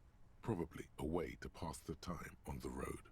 Also, what appears to be attempts to sort through some difficult decisions. There are a few passages with many questions in them. Staff issues. Always tough on the leadership. You smell traces of betrayal. How far back? The first entry is from August 2nd of last year. It reads simply, I know my position is precarious. All I can do is make myself as useful as I can while looking for a way out. Remember, no one is indispensable. What did she write in the day Lily died? Nothing on March 4th. March 5th, though, well, that's bound to come back and bite me in the ass. I'm bad at this. Loyal to a fault. But that's another matter entirely. She is referring to betraying a previous employer. Does this suggest she did it in self-defense? That name isn't mentioned as far as you can tell. Small wonder. Would you talk about La Puta Madre in your journal? You do see an M, though. La Puta Madre. M is mentioned on March 9th and March 15th. The first one? M's peon is coming to town, no doubt to investigate the lynching. But also, I feel it in my gut to finally put a bullet in my head while I'm napping in my lorry or on a smoke break. Well, I won't stick around just to twist my own neck by constantly looking over my shoulder. Then again, isn't that what I've been doing ever since I got the call? Were you supposed to find her, even apart from the investigation then? On M's request? No, you wouldn't do something like this. This must be a mistake. You didn't follow through. You should have shot her in the head. I would never kill people for a mob The boss. thought steadies your nerves. The journal stops shaking in your hand. Read the entry. Been holed up here for 3 days now. I'm used to being alone and all, but I don't know when I'll be able to leave, or if I'll be ratted out. They will rat me out, of course. I've made it a point to believe in the best in people, the boys, for example. But experience tells me, did M feel truly betrayed by me? I was feeling threatened. He'd have to know if he threatened people, they'd take measures to protect themselves. Even I know that. Economic measures first of all. Gotta make a living, right? I can still hear his voice in the receiver. Taste the plastic. The entry ends abruptly. What's the most recent? The most recent entry is from today. It reads, even when I leave here, if I leave here alive, what's my next move? Staging a lynching is a crime, even if I'm not accused of murder on top of that. Forever on the run. Not really my idea of the open road. Man, I was really looking forward to winning. It looks like she might have been framed? That would be a first, or a fourth. But who's counting, he thinks. Very rarely does anyone actually get framed. Kim, am I really a La Puta Madre agent? No, I don't think you are. Ask someone in your precinct if you want to be sure. He truly does not believe you are. Perhaps he shouldn't be so trusting. Maybe it's good we didn't catch her. I wouldn't go so far as to say that. We have other reasons to arrest her. He frowns. Besides, I'm not sure her life as a fugitive is going to be much better than we does. Especially if she has problems with the Madre. Who do you think killed the Mark? Could have been Titus. Then again... No one heard the shot. Maybe there's a Hardy boy we've yet to meet, who acted as his accomplice. One thing is for certain. We have business... Alright. Time to go back. The plain red...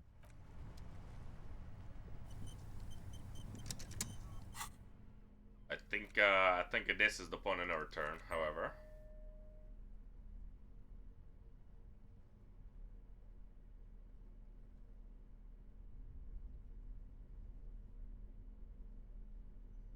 Where are you, horrific necktie?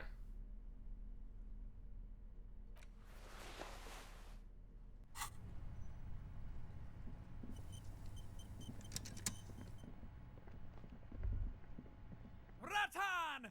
Now is the time! Time for what? Oh, you will see.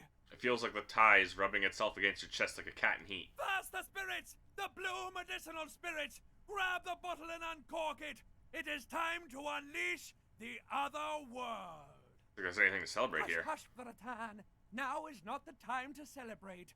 Now is the time to get ready! Trust me on this! This is what it's all been building towards! It's gonna be off the hook! Off all hooks! Slowly uncork the blue medicinal spirits. The bottle opens with a silent, mysterious hiss. The fumes rising from its mouth are as crisp as the northern winds, howling somewhere, lashing the boardwalk with brine and rain. An ancient warmth crawls under your skin. Now, Ratan, take me off! I didn't know I could do that. Ratan! Have I ever lied to you? Just take me off! The necktie tugs encouragingly at your neck. Take the necktie Your off. fingers manage to undo the oily knot, and the necktie... I mean, I have taken it on and off repeatedly. So frail sitting there. Now what? Now, put me in the bottle! But why? Trust me! Just trust me! You and I are gonna have so much fun it should be illegal! I suspect that I might be. Just put me in the bottle, Bratan! I'm not gonna let you down! You and I are like the same person! Put the necktie in the bottle. As the necktie slides into the purifying liquid, large stains of grease rise off from it and float to the surface. There, they quickly dissolve and disappear completely, cleansed by the blue spirit fire of 98.7% pure alcohol. The fabric looks almost new again. No longer like a disgusting worm of the lower intestine, but like a colorful and deadly poisonous reef snake of the Insulindian Ocean. So what next? The necktie floats in the bluish liquid with almost unearthly grace. Necktie? There is silence. Cork the bottle and put it The away. lieutenant has been observing you quietly all this time. He's struggling to keep silent, but finally seems to give up. I've got to ask, what are you doing? My family, you put a piece of clothing in some hard liquor and drink it for good luck. It's silly, but no harm done, right? I didn't want to tell anyone, but my necktie has been talking to me lately. Of course it has. Started when I woke up in the whirling in rags. It's been talking to me since. And what has the necktie been telling you, if I may ask? Signs of some really hardcore mental illness. It mostly urges me to party harder. He doesn't actually believe it's wonderful. Okay, so why did you put it in the bottle? Because it told me to. Right, okay. Anyway, I'm glad you told me your necktie has been speaking to you. That must not have been easy. For a second, it looks like he's about to add something. We're all under stress. This is turning into a great big mess. I'm not judging. Just keep it together. Let's go. God, he is just, like, so understanding. Like, he doesn't, like, he's unfazed by everything. He's like, this guy is a complete and utter fucking insane moron. But, you know what? It happens to us all, and I wish him the best, and I believe in him. Regardless.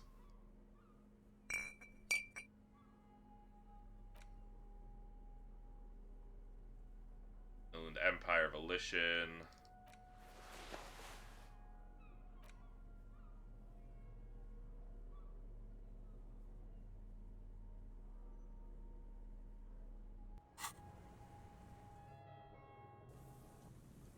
So I turned him into a Molotov cocktail.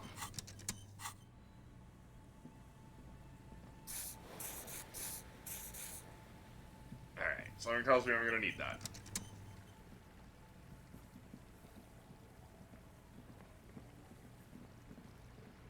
Wow, I currently have more morale than I have health now because of the Volition upgrades I've got.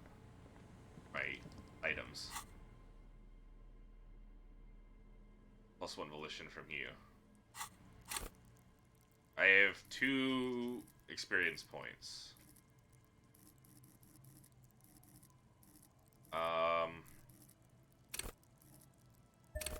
Let's get some more health. No. That doesn't seem worth it. I don't know what to upgrade anymore, because, like, it doesn't matter.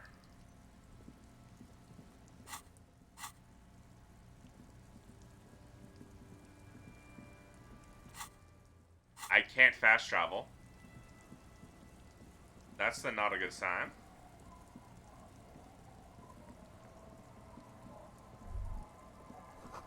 The walker was either very confused or drunk out of his mind. What walker? You left these footprints? This is it. The scene of the party. The fire pit. Cigarettes and empty bottles all evidence it. Sure does look like a lot of folks partied here. Looks like they were here a while, judging from all the bottles. The sunken motor carriage provided them a focal point, like a goose ice sculpture or a chocolate fountain. We've had a couple partygoers here. Looks like it.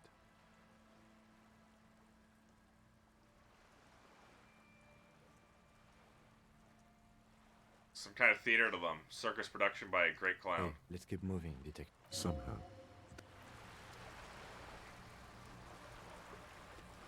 What was... okay. That was interesting. Interesting?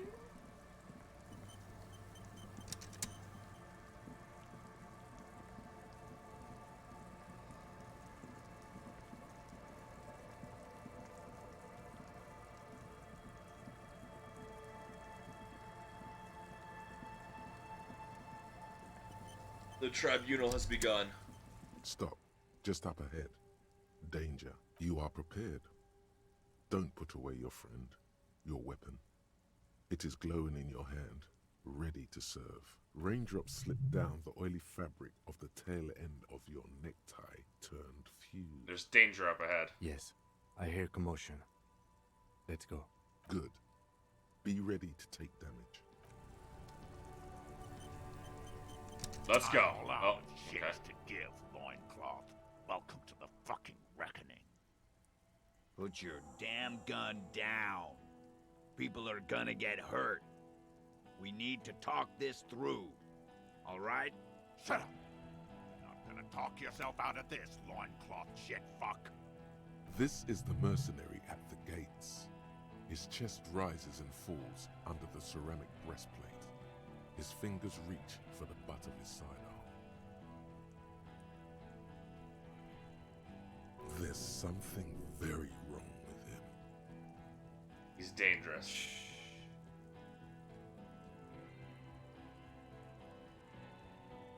This is a misunderstanding. Nothing irreversible has happened yet. You can just return to your unit and forget all about this.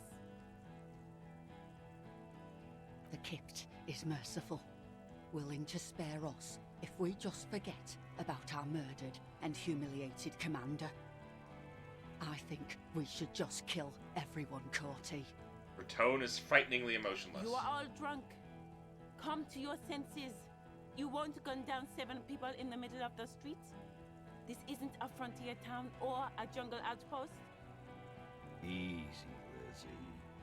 Let me handle it. I know guys like this. I'm sure we can come to a peaceful agreement. Ain't that right, fellas? He is facing overwhelmingly superior firepower, and he knows it. Peaceful.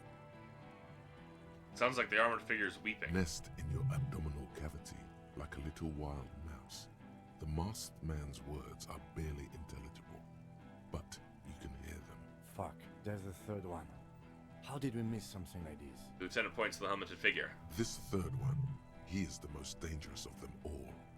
Heavily armed. The lieutenant is genuinely worried for his life. You should consult him before getting in there. This is Mercenary Tribunal. the Mercenary Tribunal. What do we do? My plan is not to get killed, but we have to intervene. If this turns into a firefight, we should take him out first. He A nods. sound strategy. He's the leader. Stop! This is the police! Get lost, comedian. You cops had your chance. Now it's fucking time for some justice. He licks his lips, waving his gun at the crowd. Losing his balance for a moment, he staggers backward. Pig, fuck! The only word you can make out. You can see you're drunk. Ah, yeah. Welcome to the fucking party. You're probably gonna get killed too. I don't give a shit if you're cops. No one is going to kill anyone. Let's just put the guns down and talk like civilized human beings. With a wordless gurgle, the killer loads his long rifle. The leader gives a small nod to the helmeted man. Suddenly, the blue medicinal spirit in your hand seems to have a pulsating glow. It feels enticing somehow. All right, end game. Light me on fire and throw me in his face. Wait, it's a good thing you have an anthropomorphic petrol bomb. It really is. But you have to soften him up first. Even if it comes to a fight, it's a good idea to get under his skin first.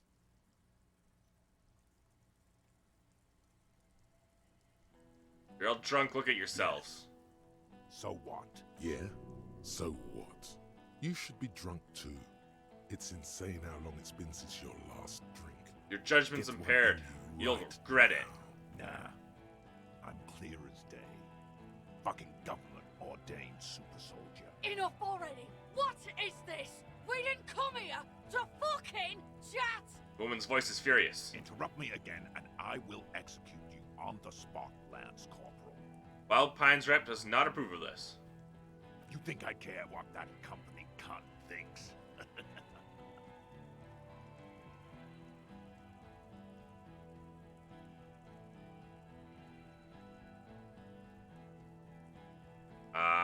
She told me, she knew you're out of control, she told me. She's gone, you stupid fuck. Sailed off 5 minutes ago. She doesn't give a shit about you, Silos. As you look to the bay, you see a small green sail on the horizon by the crumbling sea fort, growing smaller. Stay cool! Don't do anything stupid! Titus shouts to his men in the background. Company bitch is gone. Lady's gone. Fuck are we still doing in this shithole? He looks around tired, suddenly. Sad even. Guys, I just get in the way. I don't even have a gun. Little guy breaks formation. Hold your ground. Any more of you run, I'll shoot you myself. Titus turns to his men as the other one runs to the yard. They're afraid, all of them, trembling reeds in the wind. They'll run, scatter soon, one by one. No, the rest will stay. They will hold their ground, even if it means dying here with you.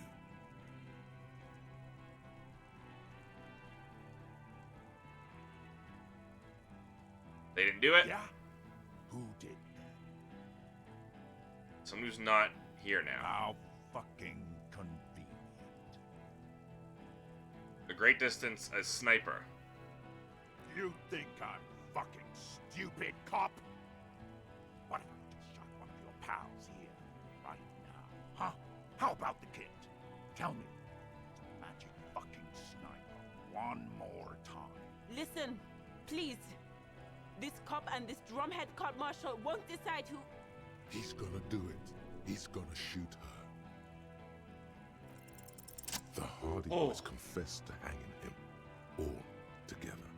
Titus said we took him out back and hanged him. He said it loud, in a public place. He was shot. He wasn't hanged. Listen to me. You're lying, DePaul Hardy. He doesn't move the weapon? A Kiel Model 40 revolver, 8 rounds in the barrel.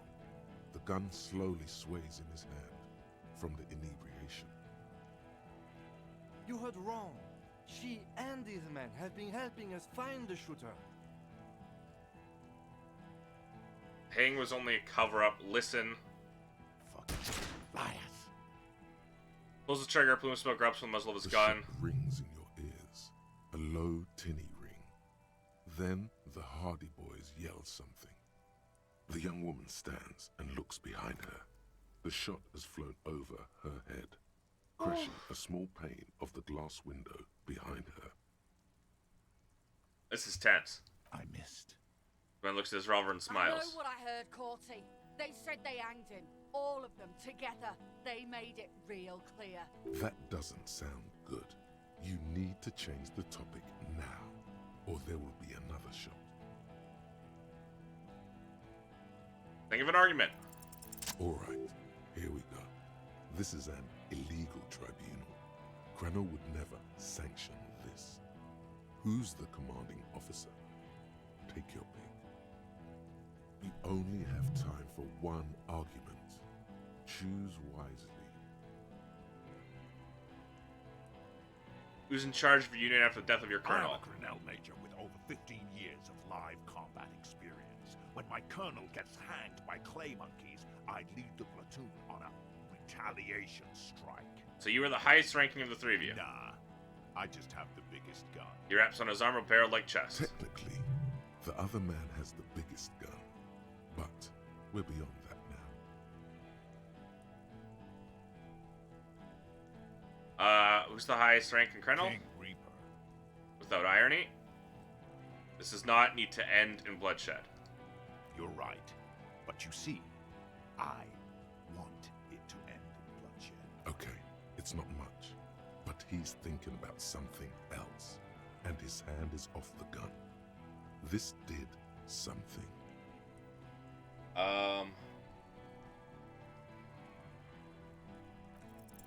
Of course, nothing bad will happen. Talk about his dead friend. He seems stable enough. Even better, it will further destabilize. Don't fucking talk to me about my brother, loincloth. Squeezes the words out from between clamped lips and lands on the pistol. Yes. Immediate failure. Things are worse now. He's observing your every motion carefully. Alright, spear bomb time.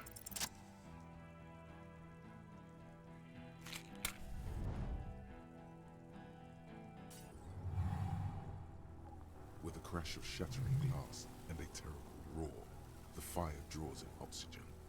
The bomb hits the mercenary in the chest, swallowing him in flames as he staggers backward.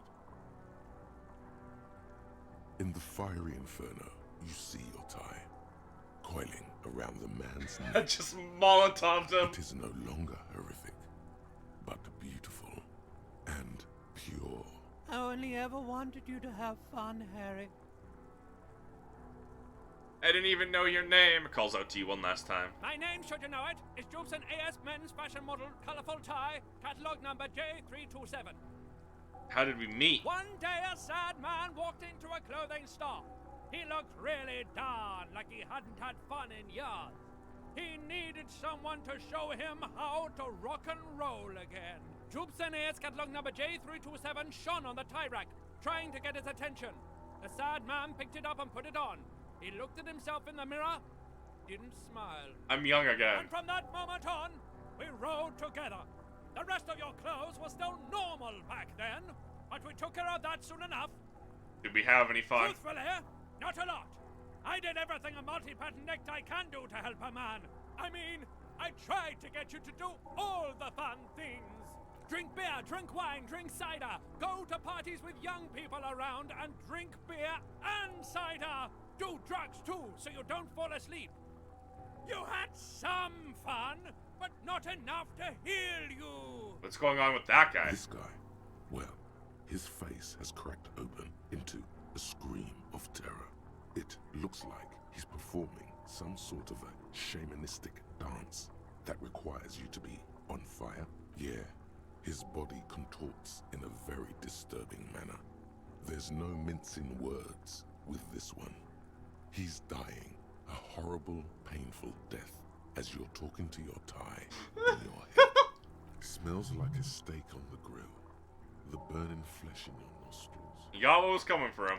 Eventually we all do, Harry. What's wrong with me? Your heart is broken, Bratushka, and it cannot be mended. Believe me, I've tried. Am I gonna stay like this forever? No, you're going to be mowed down by gunfire from the 2 remaining mugs. So no, not forever. Who broke my heart? You both did, Bratan. Deep down, you know it was both of you. No, it was her mostly. Don't lie to him, Necktie. Goodbye, Necktie. See you on the other side. I'll never forget you. The necktie disintegrates into molten heat. Its last remaining embers letting out a pop and crack that sounds like... Hold on, let me level up some things real quick. I don't know, probably authority might be good right now. Let's get some electrochemistry in here. Maybe some more Inland Empire. Okay. Correct, that sounds like... Hey, for God's sake! Watch out!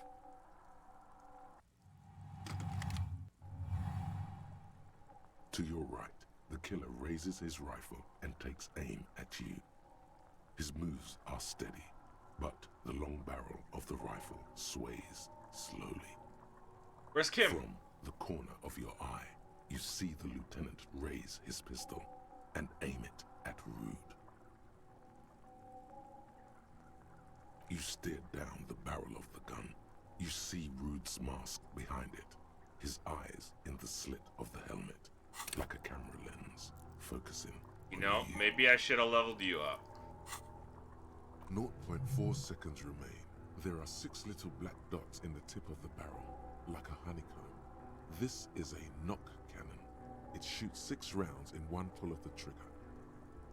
Is there anything we could use to protect this frail body? That gun will tear us to pieces. You leap left. Whoa, let's go! Left passes mere millimeters from your side, tearing fabric off your coat. Feels like the lightest of tucks.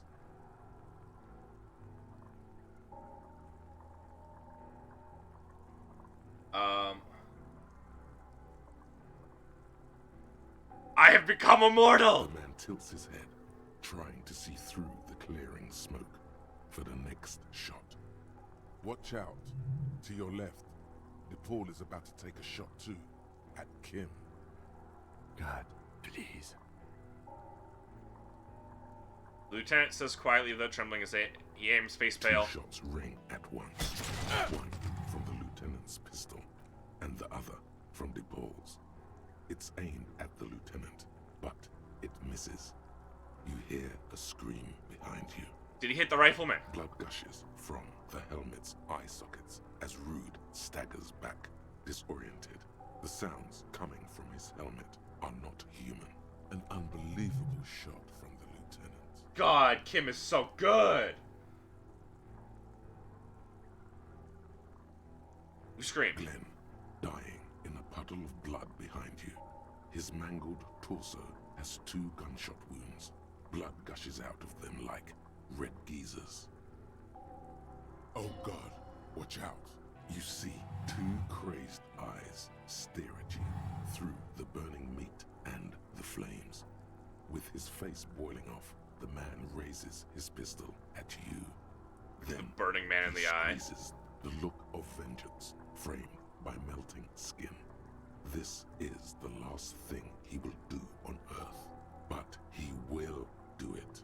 He will end you. Here it comes. Death.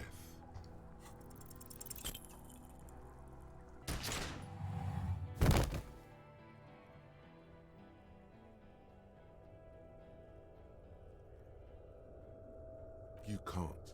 There is no time. Something inside your pelvis explodes. Your entire lower body is on fire, and your legs can't support you. I guess he fall didn't hit down my like chest. a wreck. Unfortunate. The pain is too immense to scream. It pushes the air out of your lungs. Everything goes dark. A distant blur as you recede into it. Listen through the darkness and the pain. The Hardy Boys are screaming, fighting, dying. Someone jumps over you. Nearby gunfire shatters glass. Stop! Gart, the cafeteria manager. Cop! Protect the cop! He's down! That's your lower body. Feels slick and warm with blood. The pain is too strong to know what has happened there. Even clutching to your consciousness takes everything you got. What parts of me are missing? Most of what's down there. Oh, God. It's all gone. Open your eyes now. You have to see what's happening. No. It's just a fear. Even if... Who cares? No one wants you anyway. What do I see? Nothing. A persisting darkness. Kim alive. Dancing lights of pain. Distant shadows cast by them. Like a hellish play. You're bleeding out.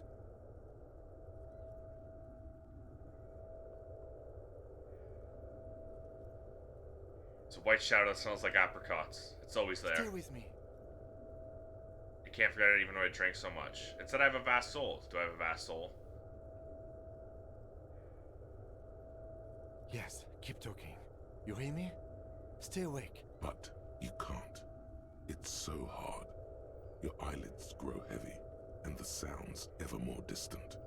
And a cold comes over you.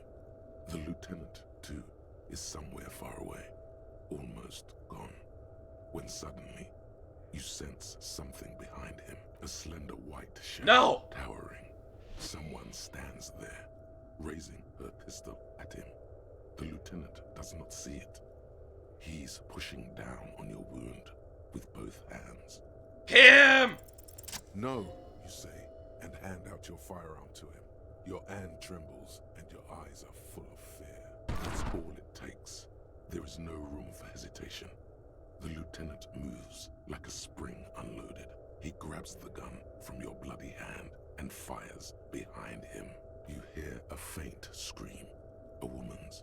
Then the sound disappears, like someone pressed stop on the tape. The woman is gone. So is Kim. Then the whole world. All into total darkness. This is death. One more door, baby. One more door. No! Let me back into the fight! The fight? There is no fight. The fight is over. It was lost 1,000 years ago. You have laid here forever.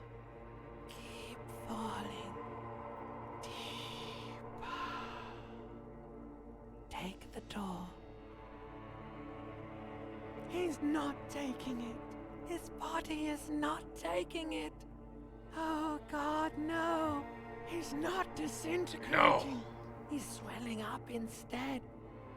Over the hours, hurting, moaning in his sleep, and rotting, and being disinfected, and smelling of drugs, and feeling saliva in his mouth, drifting in painkillers, thrashing in his wound sleep.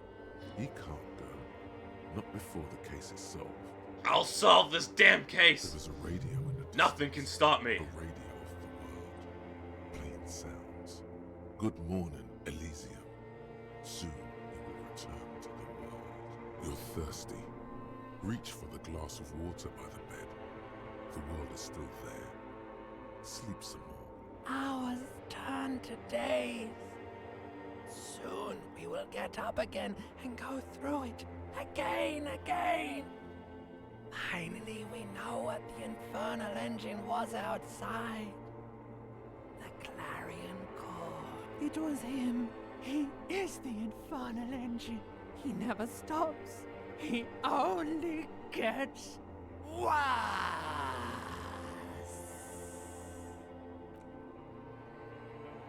I'll never stop. Not until I get as bad as You I see possibly the lieutenant's can. familiar shape in the orange jacket. It turns double, then triple, from the pain. It's nothing. You're alive. That's what matters. Kim's alive. Right. That's all that matters. Lieutenant says he's in the middle of Sunrise Parabellum. The lieutenant says he's in the middle of a freshly cleaned room with a fan above his head like a halo. His face is covered in bruises. The room is clean. Mr. Gart cleaned it. It took him an entire day. How long have I been out? 2 days, in and Ooh. out. You've been up enough to take Dramamine and curse. And drink water. Sunrise. Sunrise Parabellum. Sunrise, prepare for war. It's an old revolutionary saying. My gun. It's engraved on it. Cops like it. The war today? The gates of the harbor are boarded up. The streets are a little more empty. Apocalyptic violence is yet to erupt, I am relieved to say. Whew. He looks out the window. I think we may have held it off, for now. He unzips his bomber jacket. Good. Yes, we have also completely failed. But that's okay. Ouch. It's not ouch time yet. You just got the Dramamine pill an hour ago. Wait until it wears off. What happened? What happened? You threw an improvised petroleum bomb at the Major. A firefight ensued. Is he dead? Very. He died in the hospital. A blood-stained killer. I'm a killer. You're an officer of the RCM. He continues without waiting for a reply. As retaliation, their rifleman tried shooting you. He missed, or you dodged. I dodged. Then I shot and wounded him, while Glenn took a bullet in the spine. It was meant for me. Glenn did not survive. There's a pause. This is not the first person to die in his place. He goes on. Titus, Fat Angus, and Theo charged. Angus and Theo did not make it. They both died before they made it to intensive care. Titus survives. So do Alain and the musician. I forget his name. Eugene? Yes. He's still alive too. Nod. You were bleeding out by then. I think you said something about your wife, and you warned me. I was able to disarm one of them, the Pole, before she got a jump on me. Thank you. I killed her. And that's what happened. Lieutenant takes a cigarette from his coat pocket and lights it. A bitter smell fills the room. All three of the contractors? The Pole was the last to die. Evrard had their bodies returned to Crenel for a funeral. Company is yet to retaliate. He nods. Why? Because we deterred them? Or Joyce did? Maybe the harbor in full lockdown is too costly a target.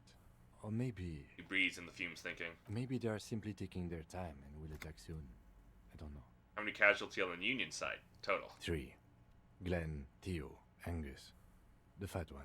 He took a lot of bullets. Thought you And only Theo, he was just too old for combat. Thought you only smoked one a day. This is the one. So you also killed. He nods. That's... All. I don't see it could have gone any better. Let's face it, officer, and this is both of our fault. It could have gone a little better. He says calmly without 6 accusation. people are dead. But what's done is done. The violence is cordoned off. The Hornets did not get into the beehive. The worst scenario has not materialized. Yet. And we are still alive. Both of us. Did it have gone better? I didn't fail. I got shot, but I didn't fail any of the other checks. And there was no talking them down, that's for sure. He did not expect you both to survive once you stepped between those two armies. His smoking, his hunched back. You have it worse, but he took a real beating. That cigarette has medicinal purposes. How bad am I hurt? Reasonably bad. You were shot in the left quadriceps. That's your thigh. The outer side, thankfully, no major arteries were nicked. The bullet was removed and a bacterial infection treated with mercurochrome. Can I walk? We will see. Through tears and blood and stitches tearing, it should be possible. Has anyone from my station been to see me? No. A man and a woman sit in the front seat of an armored motor carriage. The woman is driving. The man lights a cigarette. Jean Vicmer is his name. The asphalt vanishes under the wheels of the machine. Ahead, harbor cranes rise to the sky. Back to that shithole, he says. Isn't that strange? I called your station after the fight. The injury was logged in. They told me they've sent officers to join you on the site. Okay. I'm sure they're worried about you. No, they would be here if they were truly worried. Better not agitate yourself further. It already hurts. Sorry. Are you hurt? Not very. I have a concussion from that woman beating me with the butt of her gun. I tried to not move too much. Things would be worse if you didn't warn me. Thank you. I did not see her coming. Stupid of me. I'd never let you get hurt. I'm not gonna lose you. Not my station, then who treated me? I did. Thank you. No need.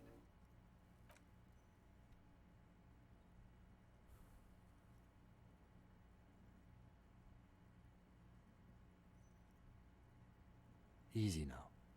Then it turns double again before your eyes, an orange hue of pain. You can take it. Just don't lean on that leg of yours too heavily. How are you? My disco days are done. I feel fantastic. Let's rock. My Your disco days are done. disco days should have been done quite a while back, Lieutenant Liefreiter. What happens I now? honestly don't know. Good, because Do I you? totally do. Because we can't talk to Everhart. The harbor is in lockdown. Everyone in there is outside our grasp now. And Joyce has left too. Joyce is gone? Yes, she left yesterday morning. To meet the board of Wild Pines, or that is what I've heard. There's a pin somewhere in the machine that keeps Connell from sending in a death squad. Maybe it's her. Maybe she kept her hand. Either way, Ruby's gone. And Claudia too. We really should have arrested her, you know? Claudia's gone too? Oh yes. She left 20 minutes prior to the tribunal showing up. I asked Mr. Gart. Turns out it was a bad idea not to arrest her. But maybe it was a good deed that will pay off in heaven. Who would have figured? Who did it then, Kim? Who killed the hangman? I don't know. I think the theory you presented, it's someone else outside our circle of suspects, was right. It's better be. Everyone within the circle is either dead or gone. Honestly, I think our investigation has not produced a single credible suspect.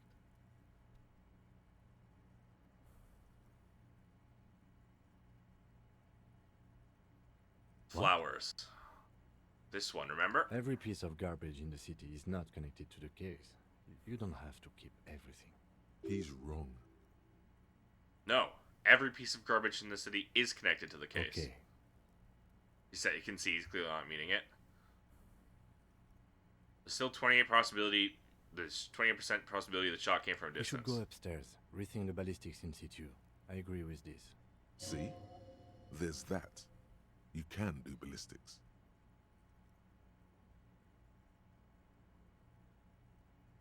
How could we find, Don't be narcissistic. Half the cops in Revachol West are his peonies. Even if you are. That does make some sense. Okay. The goddamn Yes, footprints. God curse the footprints. Not solving the case for us. Au diable. Almost checking I her don't out. know. That's been there for years. We have to, it's simple. We have to look at communism. I'm Communism afraid killed we them. may not be able to locate communism, detective, on account of it being dead. Communism is making a massive comeback. Ideology does not have anything to do with the murder investigation at hand. I'm sorry, it does not. You know what I think about solving He arches his crimes? brow. The ceiling fan patiently spins overhead.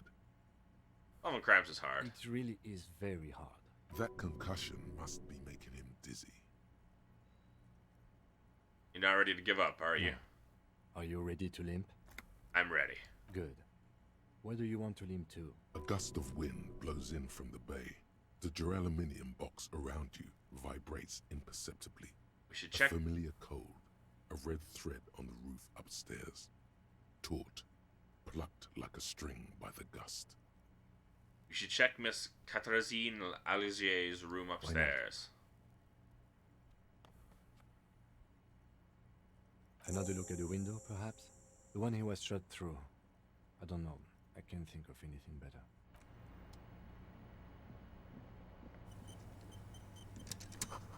Stereo player's been reunited with its right speaker.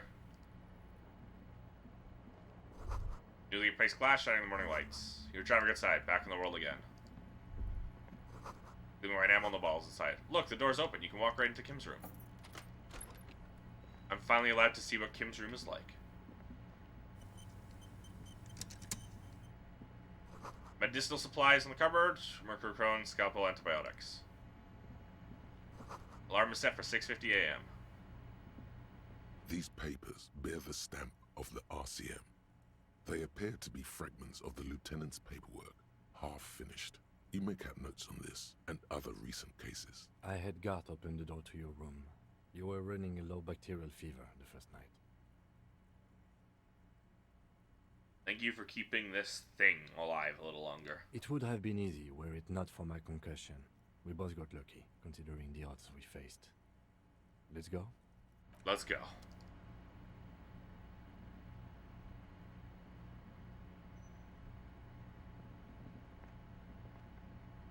One last ride, partner.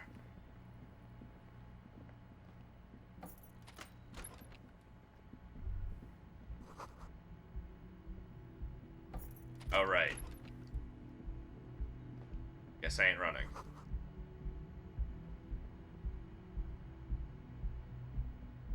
Next to the stack of bills, you see a note. A few lines jotted down in large, uneven handwriting, just as the writer was about to rush out the door. I'm sorry, I fucked everyone over. P.S. I didn't kill him. P.P.S. Gift upstairs. A gift? Seems she left It's in a hurry. hardly surprising. I am not drawing my gun, yet. But I don't like gifts. He says he's not, but his hand moves instinctively toward his holster as he studies the note. Just don't walk into another radio trap, okay? Relax. Not everyone is out to trap you.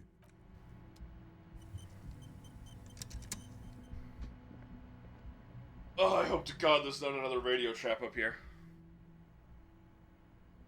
Oh, it's a literal red thread.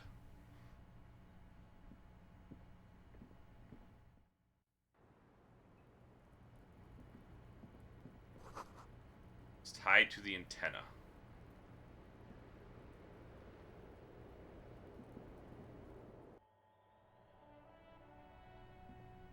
You see the same two neon-lit shapes, a man and a woman, only now a red thread bisects the room, pointing from the antenna outside to the cupboard on the wall.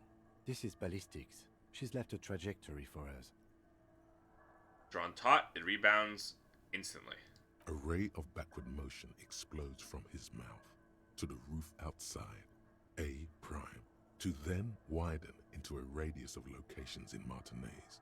B prime, B double prime, and B triple prime. Where does the thread lead? It suggests the bullet came from the extreme upper quadrant of possible angles, from a point beyond the roof. B triple prime, the island in the bay. Trying to tell us the shot came from the islet. Unless she thinks the perpetrator was standing on the ring antenna. That is where the thread seems to point. How did she know how to do this? She was there that night. She would have known precisely where the bullet hole was in the glass. It also looks like there may be more to her skill set than we know. The question is, should we trust her? This is her way of saying I she's find sorry. that hard to believe. But at this point, what difference does it make? This is also the only point of origin we haven't ruled out yet. So it is. For a second he seems tired.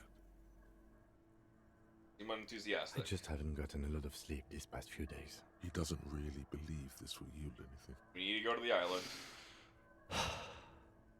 Wind blows in from the open window. Lieutenant sighs, looking into the cold distance across the water. The lead is flimsy. You might as well go around Martinez, looking under every rock and talking to every person. But what else is there? What else Not is a there? lot, no. Let's go to the fucking island. Okay, let's go to the fucking island. Takes a second to gather himself and says, How do we get there? Joyce Messier had a sloop, but she's gone.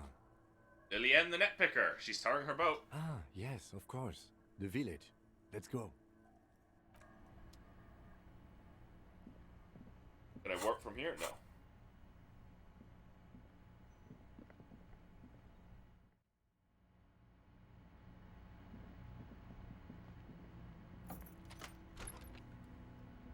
I'm trying to be a good boy and not running on my injured leg.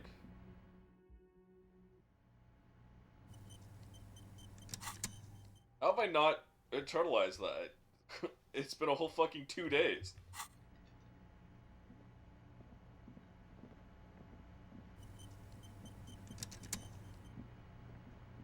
Oh, you're up.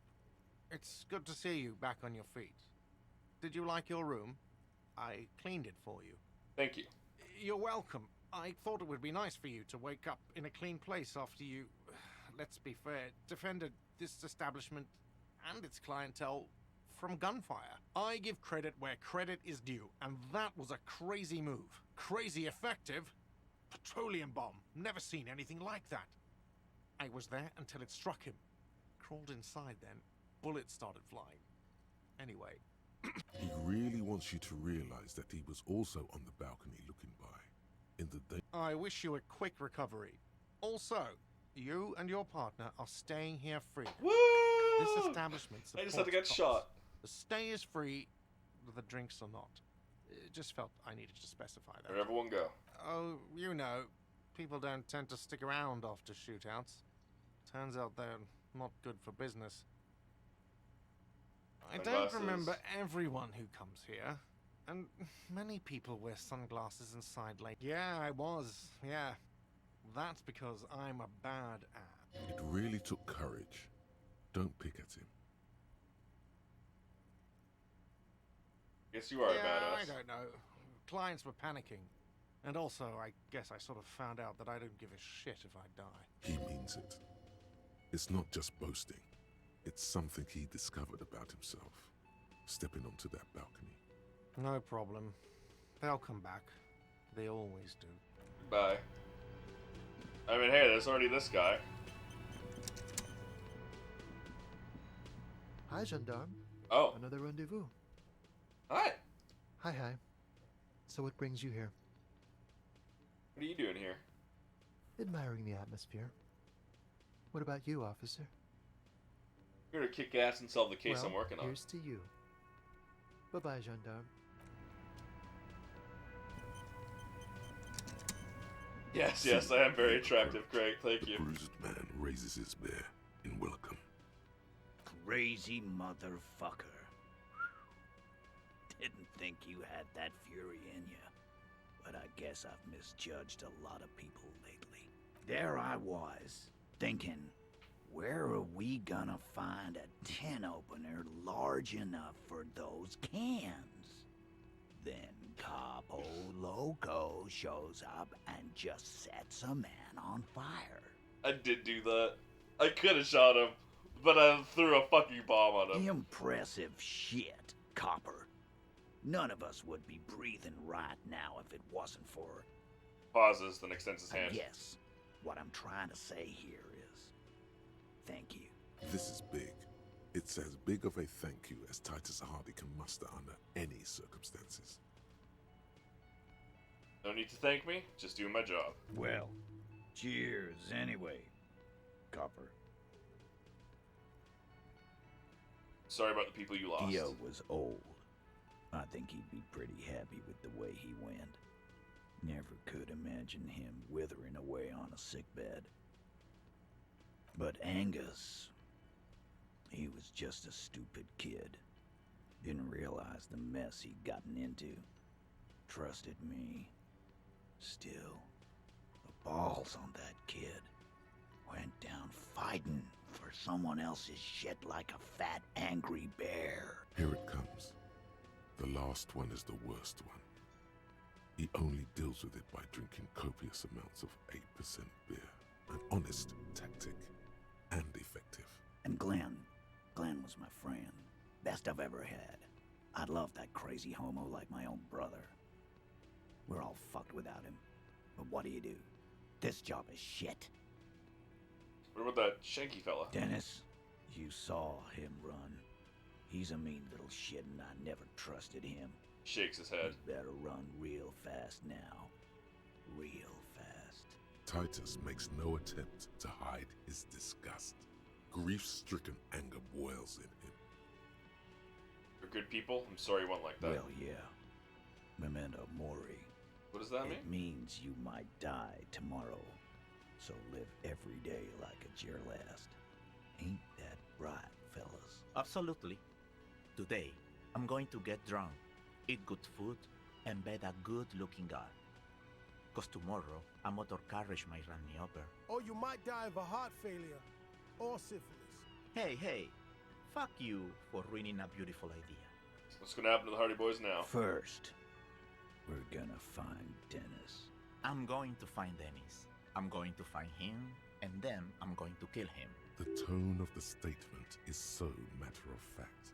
It's as though he were talking about picking up a morning newspaper on his daily walk around the block. Your guy, your responsibility, do what you feel is right. The lieutenant shakes his head, but doesn't say anything. Go ahead then. Maybe they'll only break his legs. We're hunting that rat down. Let it be known what happens to cowards. And then... I guess I'll take a closer look at our union members.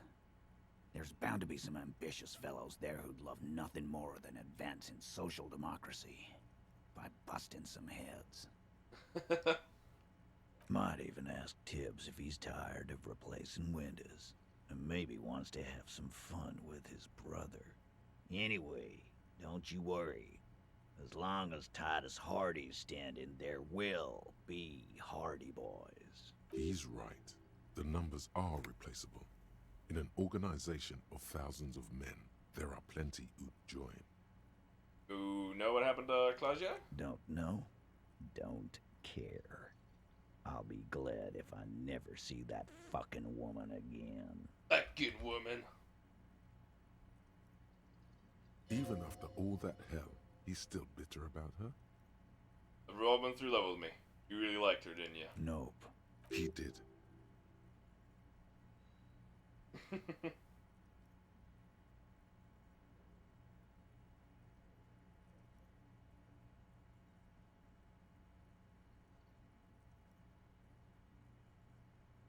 Same here, man. He shrugs and tries to look uninterested. Any idea what I should do now? Judging by the sight of you, I'd suggest crawling into bed with a bottle of whiskey in one hand and a big tit in the other. Yeah, go pay Monica visiting Janro. She's got a knack for making men forget about their worries. Biggest pair of milkers in all Rebacho. Hell, you both look like you could use some feminine company right now. Thank you for your advice, Eugene, and you too, Alain. I do always appreciate a good use of the expression milkers.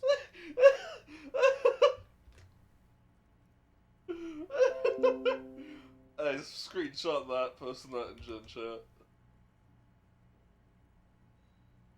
You're welcome, Bina Claude. You're Bina all Claude. right in my book. So long, fellas. Be good so I don't have to come back here again. Take care, coppers. You two look after yourselves now. Death passed on you today, but men don't get that lucky twice. Copo Loco. And normal cop, I guess. Good luck in Janro. Scars made the best tattoos, they say. Thanks for getting involved, guys. Not a lot of cops would step into that line of fire, but you did. And if you ever feel like the uniform is holding you back, I've got a few vacancies. You'd make one hardy boy, copper. And Titus Hardy himself would make a good officer. That man was born to lead. The RCM could really use a man like you, Titus. Think about it. I will, Capo. That's a promise. Puts his can down. Now scoot, because the Hardy Boys got some mourning and drinking to do. Achievement unlocked, Hardy's Heroes. Pour one out for social democracy. Take it easy on the drink. The danger has not passed. Hit my mic. This town needs you on your feet. Oh, hit my desk. Good point, Bino Claude. We'll keep the vol under 12% tonight. Wow. So someone's been a little boring. I'm not Yes, a boring my cop. Standard liege. Someone's seen all sorts of wild ideas pop off and thought, I'll take the boring one. The regular, please. The brown. You? Oh, boring. I wouldn't worry about that. See? You're so regular and vinyl brown, he doesn't even want to talk to you about it. You're going for not being crazy enough, it's the least of No my need concerns. to be defensive. The regularity, the brownness, the cut and dry have their appeal. A very Just trying to do my job. Of course you do. Let's get right to it. My lord's copper type is regular cop. How can I be boring superstar cop?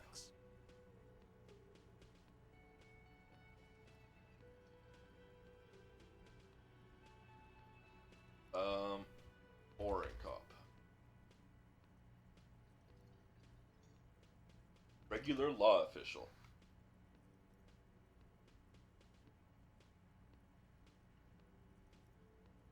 Ew, no thank you. It doesn't matter because, Yes, the type of cop I don't you have are, room sire. in my Think of it stock as a cabinet class, anymore. a class even, That's a a nation boring of one. regular law officials that you belong to. It comes, of course, with the usual benefits. Send out the telefax then. I'm not ashamed. Done and done. No actual communiques will be sent, of course. That would be too dramatic.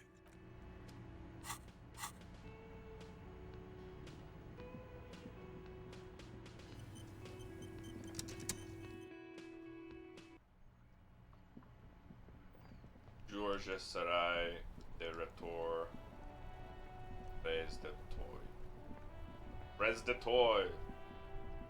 The graffito has been painted over the traces of the fight that took place here. It smells of blood and heavy fuel oil. This was Cindy the Scar. It's like she finally found the words for her The masterpiece. lieutenant crouches, touching the fuel oil with his finger. Looks like it, yes. This is still fresh. It was and blood. Some of it is even yours. Heavy fuel oil. Isn't that flammable? What are you trying to imply, Fingers? You could buy some smokes, light up a ciggy and throw it in there. You know, just to see what happens. See if it's flammable. It's better that way. Safer.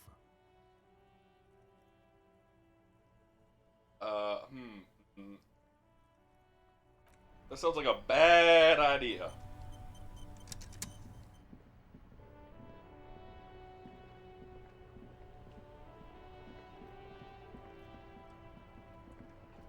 Officer, care to play a game with the lonely old man?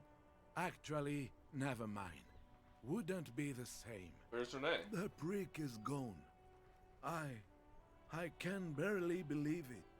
But he's really gone. Gone where? Hell, most likely. He was an absolute Kent. Was he killed during the tribunal? Oh, he would have liked that. Violent lives ending violently. That's how he wanted to go. Sadly, it was not the case. Oh, people die, you better get ready to. His hungry little heart finally gave out. The dock workers found him in the guard booth this morning.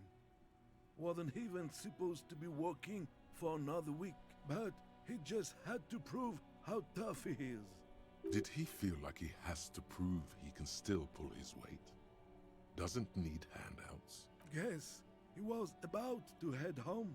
'Cause when the dock workers found him, he was wearing civilian clothes and not the Kuketu uniform I saw him in all the time.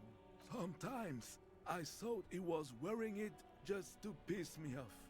Now the joke's on him, 'cause he's gonna be buried without it. Do you think our conversation was his job pushing the girl out there? No. René was the most stubborn man in Revachol. Nothing you or I could say would ever push him to do anything. The man was completely immovable. He has doubts. But right now, he just wants to move on. Really that I bad? repeat, an absolute Kent. Even his old army buddies didn't want him around. He was like an old viper. The only people who could stand to be around him were Jenny and me. She saw something in him when we were just kids, and she never lost sight of it. And I thought if the most beautiful being in the world can love him, then there must be something worth holding on to. You love him? We've hated each other our entire lives. So much, in fact, that... Falls silent and looks at you, eyes filling up with tears. Yes, I loved that angry prick. He didn't deserve it, but I did. Tell You me. know what his last words to me were? Tell me. In Guillaume's time, you'd have been shot without trial. That's what he said to me. He lived a cunt, and he died a cunt. Let's leave it at that. I'm gonna remember your friend by. Let me see. This was 60 years ago. We all went to that parade. Young René looked so happy, and Jenny... Eyes blurry with tears, he has to stop. I'm sorry, officer. I just... Thank you. Thank you for this little memorabilia. It really means the world to me. That was nice. A small thing for us, but invaluable to him. He probably didn't even know René had the photo. For my sincere condolences. Yes. We are both very sorry for your loss. It is what it is. Part of life, really. But to know someone for 79 years, then one day they're just gone. I just don't know anymore. About anything, really. But you must need something. Maybells. René wasn't really what you'd call a botanist, officer. And believe me, he did. There were many reasons, but mostly it was the communards. They called them the Bells of Revolution. Sad smile passes on his face. I guess in the end, the Insulindian lilies were just another piece of the whole Insulinde. The royalists had to surrender to the Mazovian insurgents. It doesn't really matter anymore. But you feel the dried flower in your hand somehow still does matter, although not to this sad old man. Bye for now.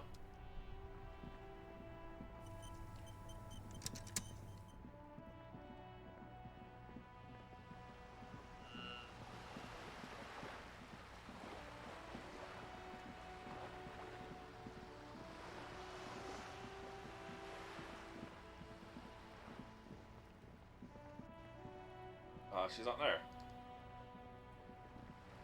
Alright, well, I'm gonna unequip you. I don't want to run around with a gun in my hand.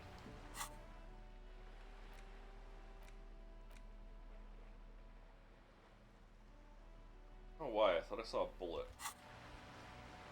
Like bullet symbols.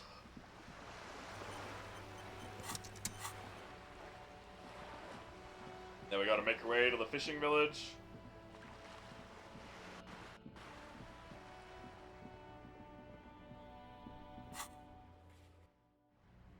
Little boat.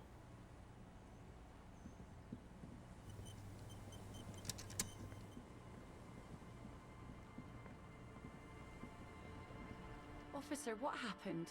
You're limping. Why are you limping? You look terrible. She sounds almost disappointed with you, reprimanding you for falling and hurting your knee. Some people hurt me. Is this from the shooting in town? We heard gunshots. Not that we don't hear gunshots all the time, but they were closer than usual. There was an exchange of fire on Rue de Saint-Guylaine. It's nothing to be worried about, madame. You should see the other guys. They're all dead. So you're a killer. That's good, I guess. Better than being dead. I was a killer long before this happened. Not a lot of RCM men who aren't killers. She knew you were one when you took her to Land's End. Of course. Can I help you with something? We need to get to that island. That won't be a problem. It's wind still and the tar just dried. We've got 2 days of relative sunshine ahead. We borrow your boat? If you promise to bring it back, and no scraping the hull. I just got it nice and yellow. And no drinking on the boat. And no joyriding either. Of course, ma'am. It's only for a day or two. Official police business. Aye. Not a long The attention. crow's feet disappear from the corners of her eyes as she smiles at you.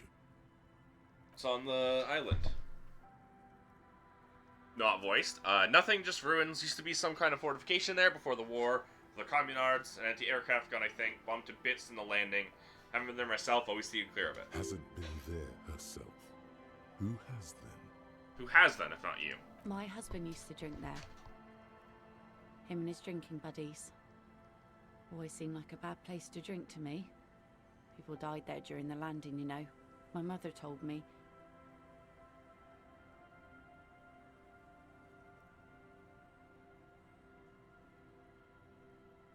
Oh, fuck off. Hold on. Sorry.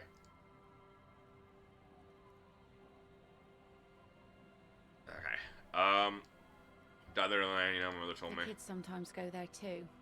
I know they do, on rafts. I tell them not to, but they bring back old bullet casings and such. Which kids? The twins.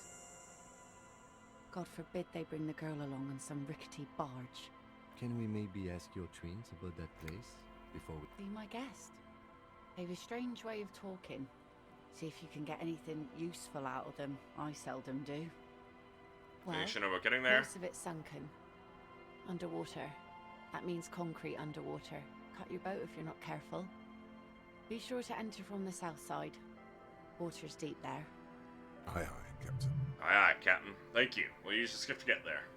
Please be conservative with the fuel, will you? Just filled her up, but it's a small tank.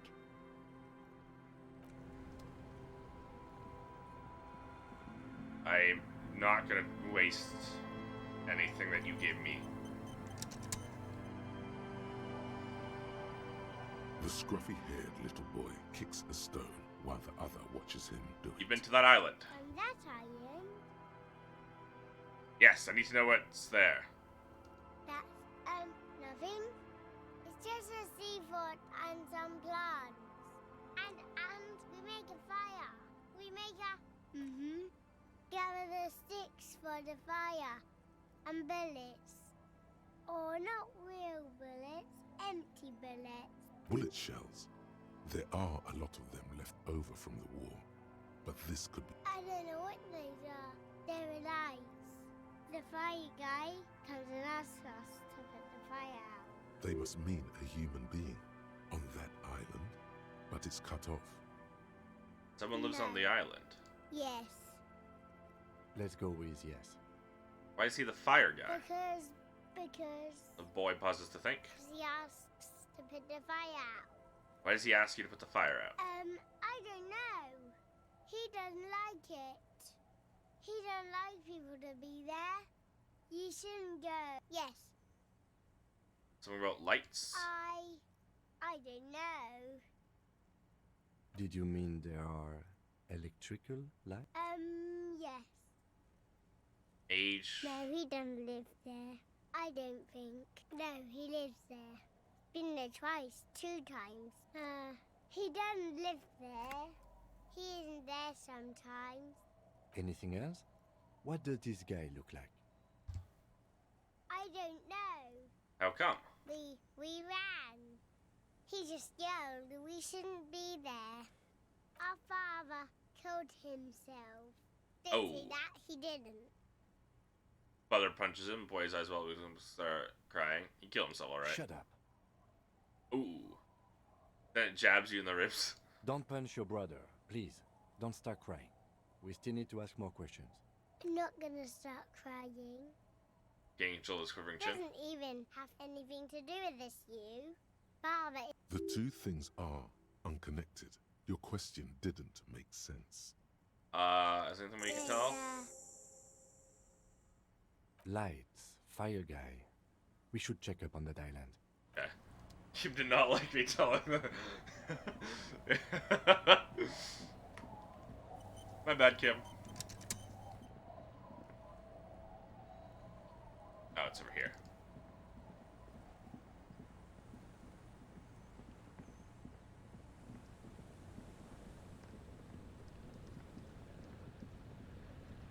A skiff with a small steering engine in the back floats on the calm mirror of the sea. Its 2 seats are empty.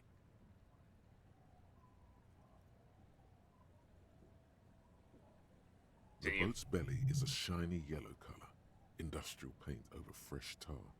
You see it reflect off the water, along with the factory number, A72. Once you get in, that's it. One pull of the starter handle, and you're off into the bay. A strange trepidation comes over you. Are you sure you want to go now? Have you made all the necessary preparations? Okay, yeah. Remember what the net picker said. It's a small tank. Yeah. Point of no return. I get it. I don't think there's anything I'd want to do at this point. Anyways. Float once you get Yeah. Remember what the netpicker said. It's a small tank. You won't be going back and forth on this. Get in and ride to the island. You take the boom. I take the boombox, Kim. Well, that happens. I want to check something real quick.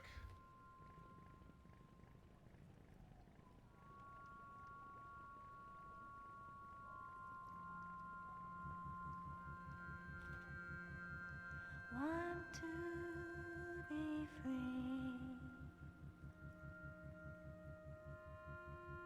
Want to be free. Okay. Updates for my shipment. It will last forever.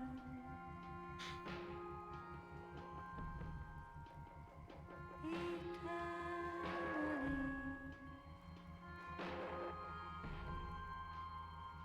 Want to be free. Want to be free. It will last forever.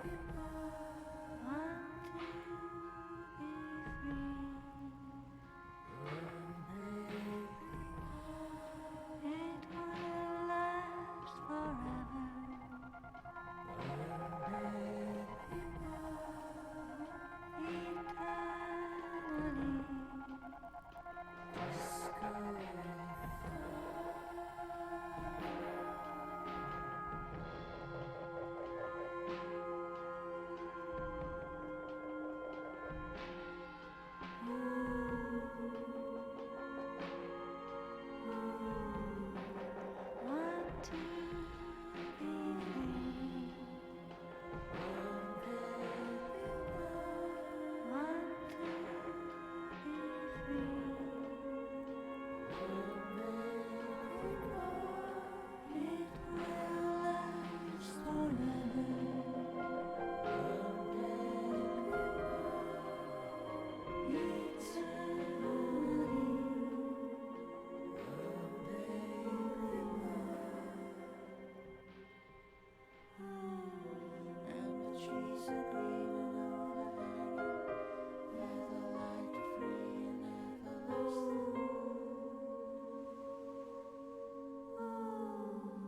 How long is this segment? God damn it!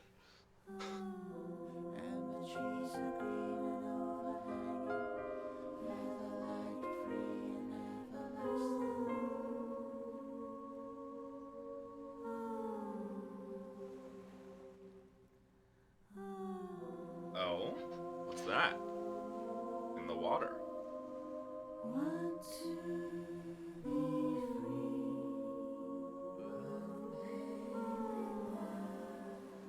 Eternally.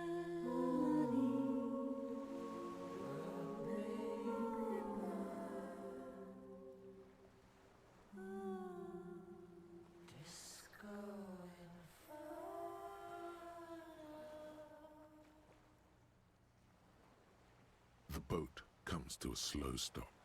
The lieutenant turns the engine off. Then there's silence. In the silence, a sputter of wings. A flock of quails takes off in the distance. Let's go.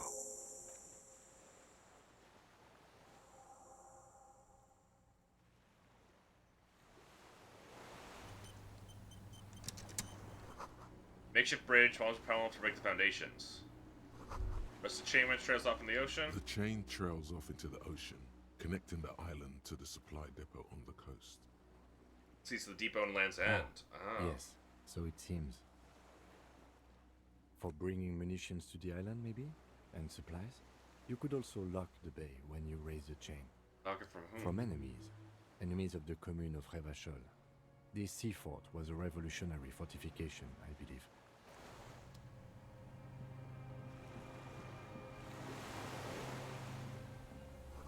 Tires are falling apart, at least 50 euros.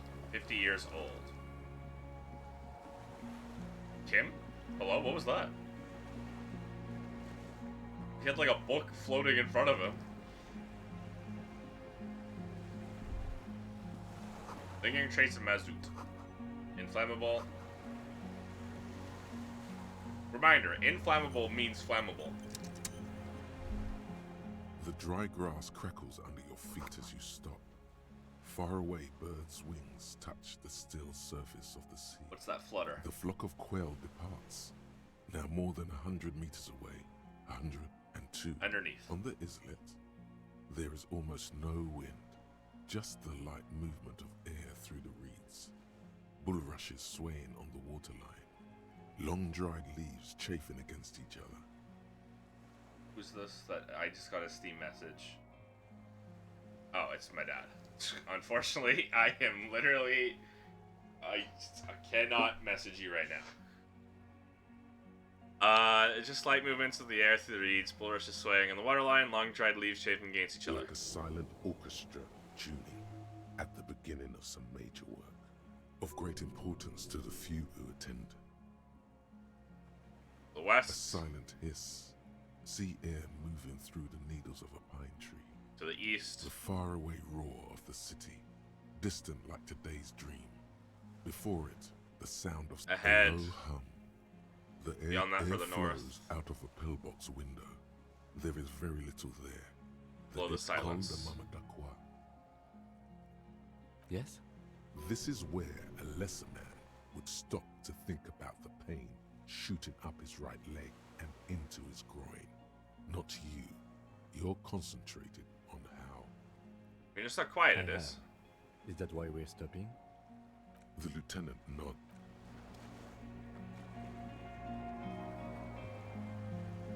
Nobody up there, stairs are gone. So, with nothing else to do, we go forward.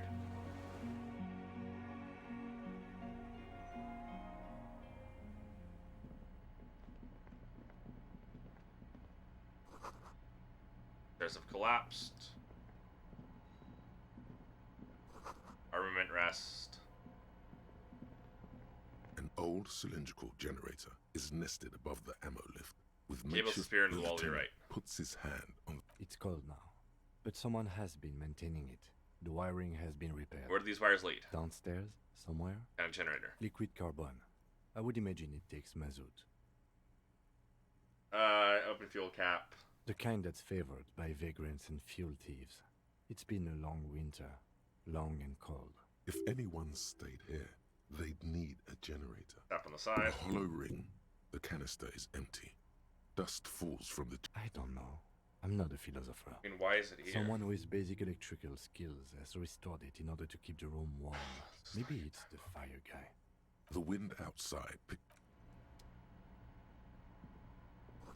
Books, mostly fantastique and historical fiction.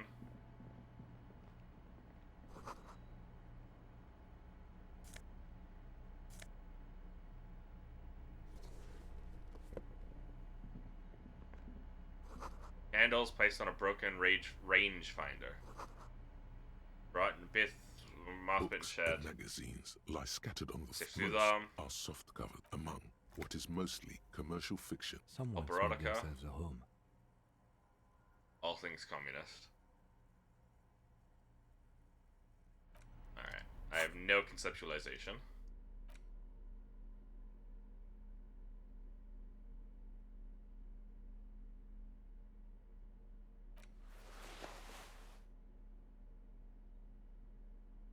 No, that's composure, never mind. Thought it was minus. I swear something was minus. Maybe it was composure.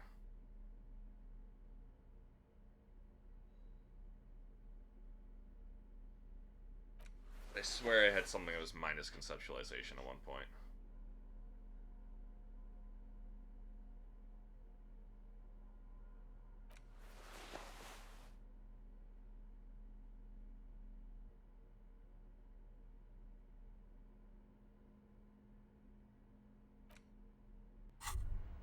This hat is so soft, so warm. It wrapped. Yushanka. Mazov would have worn this, Yushank. Glory to the river. Yeah. Soft covers, serialized, fantastic. Not Well, that I you can failed. tell. You do feel that. I tried. Soft covers, serial. There's a greasy old spray. Someone has been squatting here. The linen is fresh, recently washed. You force the rest of the sentence out through pain. thick as molasses. You know, officer, you can rest here if you are feeling tired. I will keep watch. You could use some rest for what's ahead. Yes, anytime. You don't have to be. Not right now, but I will take your offer when I need it, Kim.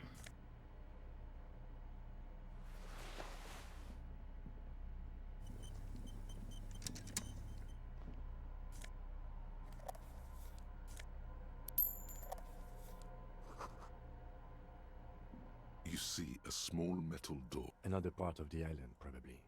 The lock looks like it could still be. Maybe this is one of the doors we don't open? He's right. It would be better to open its big brother. A powerful engine hangs under the ceiling. It must control the blast door. I think there's a console just southeast. Let's look around. Getting...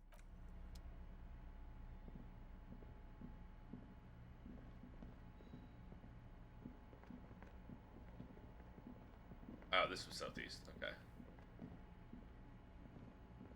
Hatches jam shut. What's out here?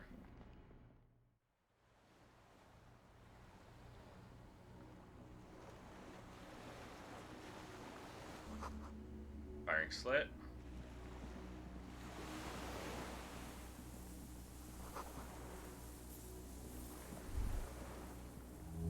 And cargo ships, signal horns that go in the water.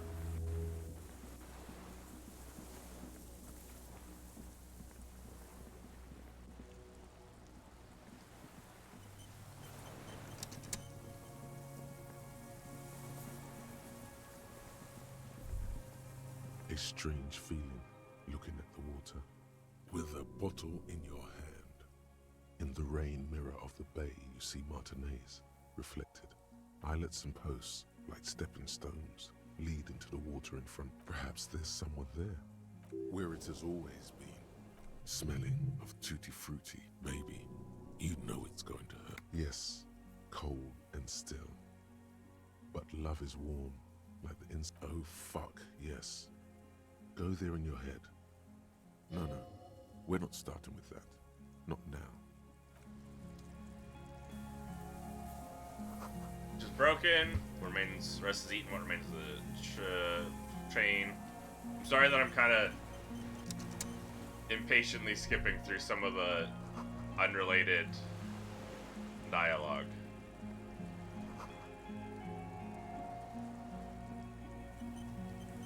I'm kind of focusing in. With artillery out, old medicinal cabinets with painkillers. There's a rain-soaked mattress on a concrete... B triple prime. This looks like a good place to shoot from. A single-person mattress, modern, civilian use. Brand name, Marjorie. There's a fuel stain on the cover, along with cigarette burns, and an empty can of beans on the ground next to it, filled to the brim with cigarette butts. Go down to the can. The silhouette of a tobacco picker adorns the paper filter. The brand, Tio Moteri. Tio Moteri, like the ones we found at Land's I End. may have been wrong when I said it wasn't important. This means the same person could have visited both locations. I didn't see any signs of smoking inside, though. If people live there, they keep it tidy. This here may also be a smoking spot. There's a firing slit in the wall in front of you, like a little window. That's the concrete first. Quite old and grimy, from years without cleaning by anything other than the rain. Look through the hole in the concrete. The springs screech as you lean on the mattress and crane your neck to look out. Trepidation, a tingling feeling in your stomach. A small piece of Martinez coastline opens up in the square in front of you, like a tiny landscape painting. 1 kilometer across the water.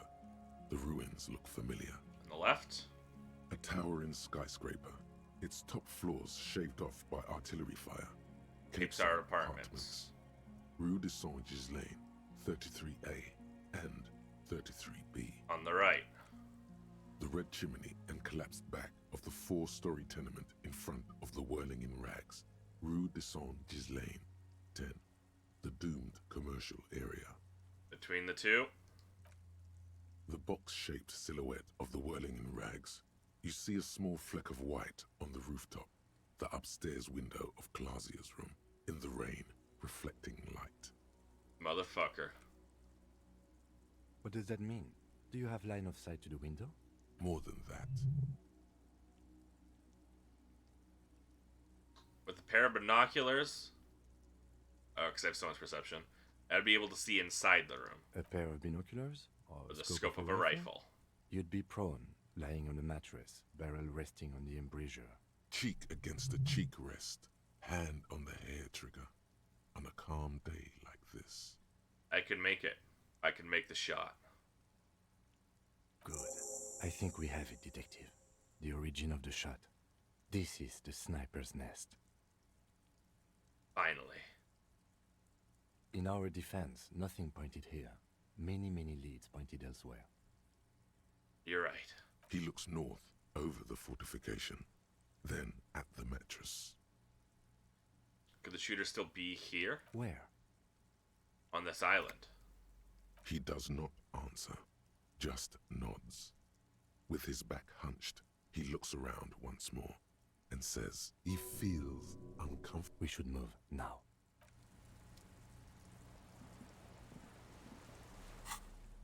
I've been saying it since the beginning. The island. The sea fort they keep offhandedly mentioning. Someone's watching, you can't say where.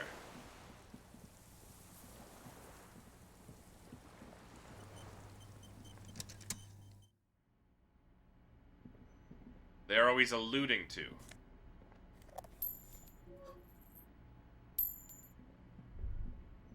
Green paint flecks off the monoblock. The keys rattle like teeth. The console of an anti-computation device. This one was last door. Urgence, ouvert, allumé, radiodiffuseur. This device was used to control the electronics in the room. It could open doors. We need Emergency to restore open. power before using this, officer. We should look around outside. The boat engine. Not an agreement. The console looks on as you. It's a good thing I got it, because using the boat engine fuel is a bad idea, because we need that to get back. This old cylindrical. The lieutenant assists you, holding the canister. There's a red starter switch. The recoil start wakes the old generator up. The machine sputters like an old warhorse. That should do it.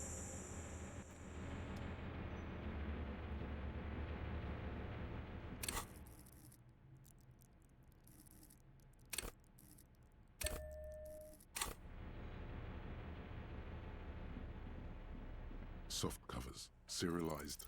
Oh yes, under the bed, there is a rather extensive collection of Critical theory. That is, dour, life non-affirming left-wing literature, published by small imprints such as Abattoir Firm and Ouzia. It's not exactly light reading. Powerful communist theory, rigorous and truthful. Yeah, I agree. Humanitarian sciences. It stands out. Not a lot of critical theory around in Ravachol West.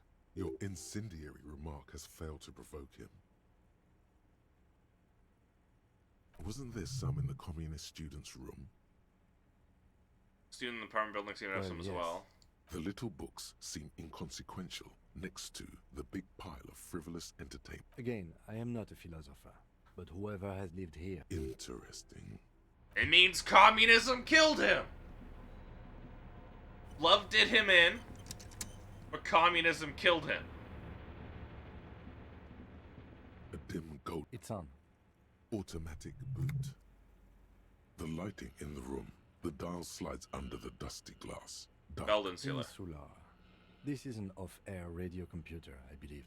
The blast door opens with a series of clicks.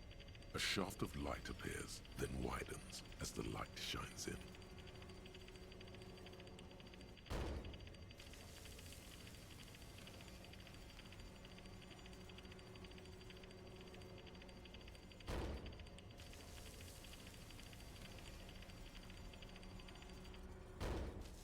A sudden wave of anxiety. After you.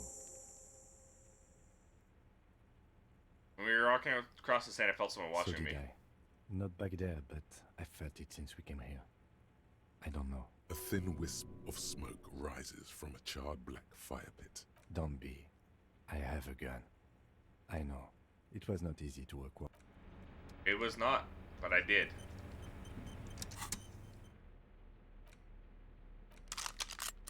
Just in case. How close am I to sobriety? 3 hours away. Come on, where was the funny little speech? There we go. Walk slow, might be dangerous.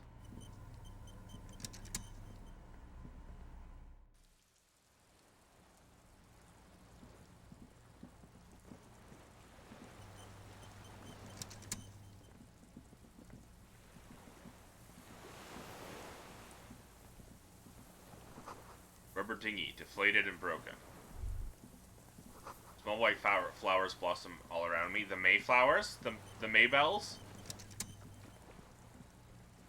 There he is. Sweet and scary. The fireman. An old man, wearing tracksuit trousers, leans on the frame stock of his rifle. He gathers a big ball of spit in his mouth, then spits it out into the extinguished fire before him. He raises his black eyes, hooded by creased eyelids, to meet yours. The deserter. Unclouded by cataracts, his eyesight is sharp. He's practically tearing up from spite. Hatred got the best of him a long time ago. This man hates everything. Retains your eyesight. My eyesight? Yes. Helps me see all the shit. A shudder of disgust passes his right side. His left side remains motionless. Are you the fire guy? The what now? I can't hear you. Did you recently tell 2 kids to put out their fire? 2 twins? I may have. All sorts of little rats have come sniffing around, trying to give up the position. Fire guy. Regressive bourgeoisie henchman. The children. Can't even talk like a grown-up. They're 4 years old. I did. And you opened it. How? How'd you know I was coming? The boat engine. On the water. I did. I should have burned that console down. The boat engine. Nice gun you got there. It's not nice. It's a piece of shit. Is that a Belma grave? It's a 3-Angong 446. A Samurai rifle. How did you get hold of one? It was sent to us by our brothers in the Sinyao commune. Military aid. He pats the rifle. It has stayed true to him. He can still make it sing. Sinyao commune.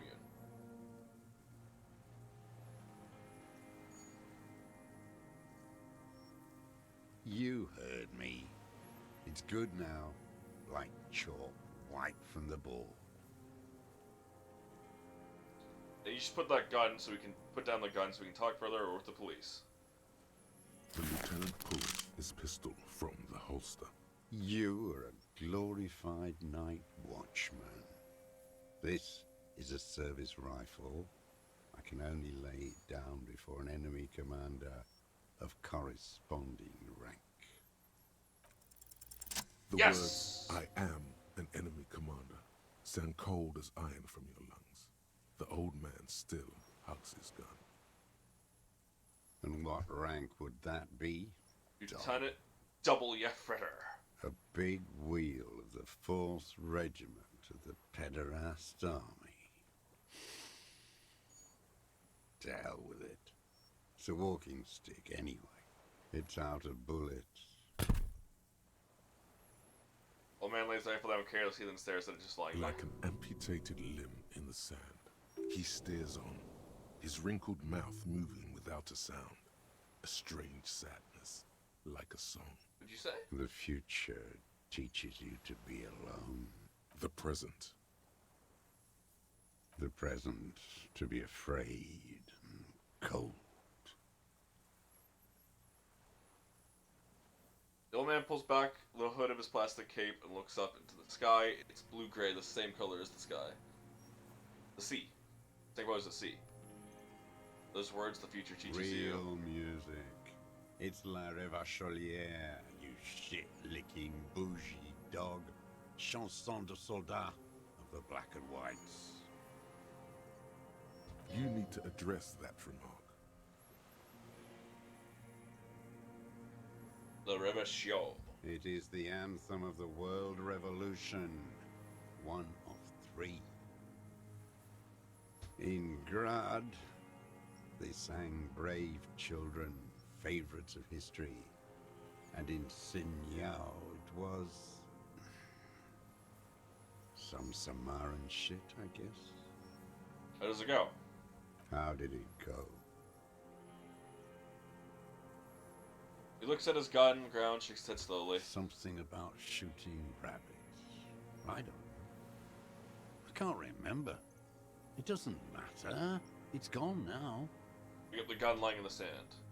His gaze follows your motions. The rifle feels surprisingly light in your hand. Frame stocked and patched in places with tape and wire. Inspect it closer. The rifle's in a shabby state, like a crutch that's seen too much travel. Hieroglyphs are embossed into the forearm, made of walnut. On the butt, you see Vespertine writing, burnt into the wood. Triangle, 4.46mm, made in Sinyao. As he said, No one said it has to be a Belmagrave. We were just guessing. From ballistics, it could easily have been a triangle, too. It doesn't matter if it was made in Shanti. All it has to do is use jacketed ammunition. Jacketed the right ammunition, type, 4.46. the right calibre. He's liking this. inspect it closer. The rifle's in a shabby state, like a crutch that's seen on the butt. You see Vesper, the old man, keeps following your motion. This looked very much like the murder weapon. It could be used against him to get a confession. Any time. Who are you? My name is Josef Lilianovich Dross, Political Commissar of the 114th Anti-Aircraft Division of the 4th Army of the Commune of Revachol. I am a deserter, a partisan, and a prisoner of war. This is my termless surrender. His eyes turn to the reeds again, dead and The dull. commune of Revachol? Do you mean the ICM? Your holdover from the... From the Insular Indian Citizens Militia, the army of the revolution. I was recruited in Jamrock in 07, trained in the École de Contrôle Orient, and consigned to emergency defense duties in 08. I left my unit on the eve of the landing. When I returned here on May 14th, the commune had fallen. Still armed and ideologically trained, I wrote a criticism of myself and resumed partisan duties. How long have you been on this island? 43 years. No. I've been on other islands too. He looks into the fire. A wisp of smoke rises from somewhere between the charred logs. I was in Resurrection until they turned it into a spa in 18. Then I was an E-48, a nameless sound, until the sea washed over it. Then I came back here. That was 22 years ago. Been hiding here for 43 years? 43 years and 10 months. The length of my entire life. It's too long. It's not how a human being should live. He grimaces, clearly in pain. I couldn't just forget what I saw. What have you been doing during all this time? Hiding, fishing, waiting. He looks across the water. Where it's morning, on Rue de Saint-Gislain, people are walking. The gas streetlights have already been switched off. Further inland, in Jamrock, the streets come alive with workers. Men, women, children rushing. Muddy avenue after muddy avenue. The temperature is rising. Alto cumulus clouds form above Precinct 41. 2 police officers step out of the Whirling in Rags cafeteria.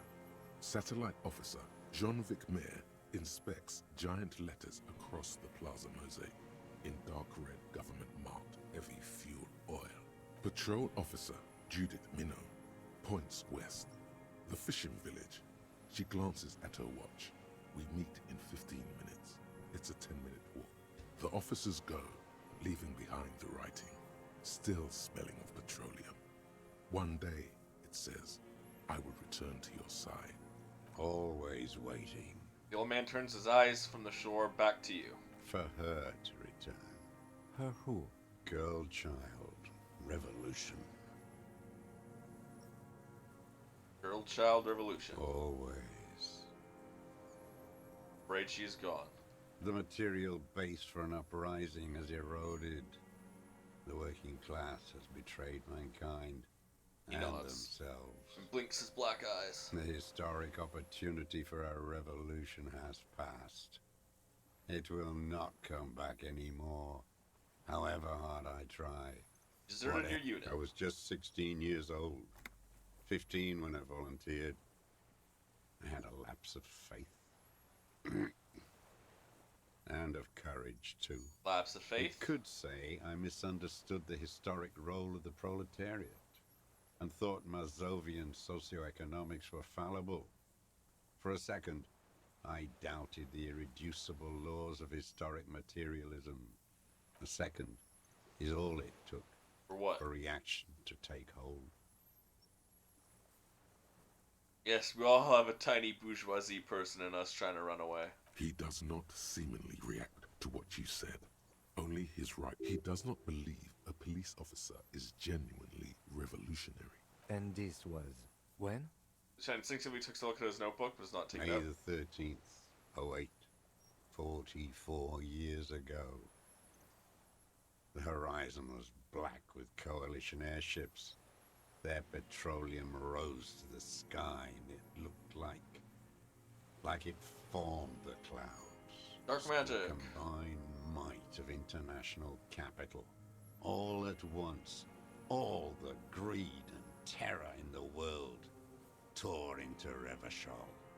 It lifted streets from the ground and turned houses into ghosts. We were in the flat, huddled on the floor. The artillery was 80 kilometers away in Ozon, but I knew the commune would fall. We would all be turned into ash. So I said, a terrible shame, still within him. The lobes of his ears are red with it. The shame and smallness of what he became. You didn't go to the map room. I climbed the chain link across the water and hid inland, in the bunkers there, like the weakest of the weak. A mouse, frightened at the ordnance all night, and the sound of the rotors in the morning, whirring. Looks at the sky. Airships. I climbed out into hell. The landing was complete. The chain was submerged. I had to swim back. The fortress was half submerged too. They'd all drowned in the lower levels, or got torn to shreds above. The anti-aircraft gun had malfunctioned. So had I. I left them without ideological... Some kind of great terror. Worse than you've ever seen. Seen what? The mask of humanity fall from capital. It has to take it off to kill everyone, everything you love. And then you see it, as it strangles and beats your friends to death. That the bourgeois are not human. I've always suspected the same. Now is not the time, Lieutenant Yefreto. I had to fight it. I could not stop anymore. What is this place, this island? It's not an island. What? It's a defense. The congenitally deformed King Philip II built it. Coalition military called it Operation Deathblow. Deathblow. You're one of them. Tell me, who speaks like that? We had 50 million people on Caillou alone. You don't know. You have the black hiding. Shaitan Order, the Darkened One. Have you survived all this How time? does anyone survive? What do you steal? Supplies, vegetables. I collect rainwater. How is your health, Mr. Dross? I've been throwing up blood since winter. Red, like beetroot. Been passing it in stool, too. The RCM can provide medical services. You need to be looked over. I need to die. You don't have medical facilities. You have guns. That's all they give you. Toy guns. You also have Druamine. Must be in pain. I have been running out of that stuff. A light goes on in his eyes. He smacks his dry lips. There's no way he could manage the pain without them. It's safe to say he is addicted to painkillers. Like that Dromine, don't you? It's the little joys. The dark joke. A sunshiny day. Morphine. Have you coped? I haven't. I have holes in my brain. Years missing. Others filled with pain only. I don't even know what. Inferno? I would imagine it gets tremendously difficult mentally. Traitors. It's better alone. I watch the people of this city turn the lights back on. More and more each year. Ruins. Glimmering in the dark. Like a fucking merry-go-round. It's disgusting. Looks down at his shoes, his face parched from the sun and the wind, there's a wince of pain in there somewhere. Are they not heartbroken? How could they have moved on? How have you concealed yourself all It these was years? hard in the Thames. I didn't have partisan training. They were searching for stragglers, those bloodhounds. There were posters, campaigns. We communards still hoped, and they needed to snuff that hope out. The East capitulated. Martinez and Cold City were turned to dust. But Jamrock, Forburg, and others too. Some cordons of Revachol were still fighting. There were cells. I tried to contact them. Soon they all went silent. At night, I used a dinghy. I only went after dark then. When I got to the city, I stayed underground. Patrols, you lot, the common. In the city, you move underground? From bunker to bunker. The propaganda bunker. I accidentally clicked that. But not anymore. From bunker to bunker, not anyone, no one cares now. I don't even have to hide. They think I'm another antisocial vagrant. I could walk straight into that town if I wanted. Small bunker in the fell building if you stayed there. Propaganda bunker? They stored leaflets there. Broadcasting equipment too. Made broadcasts, I think. Propaganda officers. I buried them with their... A lot of our boys did. I spent some winters there. Never liked it. Kept thinking of them. No need to go underground anymore. It's better in the ruins, on the ground. Weapons cache, have you been there? So you finally found it. There must have been a small squadron's worth of arms in there. Belma Graves. They were damaged beyond use. I know. So you've been there? Sleeping. Some nights. Ammo scrounging on others.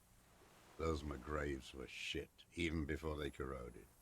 Some had bullets in the chamber, however. I don't you just want walk to. there? They're all... He does not want to see life moving on. He hates People them. forgetting, drinking. You smoke. I do. Ever smoked them on the mainland? They're good. Plenty of tar. I like that boy on the pack, too. Reminds me of the last century. The old man looks across the water at the... You're with the RCM. The coalition-appointed mob that enforces bourgeois morals in Revachol. A so-called Lieutenant W. Freighter. Let's.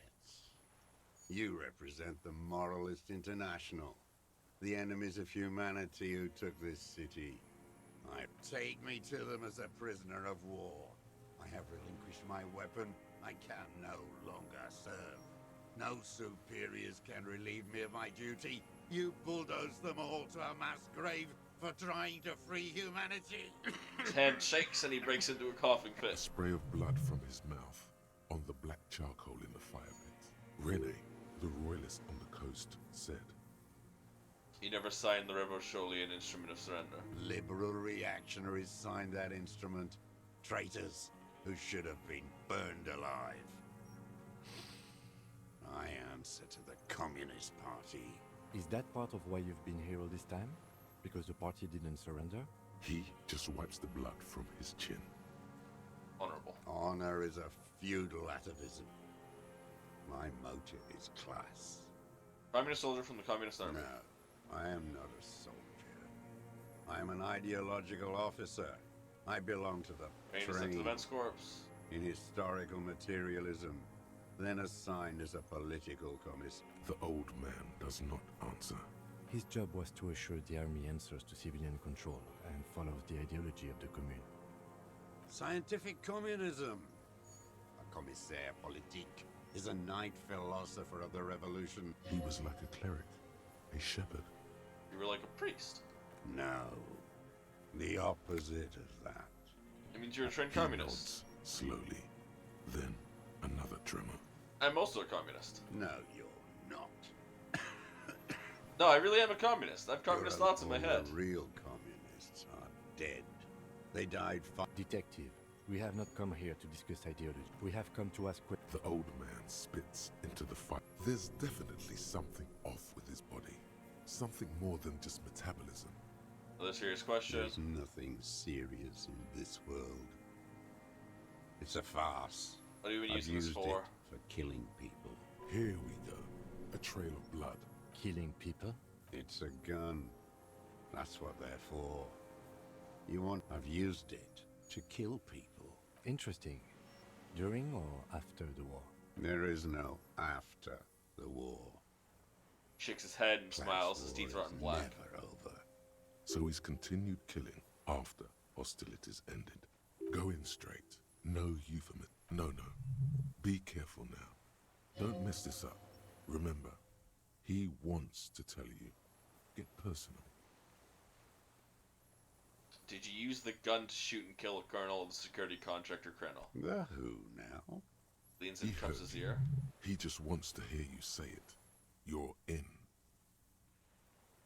Bash's death squad who took a bullet in the mouth on the night of March 4th. Oh yes, that one. Looks up the sky and clacks his tongue. Ugly piece of work, that boy. Did you kill him? Takes a sudden step toward him. I am a son of a welder and an officer of the commune of Revachol. Spits a big one at Lieutenant's feet. I do. A drop Alright. of blood. Exhaust him with proof. The gun. The scent of blood in the air. But what else? There was something you can't remember.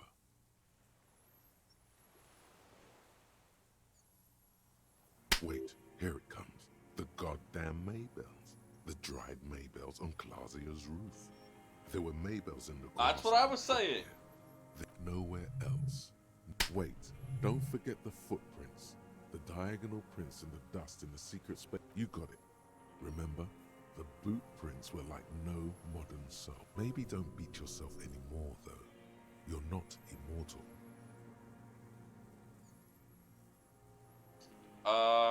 You're a communist. I talked to the dead man. He told me communism killed him. Stupid twat.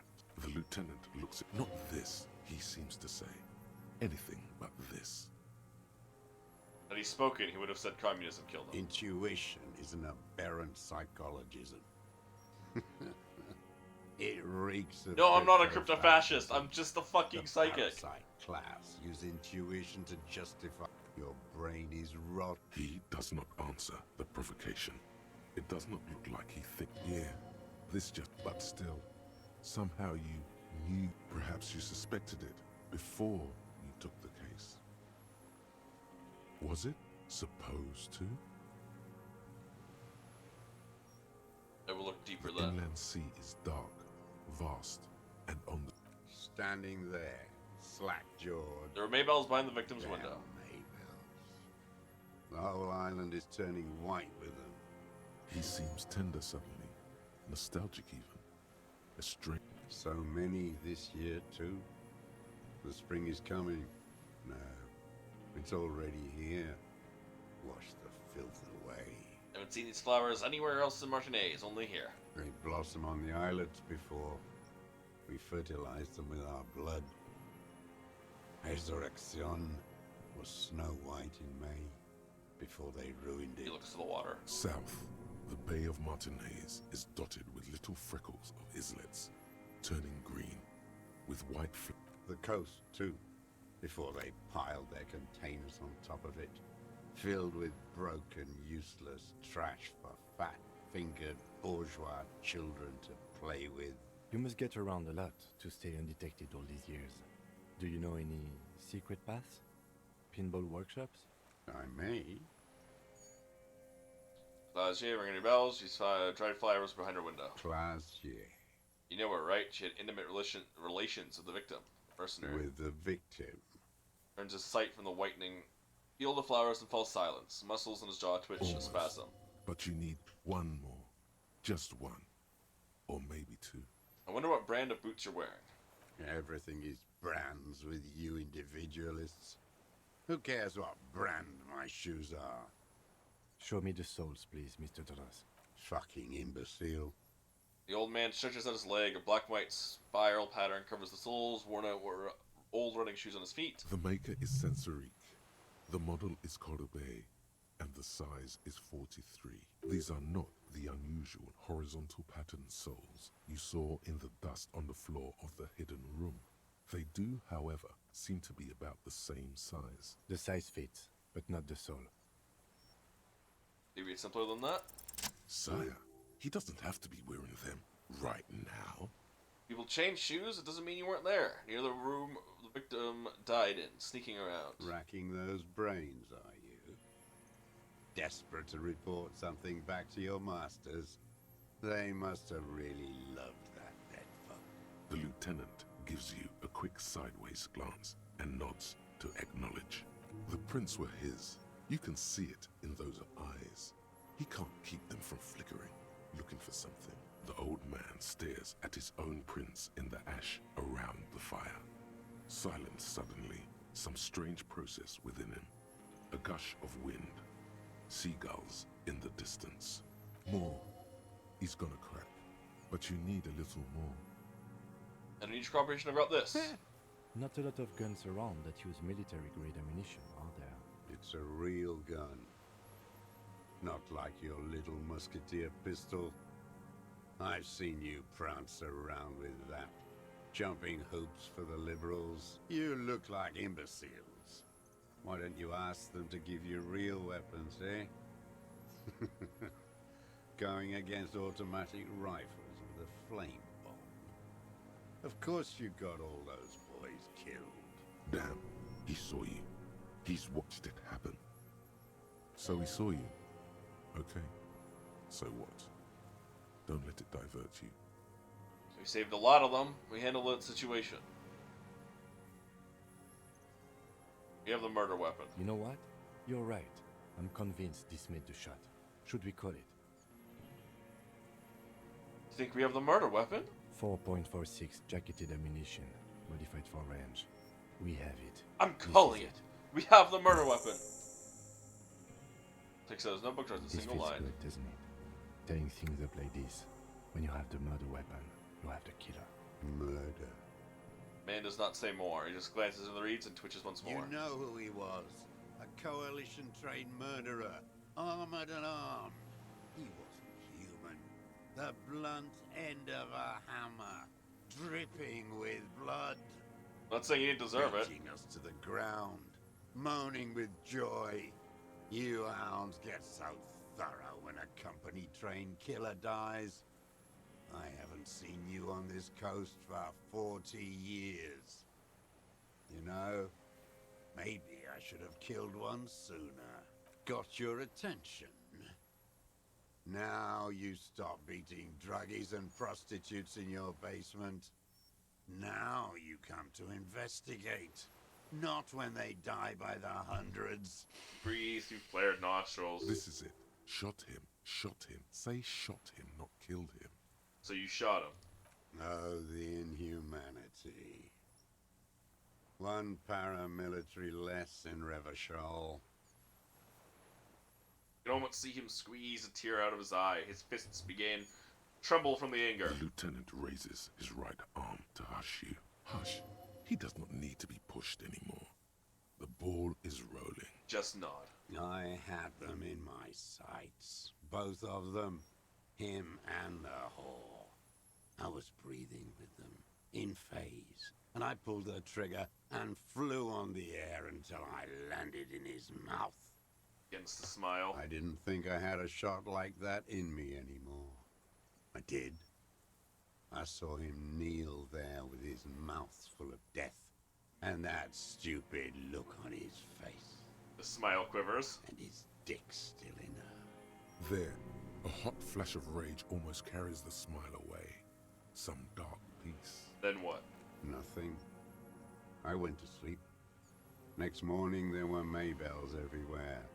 The world was white, or what's left of it anyway. My last spring here.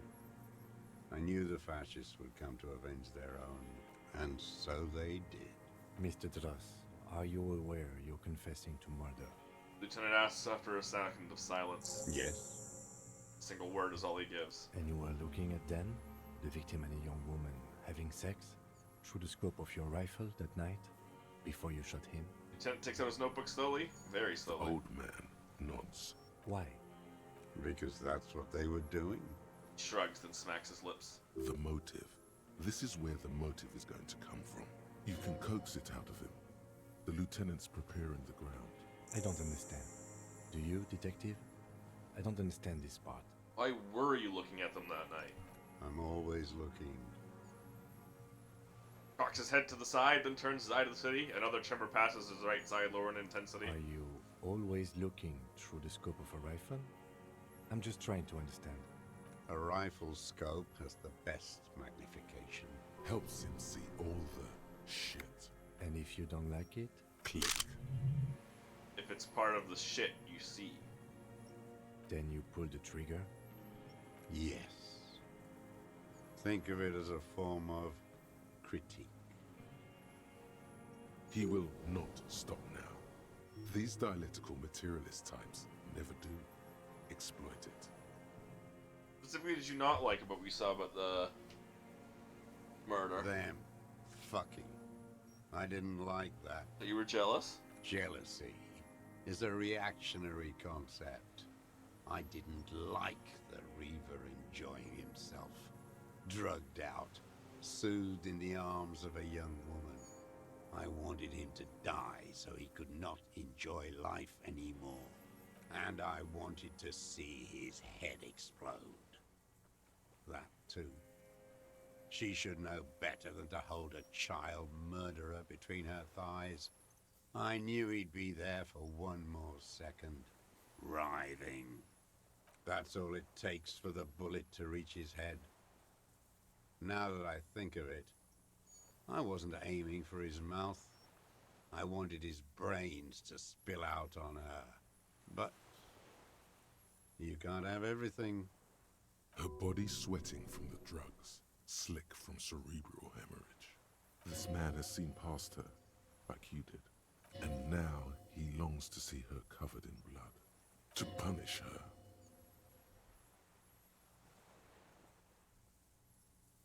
How long had you been watching her?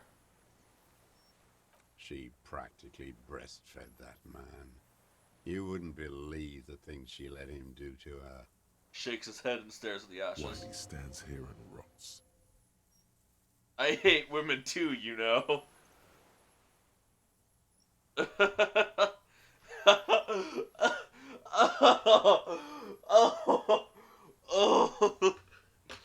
Oh.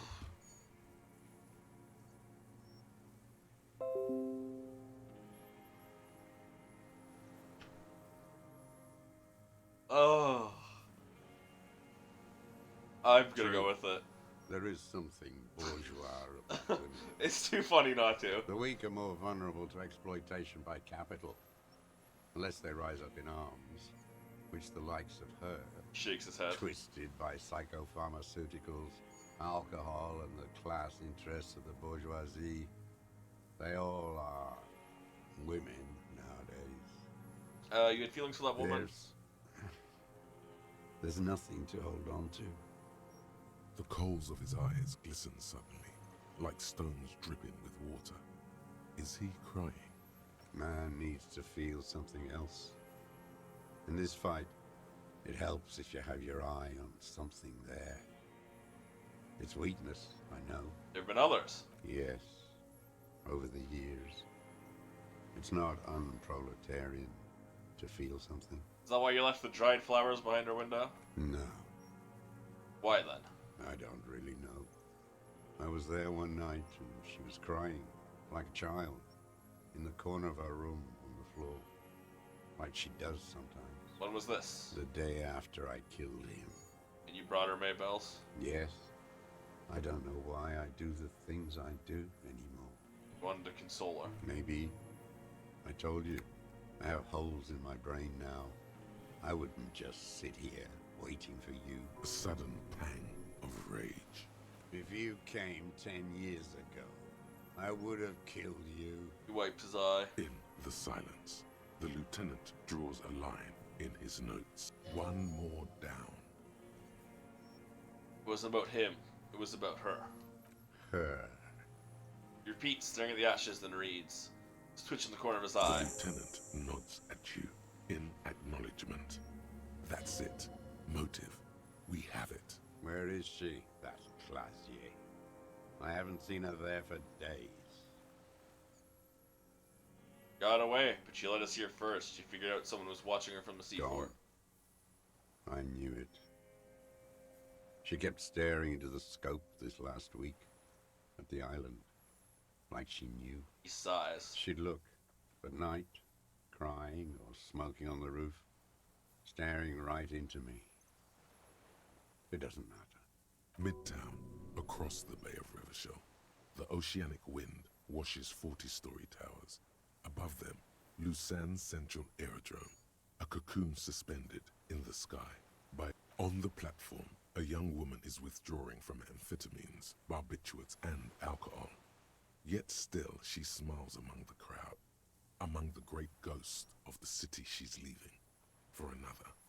Smaller, distant, hidden, not like the great chandelier she sees sparkle in the night below her. Street Spring lights, air below her. towers, tenements, and water, and across it, a dark strip of ruins, barely visible. He knew she knows.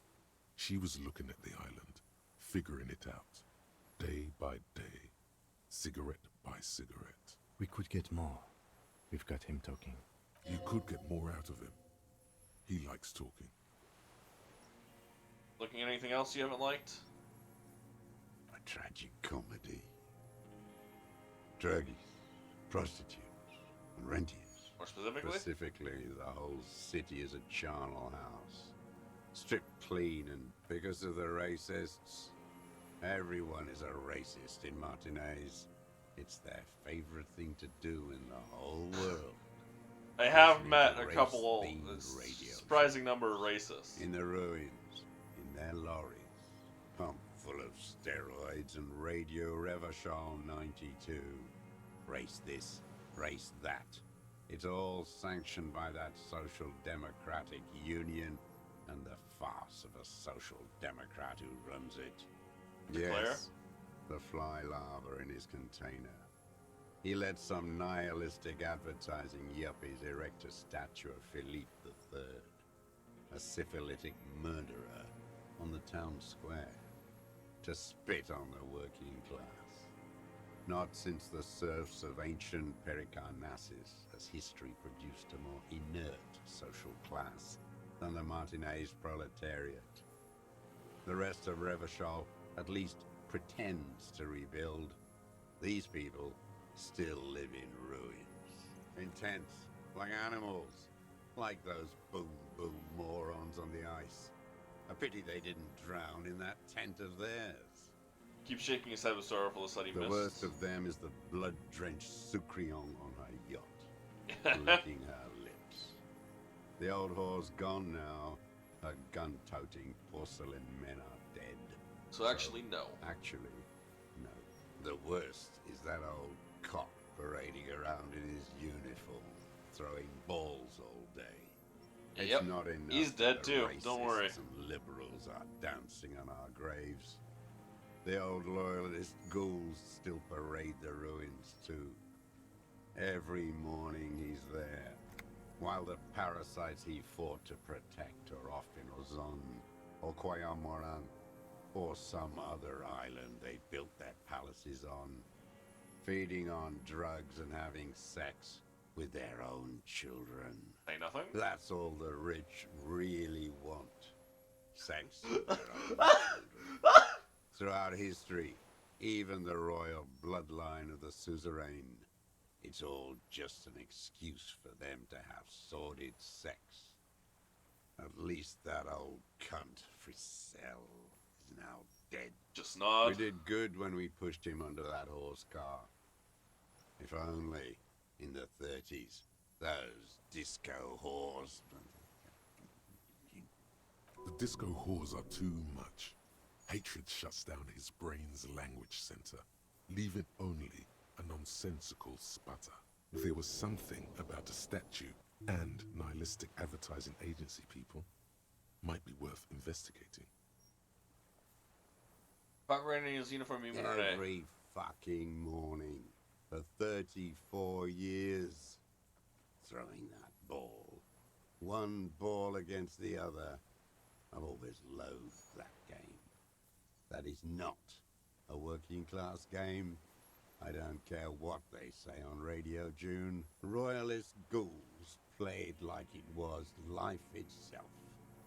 Click, clack across the water each day. And that uniform, like a parrot's plumage. I won't even mention that he's a traitor to his race. I remember him. I remember him from Lanos. Not him personally, his make and model. There were 10. That one. There doesn't seem to be a single person under the pine today. Not even Gaston. Fat and plump. Like a pheasant. Just begging to be popped off. Please, Mr. Dross. Shoot me. He whispers with such predatory hunger. It borders on longing. Like to kill him. Yet. I like to look at him strut around, place the crosshair on his medals, right on his face, and just fiddle the trigger. Think about it. Let the bonbon melt in my mouth. A treat. Better served for later. Save the treat He's for a later. pleasure to layer. He is a juicy bonbon, that one. A real treat for the black day. The blackest. When I put that gun in my own mouth, I think, no, don't waste it. Better. I even hid one bullet, so I'd always have one for him. Haven't seen him around like... Hearing it may destabilize him. You sure you've gotten everything from him? He's dead. No. Yep. I waited too long. I waited too long, and now he's dead. I'm sorry, Mr. Dross. I understand you knew him for a long time. They're all dead now. Fuck it. Cared about him? All human beings care about each other. I cared for seeing his head explode. Now, I'm fuck sorry. You think I haven't seen people die? It's all I've seen them do. Fuck and... He's not okay. This is just another black day in a row of black days. Something strange is keeping him together. I don't want to talk about goddamn social democrats. Traitors is all they are. Brain dead. Waves his arm agitated and despondent at the same time. Rennie still presses on his mind. But we talked about this Glad now. we talked about what? For a 60-year-old man with stomach trouble, who spent his entire life alone. He's clearly a drug user of the painkiller sort, prone to erratic hand gestures and malnourished. Composure. But that's it. The moment passes and you say, I ain't going. Clothes, items, oh, I can't interact. Clothes, composure, ding ding ding ding ding. Interfacing, you're minus composure. I don't know why you're minus composure. Plus composure. You are plus composure.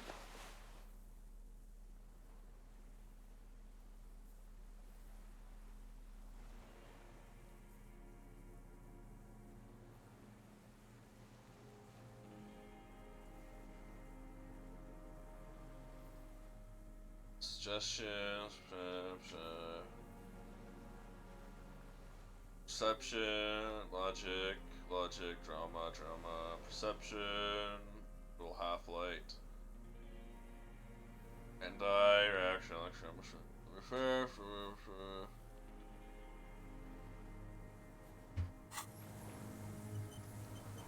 The old man stares despondently. What strikes you about this gaunt man is not the stomach pain, or the cough, or the malnutrition. It's precisely what you could not see before. For a man who spent 44 years hidden in the urban wild. Surprisingly okay. Indeed. He speaks fluidly. His movements are rapid, if erratic. His voice, despite the cough, is there. It is capable of expressing complicated ideas. Above all, he seems animated. By what? It's a mystery. This animation comes at a cost too. Erratic hand gestures, thought processes cut off like threads, as he just stares at the logs or the reeds.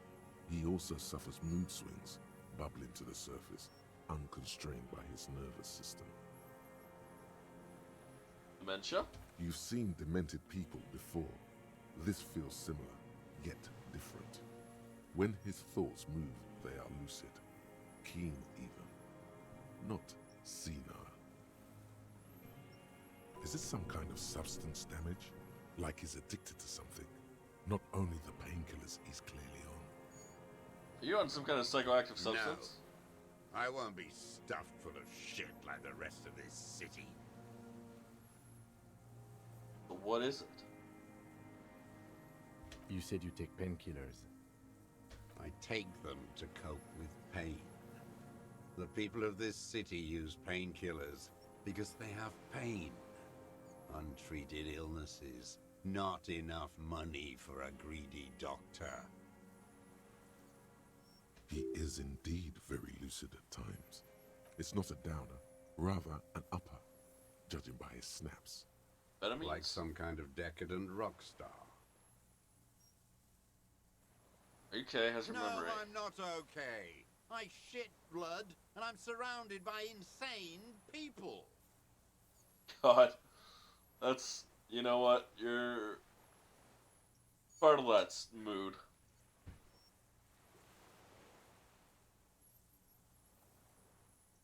Well, I guess only the first fucking couple words. There it is again. Erratic hand motions, bouts of rage, and the stomach thing too, of course. Could it be a symptom of overdosing on something? Something even you have not tried? Keep your eyes peeled. The old man What? But you said I would be taken to the... You're under arrest for the murder of the Colonel here in Martinez. This Taken to the terror what? is the sum of all the uncontrollable movements and mood swings he's been exhibiting. The wind picks up. The silence on the water is broken all around you. Little shivers of waves appear. You'll still be taken to the medical ward. Like an incantation. Your Wayfarer rights have been suspended. Information provided to the officers on the scene will be used against you by the prosecution. You will be given legal counsel within 1 week and must face court in 44 days. Do you understand? Do you understand? But He's afraid. no, I don't want to. I have to stay here. To the reeds, I submerge in growing terror. He's sweating. Beads are forming on his forehead. Pupils are dilated too. Eyes getting blacker and blacker. Your confirmation is not required, sir. Now on to the boat. Wait. There it is again. To your north, as it has been since you came to the coast. The reeds whisper, stalks rubbing against each other. But then, in the middle of it... What? Something completely different. It sounds like a bow, very slowly being drawn against the strings of a violin. A very small violin, made of reeds and rushes. Maybe there is room for 3 on the boat. Shh. Do you hear that? What? What are you talking about? The old man's voice Is this really us? drowns in the sudden gust of wind. Your skin crawls. It's the Insulindian Phasmid! I'm telling you.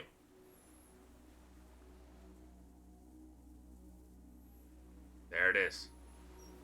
Damn, this thing is huge. Holy fuck, that thing is terrifying. Holy fuck. A delicate tangle of arms and legs unfolds from the reeds, limb by limb, to then just stand there, moving its scythe-like arms in ghostly silence. It's still there, an unfolding mechanism of reed-like chitin, hovering in place. What is that? What are you talking about? The giant stick insect. There's nothing there. Looks confused. The stick insect is over 3 meters tall. It looks straight at you with its tiny pinprick eyes and its grotesquely small head. You feel your legs shaking under you and your gun hand rise instinctively. I see it. Tell me what you see, damn it. I can't make out one small thing in the reed. Can you see it, Kim? I can see it. 4 simple words. Thank God. If you can see, then you're not insane. But that means it's really there, spinning slowly, in absolute silence. I Its knew limbs it! are long and slender. From the beginning, I knew it was real. Be very, very careful. It takes a step toward the giant anthropod. Close. It's gonna be some Inland Empire. And some, like, electrochemistry. This is gonna be, like, every cracked out. What's my current jacket? Conceptualization. Ooh, conceptualization might be good too, though. Empathy. No, I want Inland Empire. Volition. Shivers, too. No, I want Inland Empire. Spirit de Cool. There, that's Shivers.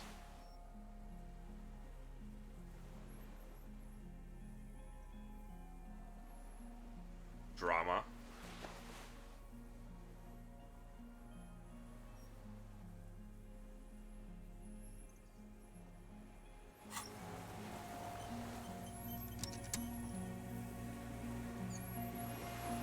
The creature stands on long stilt-like legs, antennae hanging from his head like a woman's hair, white and curled at the tips. It is no more than 5 steps away from you. Reed-like tufts stick out of its joints. As the insect moves its forearms, it produces a faint hiss, like a reel-to-reel machine spinning after the tape breaks. The hiss is different from the strings you heard before. It says something else, in a lower pitch. Listen carefully. Be afraid. You smell wrong. It is. He has familiar ring of his dragons doing painstakingly You so. glance over your shoulder. The lieutenant holds a piece of milled aluminium. He begins to pull it open, extremely carefully. It's the camera. Are you sure it won't scare it off? We need a photo. No one will believe us. Continues to pull the lens From open. the corner of your eye, you see a sudden cascade of motion ripple through. I am not palatable. Do not eat me. I am afraid. Take the picture. It's afraid. Stop now. I won't be one of those fools who didn't take a picture. You see the phasmid turn to him. Its mandible antennae reaching out. Its motions are quick, sudden. Shh. Okay. The spindly mechanism turns itself back to you. Its antennae taking their measure of the air. Slowly. Slowly, with your breath held, you take 2 small steps toward the phasmid. The creature lets out a series of ultrasonic clicks that swarm around your head like swallows. Like laughter, a sort of happiness. Sweat drips from your brow, soaking your chest.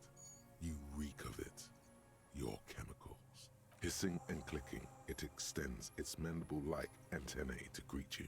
You're right below it now, looking up at the colossal chitin of its white limbs.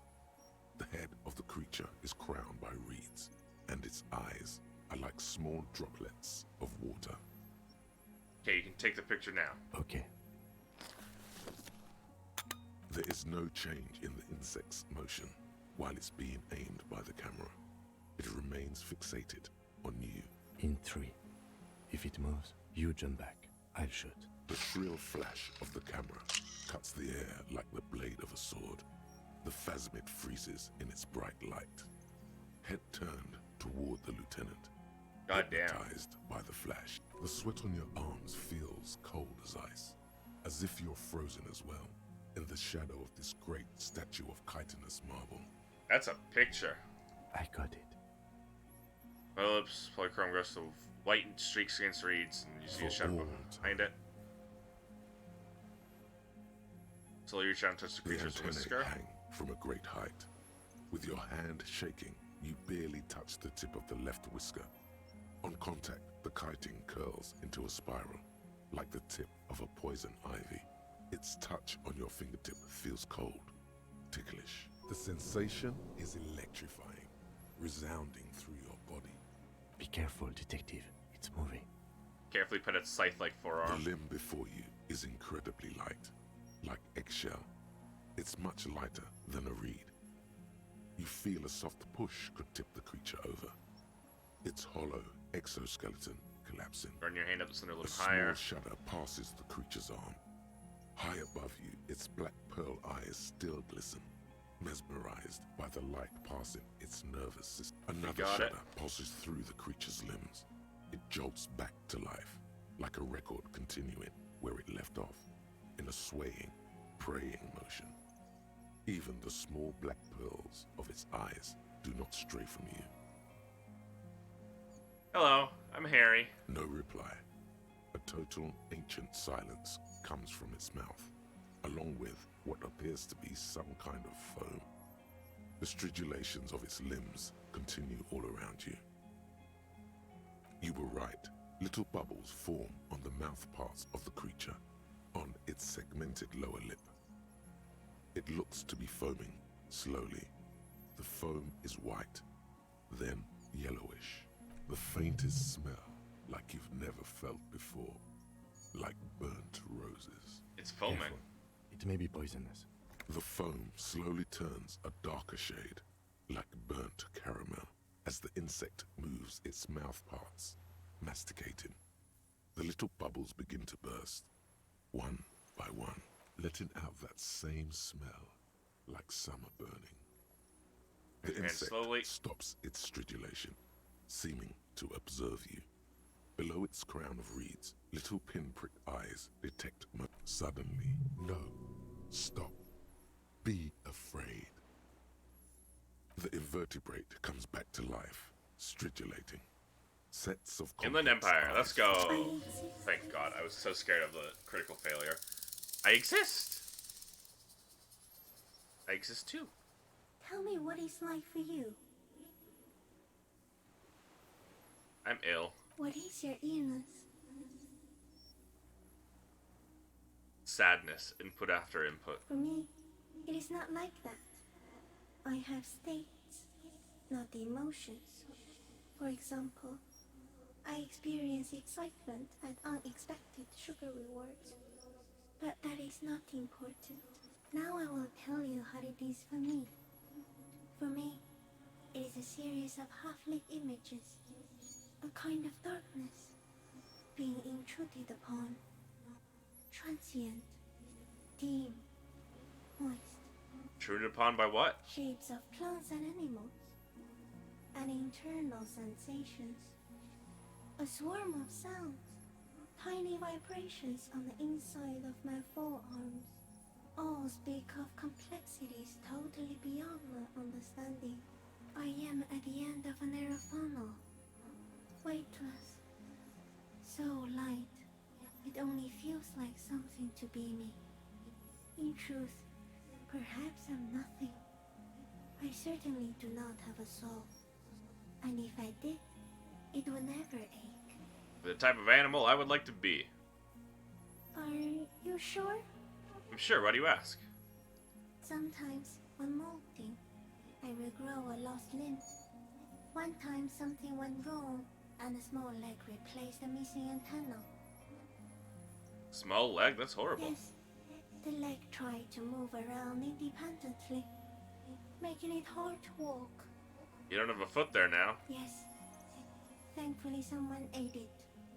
The next time I molded, I grew an antenna again. Okay. That would be horrible. I'm a detective. So am I. I was born to detect sucrose rewards and semiochemicals. What were you born to detect? The killer. He's in a bad state, deteriorating fast now. He thinks I am beneficial to him, but I am not. I only quicken his deterioration. You're destroying him.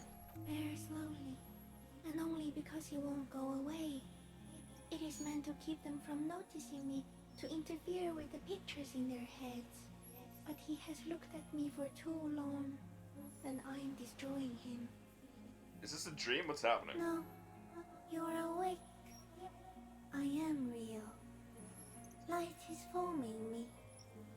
This is real. Where does this come from? All this around us, the world. Not even the birds know that. Not even a water lily.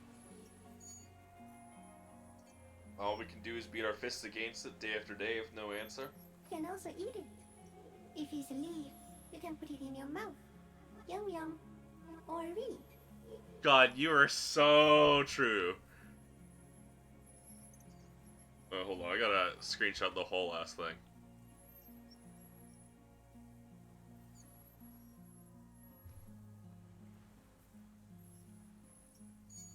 Yum yum.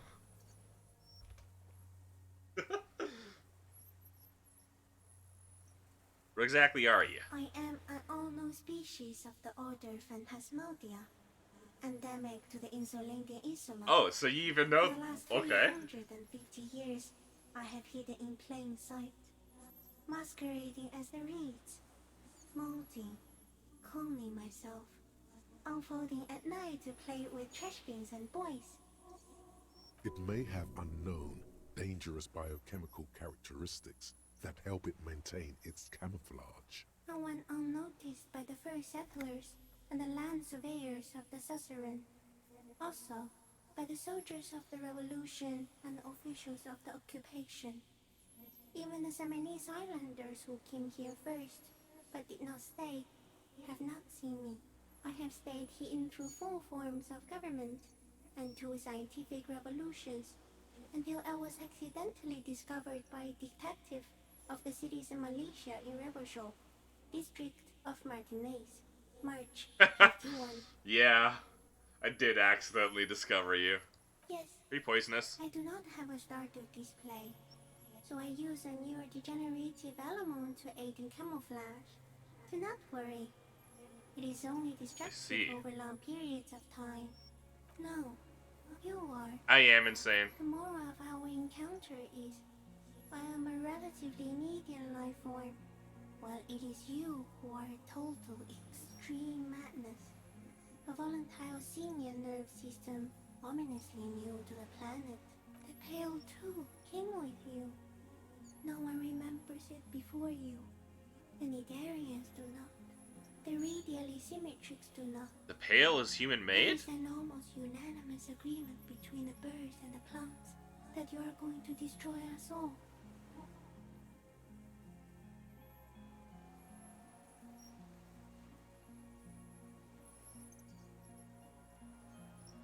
It is a nervous shadow cast into the world by you, eating away at reality.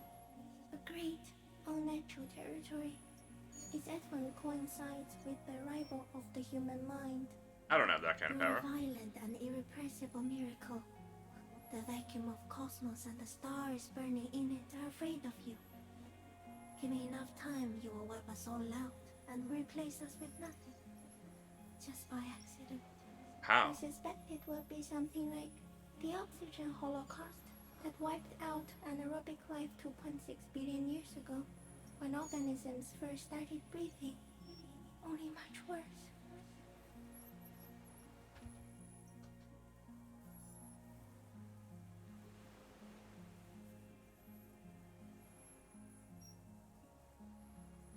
Instead of air, you exhale thoughts.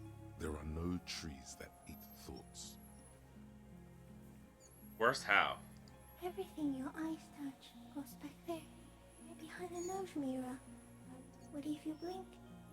Are we still here? Please don't blink. I won't blink. What if you misplace us all one day, or just forget? I'll be extra careful not to blink, stick insect, don't worry. See? Or one day, one of you will close your eyes and sigh, and open them to see that none of this ever existed. I'm having a violent epileptic seizure. It doesn't look like that, no. What does it look like? You're just staring at it.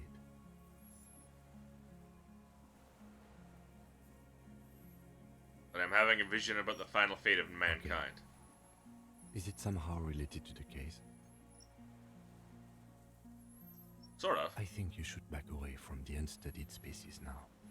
I have to say goodbye now. I have no more thoughts. That was all. No, there is one more. Of all the creatures I've met, you are the most beautiful. Thank you. I also have one more thing to say to you. That woman, turn from the ruin. Turn and go forward. Do it for the working class. For the working class! Which woman? You cannot lie to me. Behind you, it smells of fires. So awfully far you were prepared to go in her presence. And it. I will. She was middle class. It doesn't take a 3-meter stick insect to tell you that.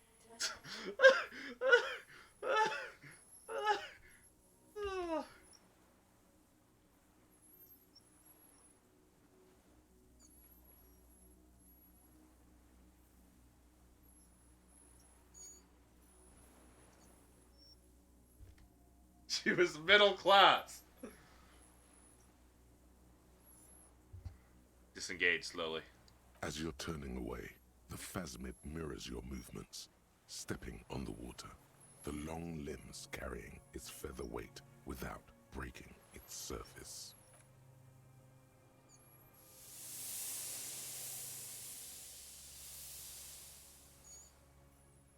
Goodbye. Goodbye. And just like that, it's gone, skating away across the sea's calm mirror like a skipping stone, leaving nothing but circles on the water.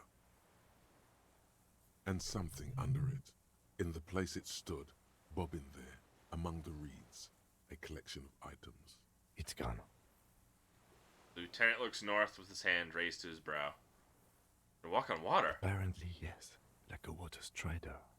Only, I've never seen anything like that in my life. He shakes his head with amazement.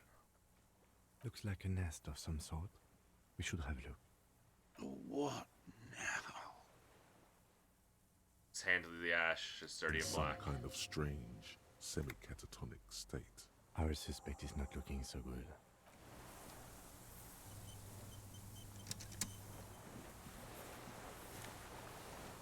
Fairweather T500 helmet.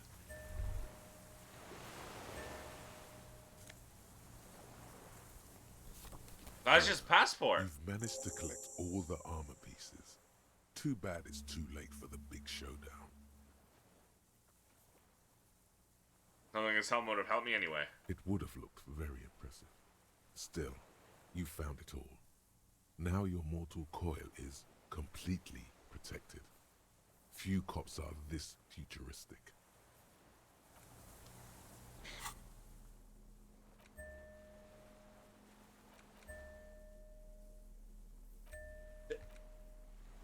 The problem is the pants. Where I got shot. Well, that's what I needed. A scope. Sniper scope, any bolt action, 4.46 caliber. Oh. Seaweed is still stuck on its lens and suffered water damage from its time in the Phasmid's dowry. Ultra passport with visa stamped on it. You found on the Phasmid's nest on the island.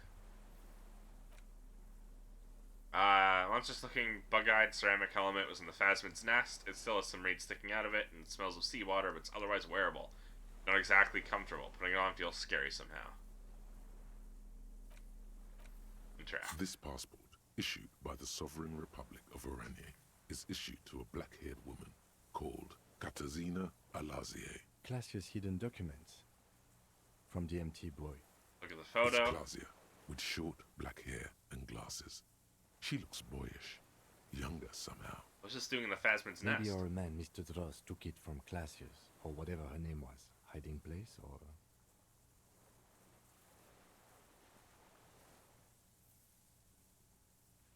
I think the Phasmid took it. I sensed it do so. Something opened up the buoy with spindly legs. Like a magpie? What a coincidence. Then it would also have collected the other objects, which would be highly unusual. By now, the lieutenant has accepted your unusual methods. I can see how the helmet could wash up on the island, and the scope. Maybe Mr. Dross lost it, but to seek this out would be very unusual behavior for an arthropod. So this is Katarzyna She Alazie. said it would be for Anouk Meyer-Smith. Anouk Meyer-Smith. I told you she kept lying to you. She's probably lying to someone else right now, in another city.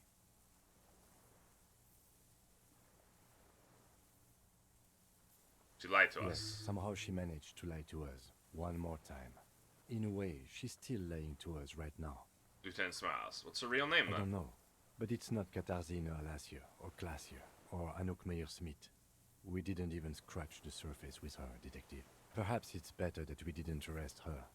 Who knows what hell she'd be raising in my district by now.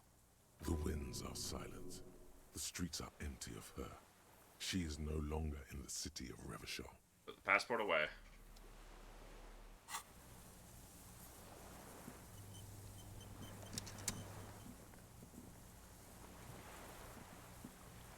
What is it? The old What do you man want from looks me? confused. I can't go. Something is very wrong with him now. How could you not see the Phasmid? Stares at the reeds and falls silent. Mr. Dross? The man does not respond. He keeps staring, black eyes glazed over and bulging from their sockets. His gap-toothed mouth shaking, like an addict of some terrible substance. Wave your hand in front of his eyes. A light shiver passes him, followed by nothing. His hands are trembling, and he breathes slowly. He's going into some kind of psychomotor immobility. The good news is, this solves our transportation problem, doesn't it, Mr. Dross? The trembling mouth appears to sigh. Between this and the broken tire he's used for a boat, I think it's safe to leave him here, while we go and get help. It will need to be medical first, I'm afraid. What's happened to this Old man? age and shock. I think it's the Phasmid. Yes, the arrest and the appearance of the Phasmid. The He looks combined evil. stress. But you think it's something more than that, don't you? There's much more. Remember what it said when it spoke? Quite a few things about that health check you did on him make sense now. Hormonal. Something hormonal in relation to the Phasmid. You couldn't see it. It's just the That reeds could be for part him. of the shock. But you're right. No response. Maybe this is the Phasmid has stayed hidden in all these years. Then how did we see it? Oh, you mean whatever does this, does it over time? Teenagers, kids, drunks, sightings are brief and hence not credible. But anyone who spends a long time with it... You forget it's there. Mr. Dross, have you ever seen a stick insect pretending to be the reeds? The doctors will have to look at this. I hope your station has better medical personnel than 57. This is a little advanced for a nurse. When I evaluated his state, he seems strangely animated. Energetic and articulate. After all these years alone, with little hygiene or medication, I would expect worse. Perhaps this animation is induced by something in the It does phasmid. not seem to be animated now it's left. Honestly, I'm ready to believe anything at this point. Maybe it is psychoactive. I mean, why not? It's 3 meters tall. Takes off his glasses and cleans them. He puts them back on. He's still staring at the sea. I think he's addicted. Like a drug? He has displayed addict behavior and not just to His pupils painkillers. appear to be dilated. They still are. Something hormonal in his relationship with You mean phasmid. pheromonal? He seemed a little off for a man of his age. Randy. The scope, knowing of her bruises, his disposition toward Miss Orania. I see what you mean. Talk to phasmid, said it's You destroying should him. be more careful, detective. Are you sure it wasn't having an effect on you? Maybe. Anyway, it's only trying to remain unseen. The degradation is a side A valid effect. hunch. Long-term exposure to something like that could be neurodegenerative. Also, please be careful when approaching unknown species in the future, detective. It's been here for a long time. He knows how much of it in its He company. did seem distressed when it finally came to arresting him. Like he didn't want to leave this place, and the insect maybe. He looks at his notebook. I have absolutely forgotten to take notes. I hope I remember all of this. This will be one hell of a report. Thank God we have the photo. You found some things in the phasmid's nest, Mr. Draw. He stares into the reeds. Your words don't stir anything in him. Perhaps you should Perhaps tap the you helmet on your nothing. head? The last embers of... If Kuno kicked it into the sea, as he said he did, the ebb would put it back here. This makes sense. Mr. Show him Dross the would detached have... scope. I lost. You lost it? He turns his eyes to the reeds again, as he's done so many. He lost the scope. Stripes. Then it somehow made its way over there. This site is a T9, Mr. Dross. Was it a Silence. You've gotten all you will out of this. Bjorn, yes, no passport. reaction. Did you take this passport and other papers from a book? The spirit. He hears us. The spirit? No reply. Try something else? We got him back for a moment. The plastic cape flaps around. The blacks of his eyes are receding. The strength has all gone out of him. Just frail old bones in a sack of tracksuit trousers and a windbreaker. We should think about getting back to the mainland. To get help. He'll be safe here. If we don't take too long.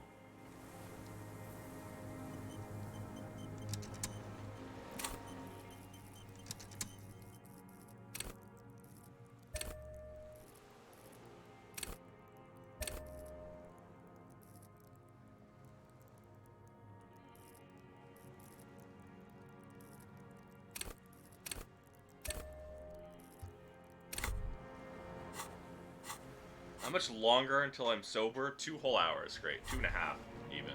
Honorable one, you have accumulated a substantial amount of honor points on your life path. You are a man. There were of honor course points? There were honor points. Did you think no one was paying it? Oh, Yeah. The modesty on you are on the fast track to becoming one of the rarest. My honor is my Yes, life. Your deeds of even among the honor comes from you. None of need this to bring matters. The thumb of your right hand, your sword hand, to your rectum. Just live in and stick dignity it to in die with honor. Stick your thumb What in your are ass. you doing?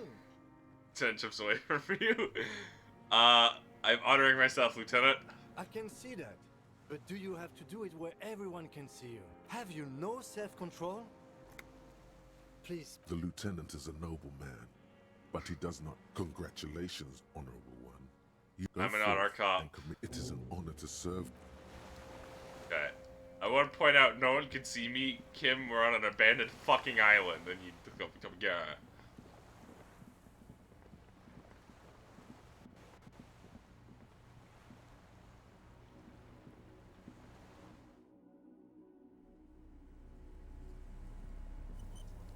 She was middle class.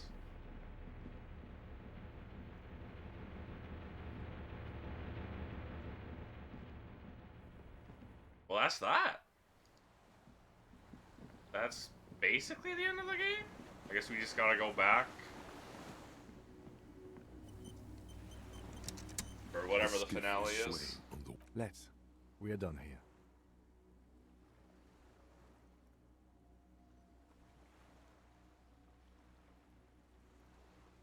The skiff rocks gently under your weight as you get in. The ride back is uneventful and quiet. But for the sound of conversation on the water, there is someone inland waiting for you. 2 men and a woman stand on the concrete square of a nameless village, looking at a small yellow boat as it draws closer. The sea is calm. You reach the jetty and climb out of the skiff.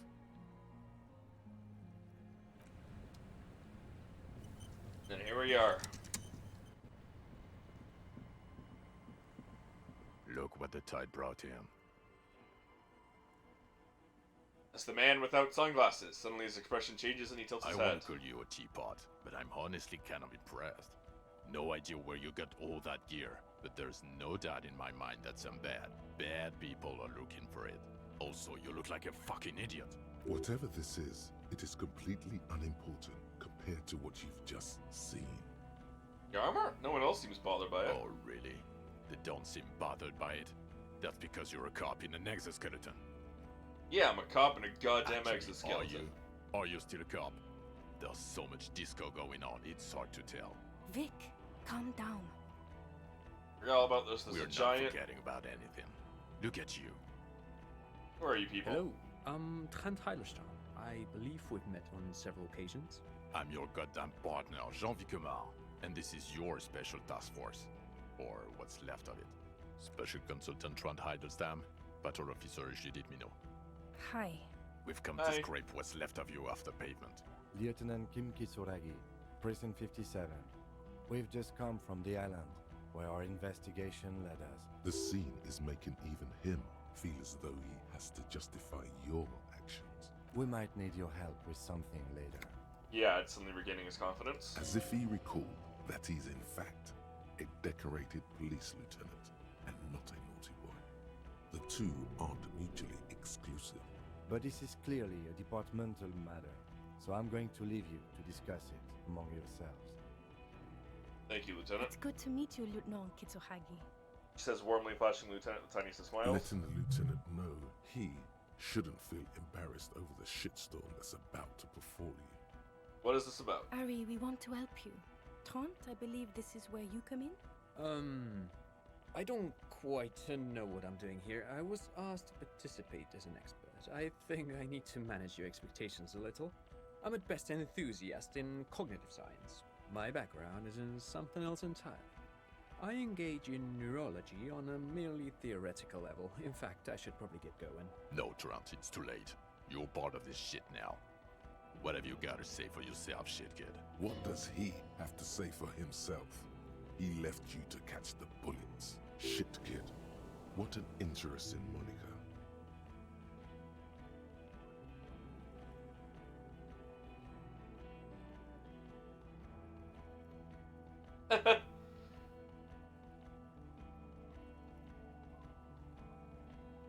So, Trent Heidelstrom turns out to be special consultant. Yes, I'm Trent Heilerstein. I never said I wasn't Trent Heilerstein. What's up with the kid then? Mikhail? Mikhail is my son. His son? What a joke. Everyone is lying to you. What's up with all the interesting history? Spying on me? I was just interested in the Feld building and the Martinez beachhead. And Mikhail wanted to see Martinez. It was a coincidence. So what are you here special consulting on? I was asked to share my take on some of the more obscure theories developed in Königstein in the 30s. Like partial psychotraumatic amnesia, group personality theory. He's here to see if you're insane. He is smart. Let's move on. Did you know I was the here? Cafeteria manager you fucked over told us where you went. Saved his establishment and still he betrays me? Strange. He didn't mention that. In fact, the establishment didn't look saved at all. There was a giant aerograffito in front of the building, mixed with blood. This one junior I delinquent? don't know. It had "Shit Kid" written all over it. You weren't the man with the sunglasses at all. You weren't even blonde. Guilty as charged. I heard you'd lost your mind and your memory. I wanted to see if it was true. And it was. Good work, Harry. You're insane now. There's one less person for me and everyone else to rely on. He was too sarcastic for you to realize who he was. If you hadn't been so sarcastic, I would have realized I knew you. I'm clinically depressed, Harry. Sorry if I wasn't in the mood to batter you up after you told us to fuck off. I suspected something was off. Or did you literally not recognize my face? We've been partners for how long, Harry? Don't answer that. You don't remember. Where have you been all this time? There was a mercenary God damn tribunal. it, Harry. He shifts his weight across his arms and looks you in the eye. You told us to fuck off. You said we're cramping your style. Your detective god. Fuck everything. All we burn. Detect or die. So you let me face a squad of trained killers alone just to teach me a lesson? It wasn't like that. Fuck you, Harry. We didn't know there was gonna be a tribunal, did we? Why didn't you detect or die then? Oh, you think it was cool you saying that? Aesthetic somehow? You were crying when we got here. Breaking things. You said we were going into the abyss. None of us wanted to see the abyss. So we fucked off. Like you told us to. Mention a task force? Major Crimes Unit. Under Lieutenant Dubois and Vicomar. Ring any bells? Refresh your memory? It's a goddamn Major Crimes Unit. There's you, me, Jude, Tron fucking Heidelstown, and Guillaume Baby. Stares at you. I'm technically just a civilian advisor. Oh, fuck you. You're part of this shit show. Who's Guillaume Baby? Oh, that's an interesting story, actually. Guillaume Baby is a police reporter who joined our team. He was really good. Then he left because he lost faith in your ability to lead the unit. Uh-huh. Other people have left too. Good, smart people. People we won't get back. Only me and this really patient patrol officer are still here. And Tron because I'm forcing him to stay. So what does the unit do? It's a Major Crimes Unit. We clear the desk of cases so Precinct 41 doesn't look like the worst station in town. We are shit tier now, Harry. Because of you. They're your posse, or what remains of it. Hand-picked, hand-lost. The 41st isn't... What's a shit kid? You. Shit kid? That's you. Maybe you've deserved it. Damn. Duped again, no one's who they say they are. Hey, here's a brilliant idea. Don't be a morbid drunk and you won't be duped so easily. Gardener, scab leader, this, Attorney Lieutenant. Tell me at least you were who you were, said you were. Yes, I'm still Kinki Solagi. Still a lieutenant from Precinct 57. Still caught up in this crossfire, too. None of this is ringing any The bells. bells aren't ringing because you have brain damage. Trant, this is where you come in. How bad is it? Well, he doesn't have visible tremors, he talks without slurring, he can drive a boat, he's standing, reasoning. All good signs, but complete retrograde amnesia, episodic and semantic. Meaning, you forgot both who you are and the definitions of money, Isola, Pell, and so on. As displayed in the station call, our interactions with him, and I don't want to be a snitch, but also mine with him before when Harry did not seem to know who I was. It's all very interesting. Interesting? Yes, interesting. I have my theories, but I would like to hear Harry's thoughts first. Harry, what do you think happened to you? Neurologically, psychologically, and why not socioeconomically? Something so sad happened to me that I couldn't be me anymore. It was a defense mechanism. I drank so much I lost my memory and now I'm slowly recovering it. He's getting better. And I can confirm that he drank a lot of alcohol prior to it happening. I believe he drank. People do that, especially this one. What they don't do is forget their whole life because of drinking. But Detective Vigmare, he has blanked out before. Yeah? Yes, a couple of times. After some of the more serious benders. One was after the two drunks case, the other when we looked into that mural. The two cases in your ledger. The unsolvable case and the Next World mural. Those were recent. Those cases were hard on you. Interesting. So at first he dipped his toes into it, prepared. That's where he would have gotten the idea, yes. Practice. And then he used alcohol to get there, so to speak. What do you mean? Well, here's my theory. What if this is an absolutely normal reaction to the world we're living in? What if this is not a significant anomaly at all? Something to be explained, approached as a defect? Look at the sensory input here. Just towards the scenery? Look at the ruins, the neon. Listen to the radio, the multitudes, the people. Live here for 40 years. As a police detective, he's like a magnetic reader on the world tape, to borrow a known metaphor. Harry's been pushed flat against it. Total input. Hardwired to the free market. He just needed for its end. He nods confidently. Okay, Trent, thank you. That's absolutely meaningless. I'm glad we brought you. Will he or will he not be able to work in the major crimes unit? Is he a crétin now? I want to know that. He's not a cretin, and he is able to do work. If not in his previous leadership role, then as a line detective. I'm ready to lead again. No one even mentioned that. I misphrased my question. It should have been, is he able to put his clothes on and use the body? Or do we need to get him on a disability pension? Well, now? Now, nothing. Now we're just going to stand here. Really? No. Now we discuss that. What the fuck did you do to a motor carriage? Why is it there, Harry?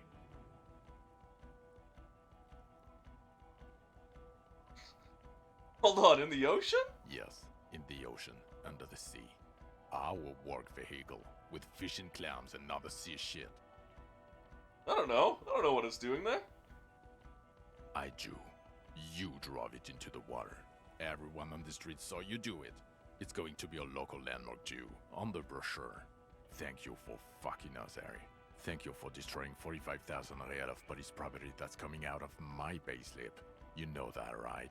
You're gonna get fired, and I'm gonna pay till I die. It doesn't matter. Your badge, Harry. Show me your badge. I got my badge right here.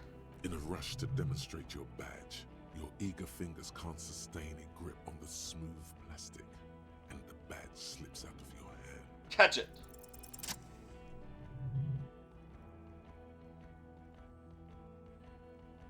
Not today, badge. Behold, my badge! And your gun? Unimpressed by the piece of plastic in your As hand? if having your badge and gun are natural states. My gun is right here. He has it. And he didn't drop it. You're drunk like a bum, Harry. Put that thing away before you kill someone. I quit drinking forever. It's only me in this boring hellhole. I don't buy it. Why do you smell like a corpse then, huh? He's wounded. It's been a long week, and he's handled an actual corpse.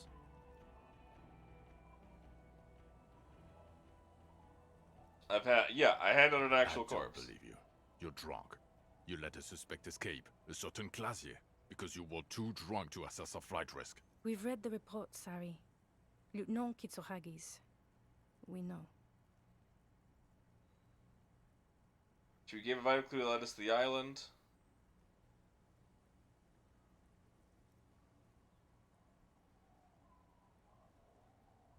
Oh well, if she was nice. I'm not even gonna get into the other suspect, who also escaped. Yeah, Ruby something, or the fact that you're Everclear's little peony now, doing I don't know what for him. That's small-time stuff. That's nothing. That's a humorous anecdote. I forged the signatures! A. B. Ruby was gonna kill herself if I didn't! Compared to the 6 people who were gunned down, the streets are literally red with blood, Harry. It was fucking mass murder. He did everything he could. We did everything we could. The company hired and vetted mercenaries. Lieutenant Dubois got between them and the locals. Here comes the cavalry. He did so at considerable risk to his person. Remember, he was shot. We stopped an execution, not a negotiation. The loss of life was minimal compared to what it could have been.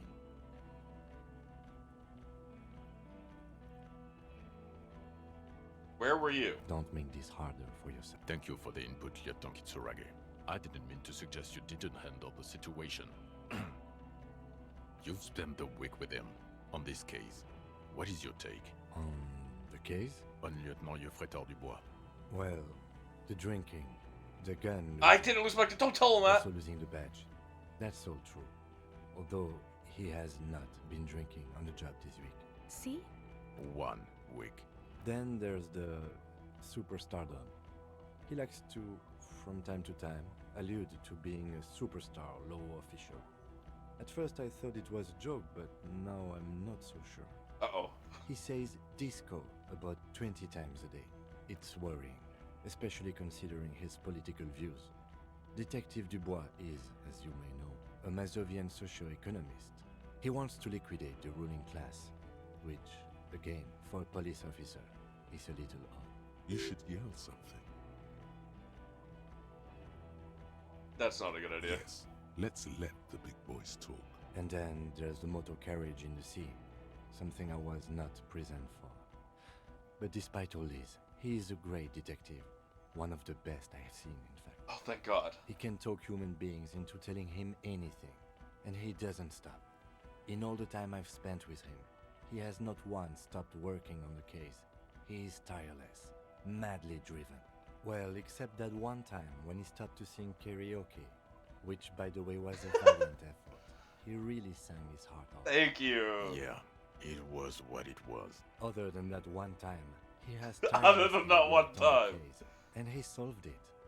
We have a confession, a murder weapon, and the perpetrator, locked on the island right now, awaiting transportation.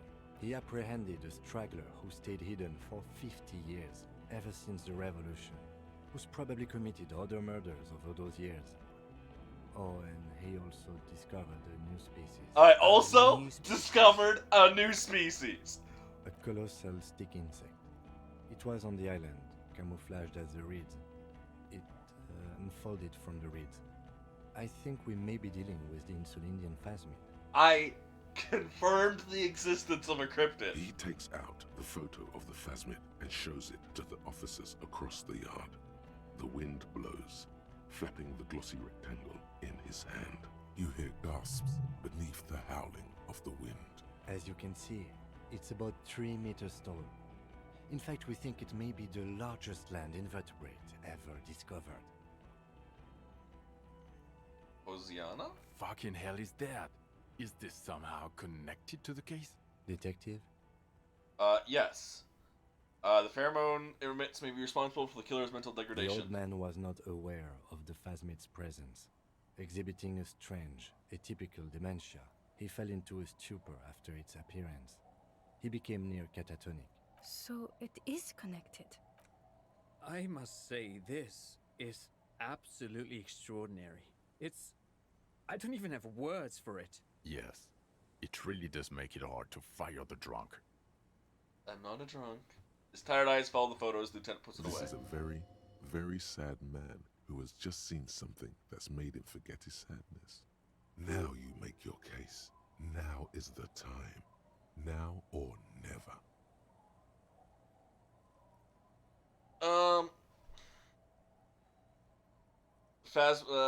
Killer Lilianovich Dross. We have a strong motive for him. Lilianovich. A revolutionary matronym. Revolution The Metro? custom started in Grad, where they have patronyms. Krasovich, Lasovich, etc. The revolutionaries saw this as a chauvinist atavism, so Matronyms, they yeah. used matronyms, derived from the mother's name instead. This man's mother was Lilian. His But really? Lilian's son, Lilianovich. The custom was overturned after the revolution failed, but not before it made it to Revachol. So, it is what a soldier of the ICM would be called.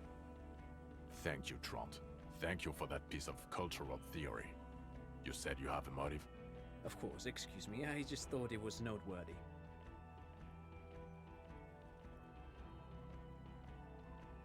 Killed him in an act of rage induced by the phasmid semiochemicals. Possibly induced. But even without that, this man spent 50 years on the islands in the bay, in solitude, loathing what Revachol has become. There's plenty for prosecution to pick from in terms of motive. Also, we have a sniper's nest with full view of the room in which the mercenary died, right on the island, and 2 officers on the scene that Mr. Dross confessed to. It's a clean win. Oh, it's way more than that. Way way It'll win me my Dora back. No. It's more than that, a perfect folding mechanism, like the Phasmid. Folding mechanism? Get over yourself, Harry. I can still smell the booze on the wind. God damn it. Doesn't it ever leave? It is there. Like in your bones or something. It will pass in time. Phasmid is female, the reeds are its nest. What makes you think so? You had to see it. It had the subdued colors of a female. And the nesting behavior too, I think. Incredible. Were there eggs in the nest? Not as far as I could see. There were other things there,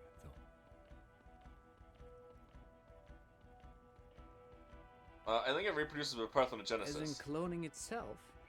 What makes you think so? Observation. Then it is especially vulnerable to disease. A single strain of bacteria could wipe out the entire species. We're probably talking conservation efforts here.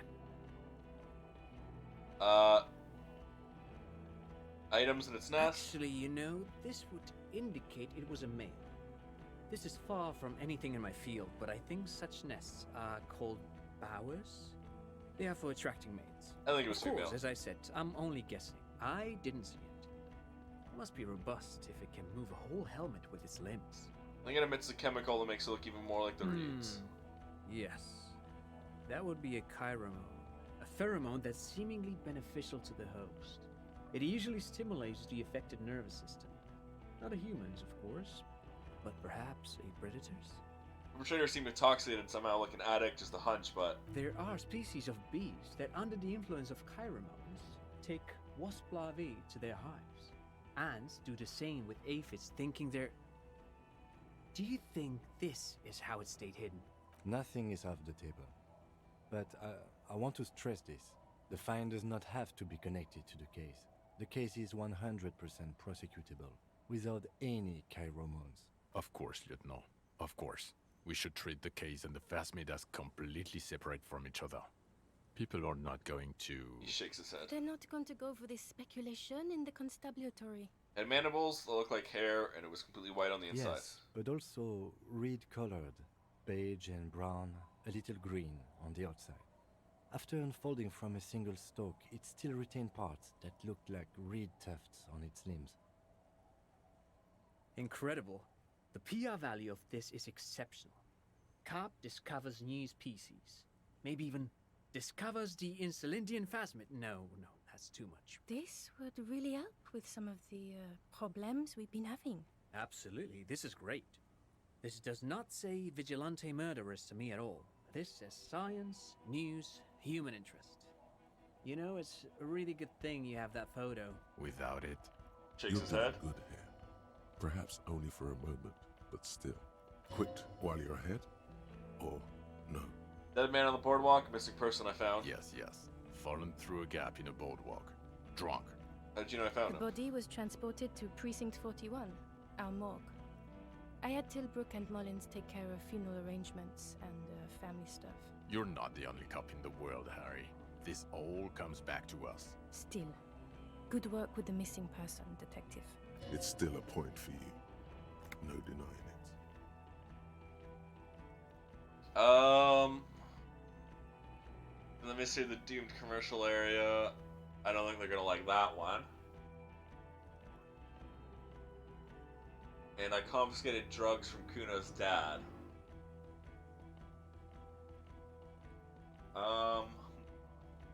Wonder how they're gonna like that one.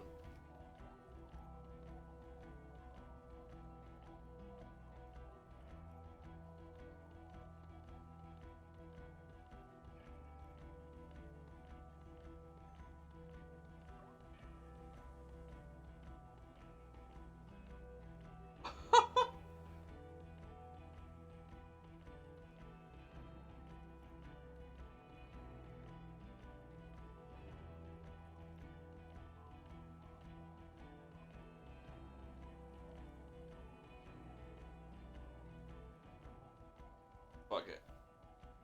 Who's Kuno? You don't want to know. You're right, Lieutenant. I don't. You snorted the drugs, I know you did. It's alright.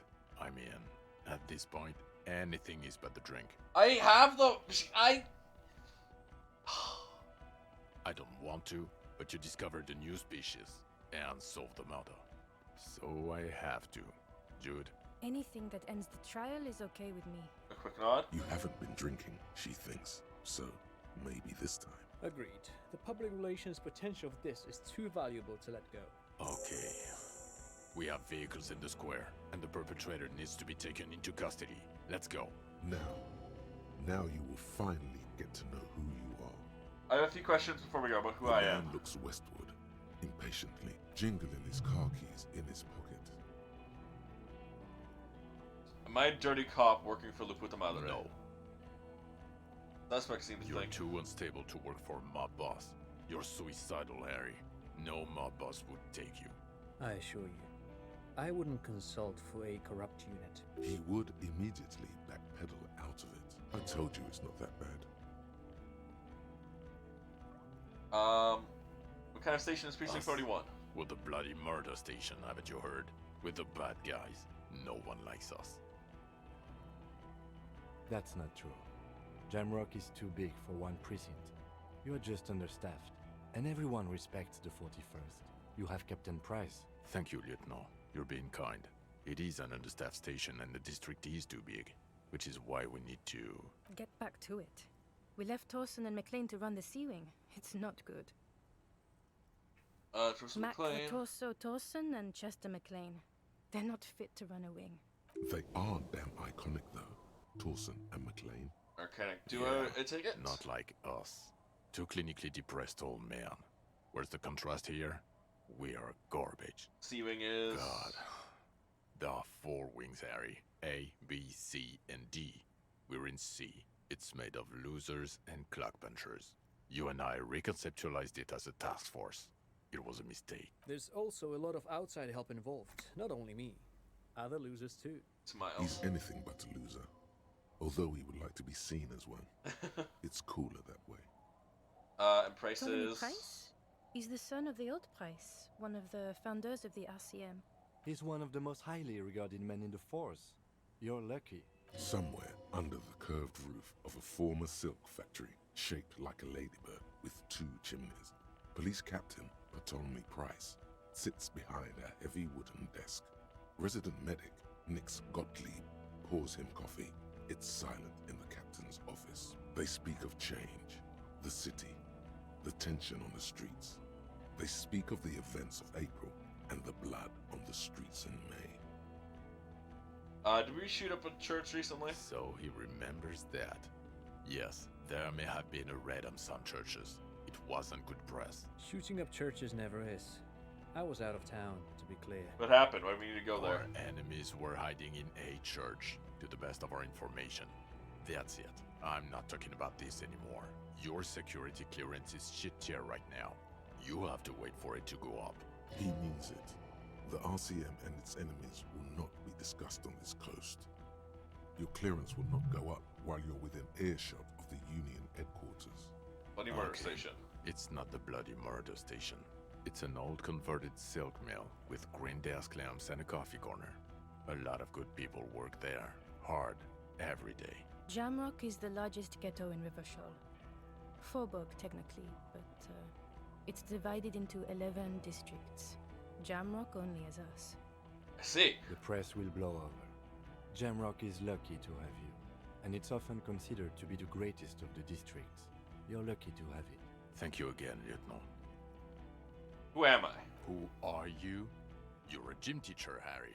Well, obviously you're not a gym teacher anymore, but... Before you were a cop, you were a gym teacher in Coron. It's getting really cold outside. Should we maybe... That does explain a lot. It explains everything. The running around, the jumping, the bicep girth, your inexplicable facial hair. Collection of fallen sportswear I've amassed. Your love of retro-style dance music. How you're able to perform a 360-degree spin kick. The incredible stamina output. God, even this javelin throwing freak here. When was I a gym teacher? In your 20s or late 20s. You've really let yourself go since then. Said in Courant? Was I a gym teacher there? Yes, you taught gym in Courant. I believe that's the term. Taught gym at a high school. You were a high school gym teacher. The smell of sweat and glue. The warm floorboards. High school. Harry, your goings-on with Kuno, Andre, Acel, the whole thing on the ice. That's why you are so juvie. His smirk suggests barely contained laughter. The regular. You found some chick. She inspired you to fight the big fight. Be more than you are. All that. You, every morning, walking from Voyager Road to teach gym. She, leaving for the academy with her spring coat on. The air filled with the smell of smoke and raspberries, and incredible hope. An ocean full of hope. Okay, I see now. I knew it. I knew no normal human being can run like that. He's an honest-to-God gym teacher. Why am I like it's this? It's not a mystery. Some chick fucked you over. Also, you were drunk. You really went with it too. Really maximized the damage. Is her name Dora? Yeah. Dora England, I think. Not England? Dubois. So we weren't even married. No one is married anymore. This is Revachol. When was this? God, I don't know. 6 years ago. She was way before my time. 6 years and you haven't gotten over it? What the hell is wrong with you? 6 years? Or 7. You're not doing too good there. It's an old man thing. 2 old years equals 1 normal year. That and Dora Engelund really tore you a new one. A big one. Who was she? Incredibly bangable. No, I mean, what'd she do? She was incredibly fuckable. A beautiful bourgeois woman. Wayfish. Like a Welkin, basically. Snow Welkin. Blonde Welkin. Heartbreak Welkin. Pain Welkin. I've only seen a picture, but it's obvious you formed a real spiritual connection with how pretty she was. One you never recuperated from. She is middle class, I should have known. Look, the sun is about to go down. It's time to go. I think she taught in the Académie des Arts, east of the river. Way east. Hard to say which came first, the middle-class chick or the drink. Egg and the chicken kind of thing. My point is, you need to see a psychiatrist about this shit. Not a psychologist. Several degrees harder. Is there something harder than a psychiatrist? A forensic psychiatrist? Go talk to that. In other words, he's heard enough about this. I need to tell Lena about this phasmid. Who is ASAP. Lena? She told me about a cryptozoologist who lives in Jamrock. She told me about this phasmid. Well, good luck finding her once we get back. She and her husband were conducting the search for the phasmid. It's their discovery, in part. I'm sure we'll find them. They And should we'll know fix as their soon as marriage. possible. It would do you good to deliver some positive news for a change. She is going to be over the moon. Watch out, or she'll faint. Lieutenant Kitsuragi, what will you do now? Well, first I will go back to my station and write the most detailed report anyone has ever seen. It will have to be good to cover all these. Then I will have a serious talk with my captain. About what? Detective, we just stopped a small-scale war. Something is happening to Revachol. Pulls up his collar and looks around, the cold spring light reflected in the lens of his glasses. I don't know what yet, but it's going to be a hard spring for the RCM. We need to get ready, infiltrate, investigate. Distant traffic. A scrap of newspaper drifts by, carried by the wind. It says, tensions rise in Terminal YC in light of the Debardeurs strike in Terminal B. Among representatives of every industry in Coal City. You read. Want to do that at Station 41? Talk to Captain Price? I'd rather not ruffle the feathers of 2 captains with my doom-mongering. No, I meant investigate. Come work with us in Precinct 41. Work with Price? I'm flattered, but I don't know if I... Would fit in. And crazy enough. Can take the stress. He doesn't know how to finish the sentence. This truly came as a surprise to him. Not a bad one, but he's at a loss. Flattered? You're Lieutenant Kitsuragi. We would be flattered if you even considered. I would have to tie things up in GRIH first. But, I mean, whatever is coming, Jamrock will be more central to it than the harbor. That turns very serious all of a sudden. And we also have a huge caseload, Lieutenant. Piles that we need to get back to. Mountains, even. I do like the sound of that. Achievement unlocked, recruit Detective Kim Kitsuragi. Precinct 57's finest. He's really considering it. I'm ready. Good. She looks at you, then Vic Mayor. Fuck it, let's go. Trump brought his motor carriage. It's a 20-minute drive to Jamrock. And points on the street. The great district hums in the slowly falling snow. A chessboard of wooden houses, 80,000 living souls, and chimney stacks. Fire traps as far as the eye can see. From Main Street to Precinct 41, to Boogie Street, forking into the white horizon. You close your eyes and hear the dogs bark. A lone woman sits by a factory window, dreaming of meteorite strikes. On Rue de Saint-Jérôme, a square bullet slides into a square-shaped chamber. In Old South, a man without eyelids smiles. Spring has come. It's time. Torsen? Yes. McLean? Yes. Heidelstein? No. Vicmair? Yes. Dubois? Of course. A square bullet slides into a square-shaped chamber. Really? Nix Gottlieb looks up from the list. I hear he's unstable. You say that like it's a bad thing. Captain Potomny Price gestures with a ballpoint pen. It's dim in his office, and the curtains are drawn.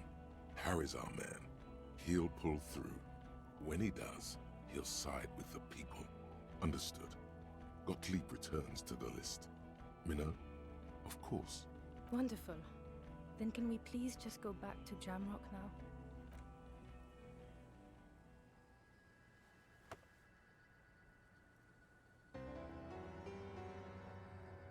That hand on the shoulder.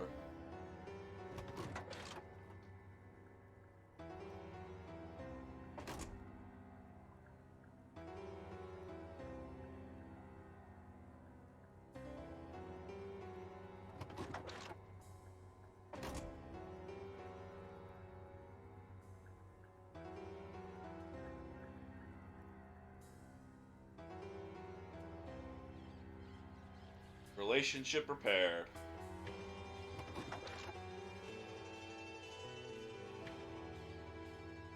I'm impressed that this can fit so many fucking people.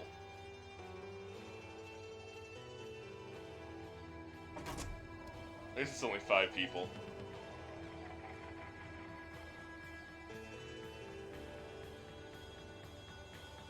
And that was Disco Elysium. That was a much longer stream than I expected, I'm not gonna lie. I thought it was gonna be like 4 hours.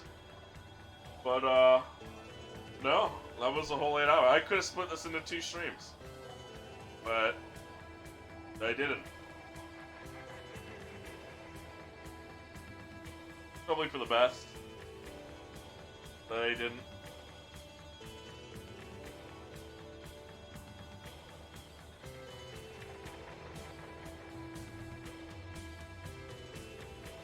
I wonder if there's a post-credit scene. Probably not.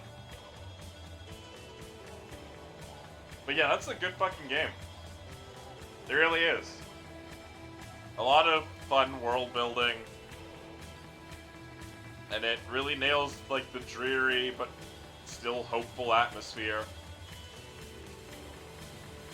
And yeah, I don't know. There's a lot to say, but also at the same time there's not a lot to say, really. I mean, like, what more can I say except it was good? A very unique game that we'll never really see again, huh? I'm glad I played it.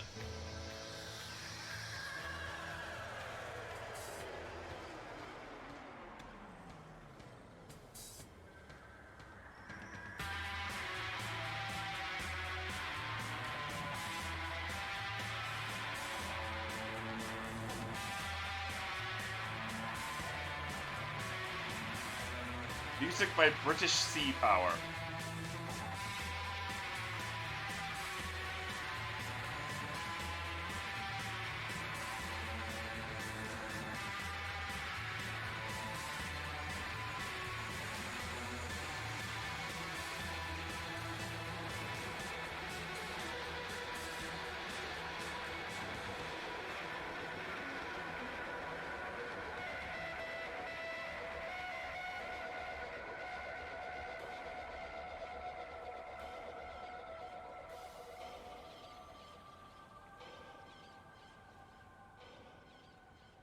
I did. I will point out. I did call out very early on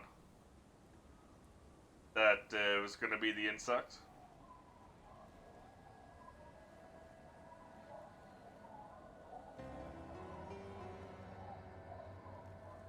Oh boy.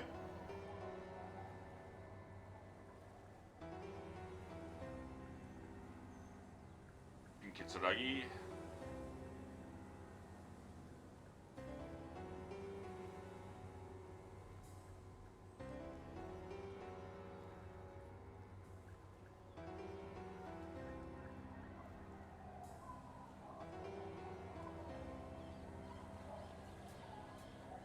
Coalition Warship Archer. Never saw that. Piss. That's quite the name.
The credits go on for a lot longer than I was expecting.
Okay, these credits are never ending.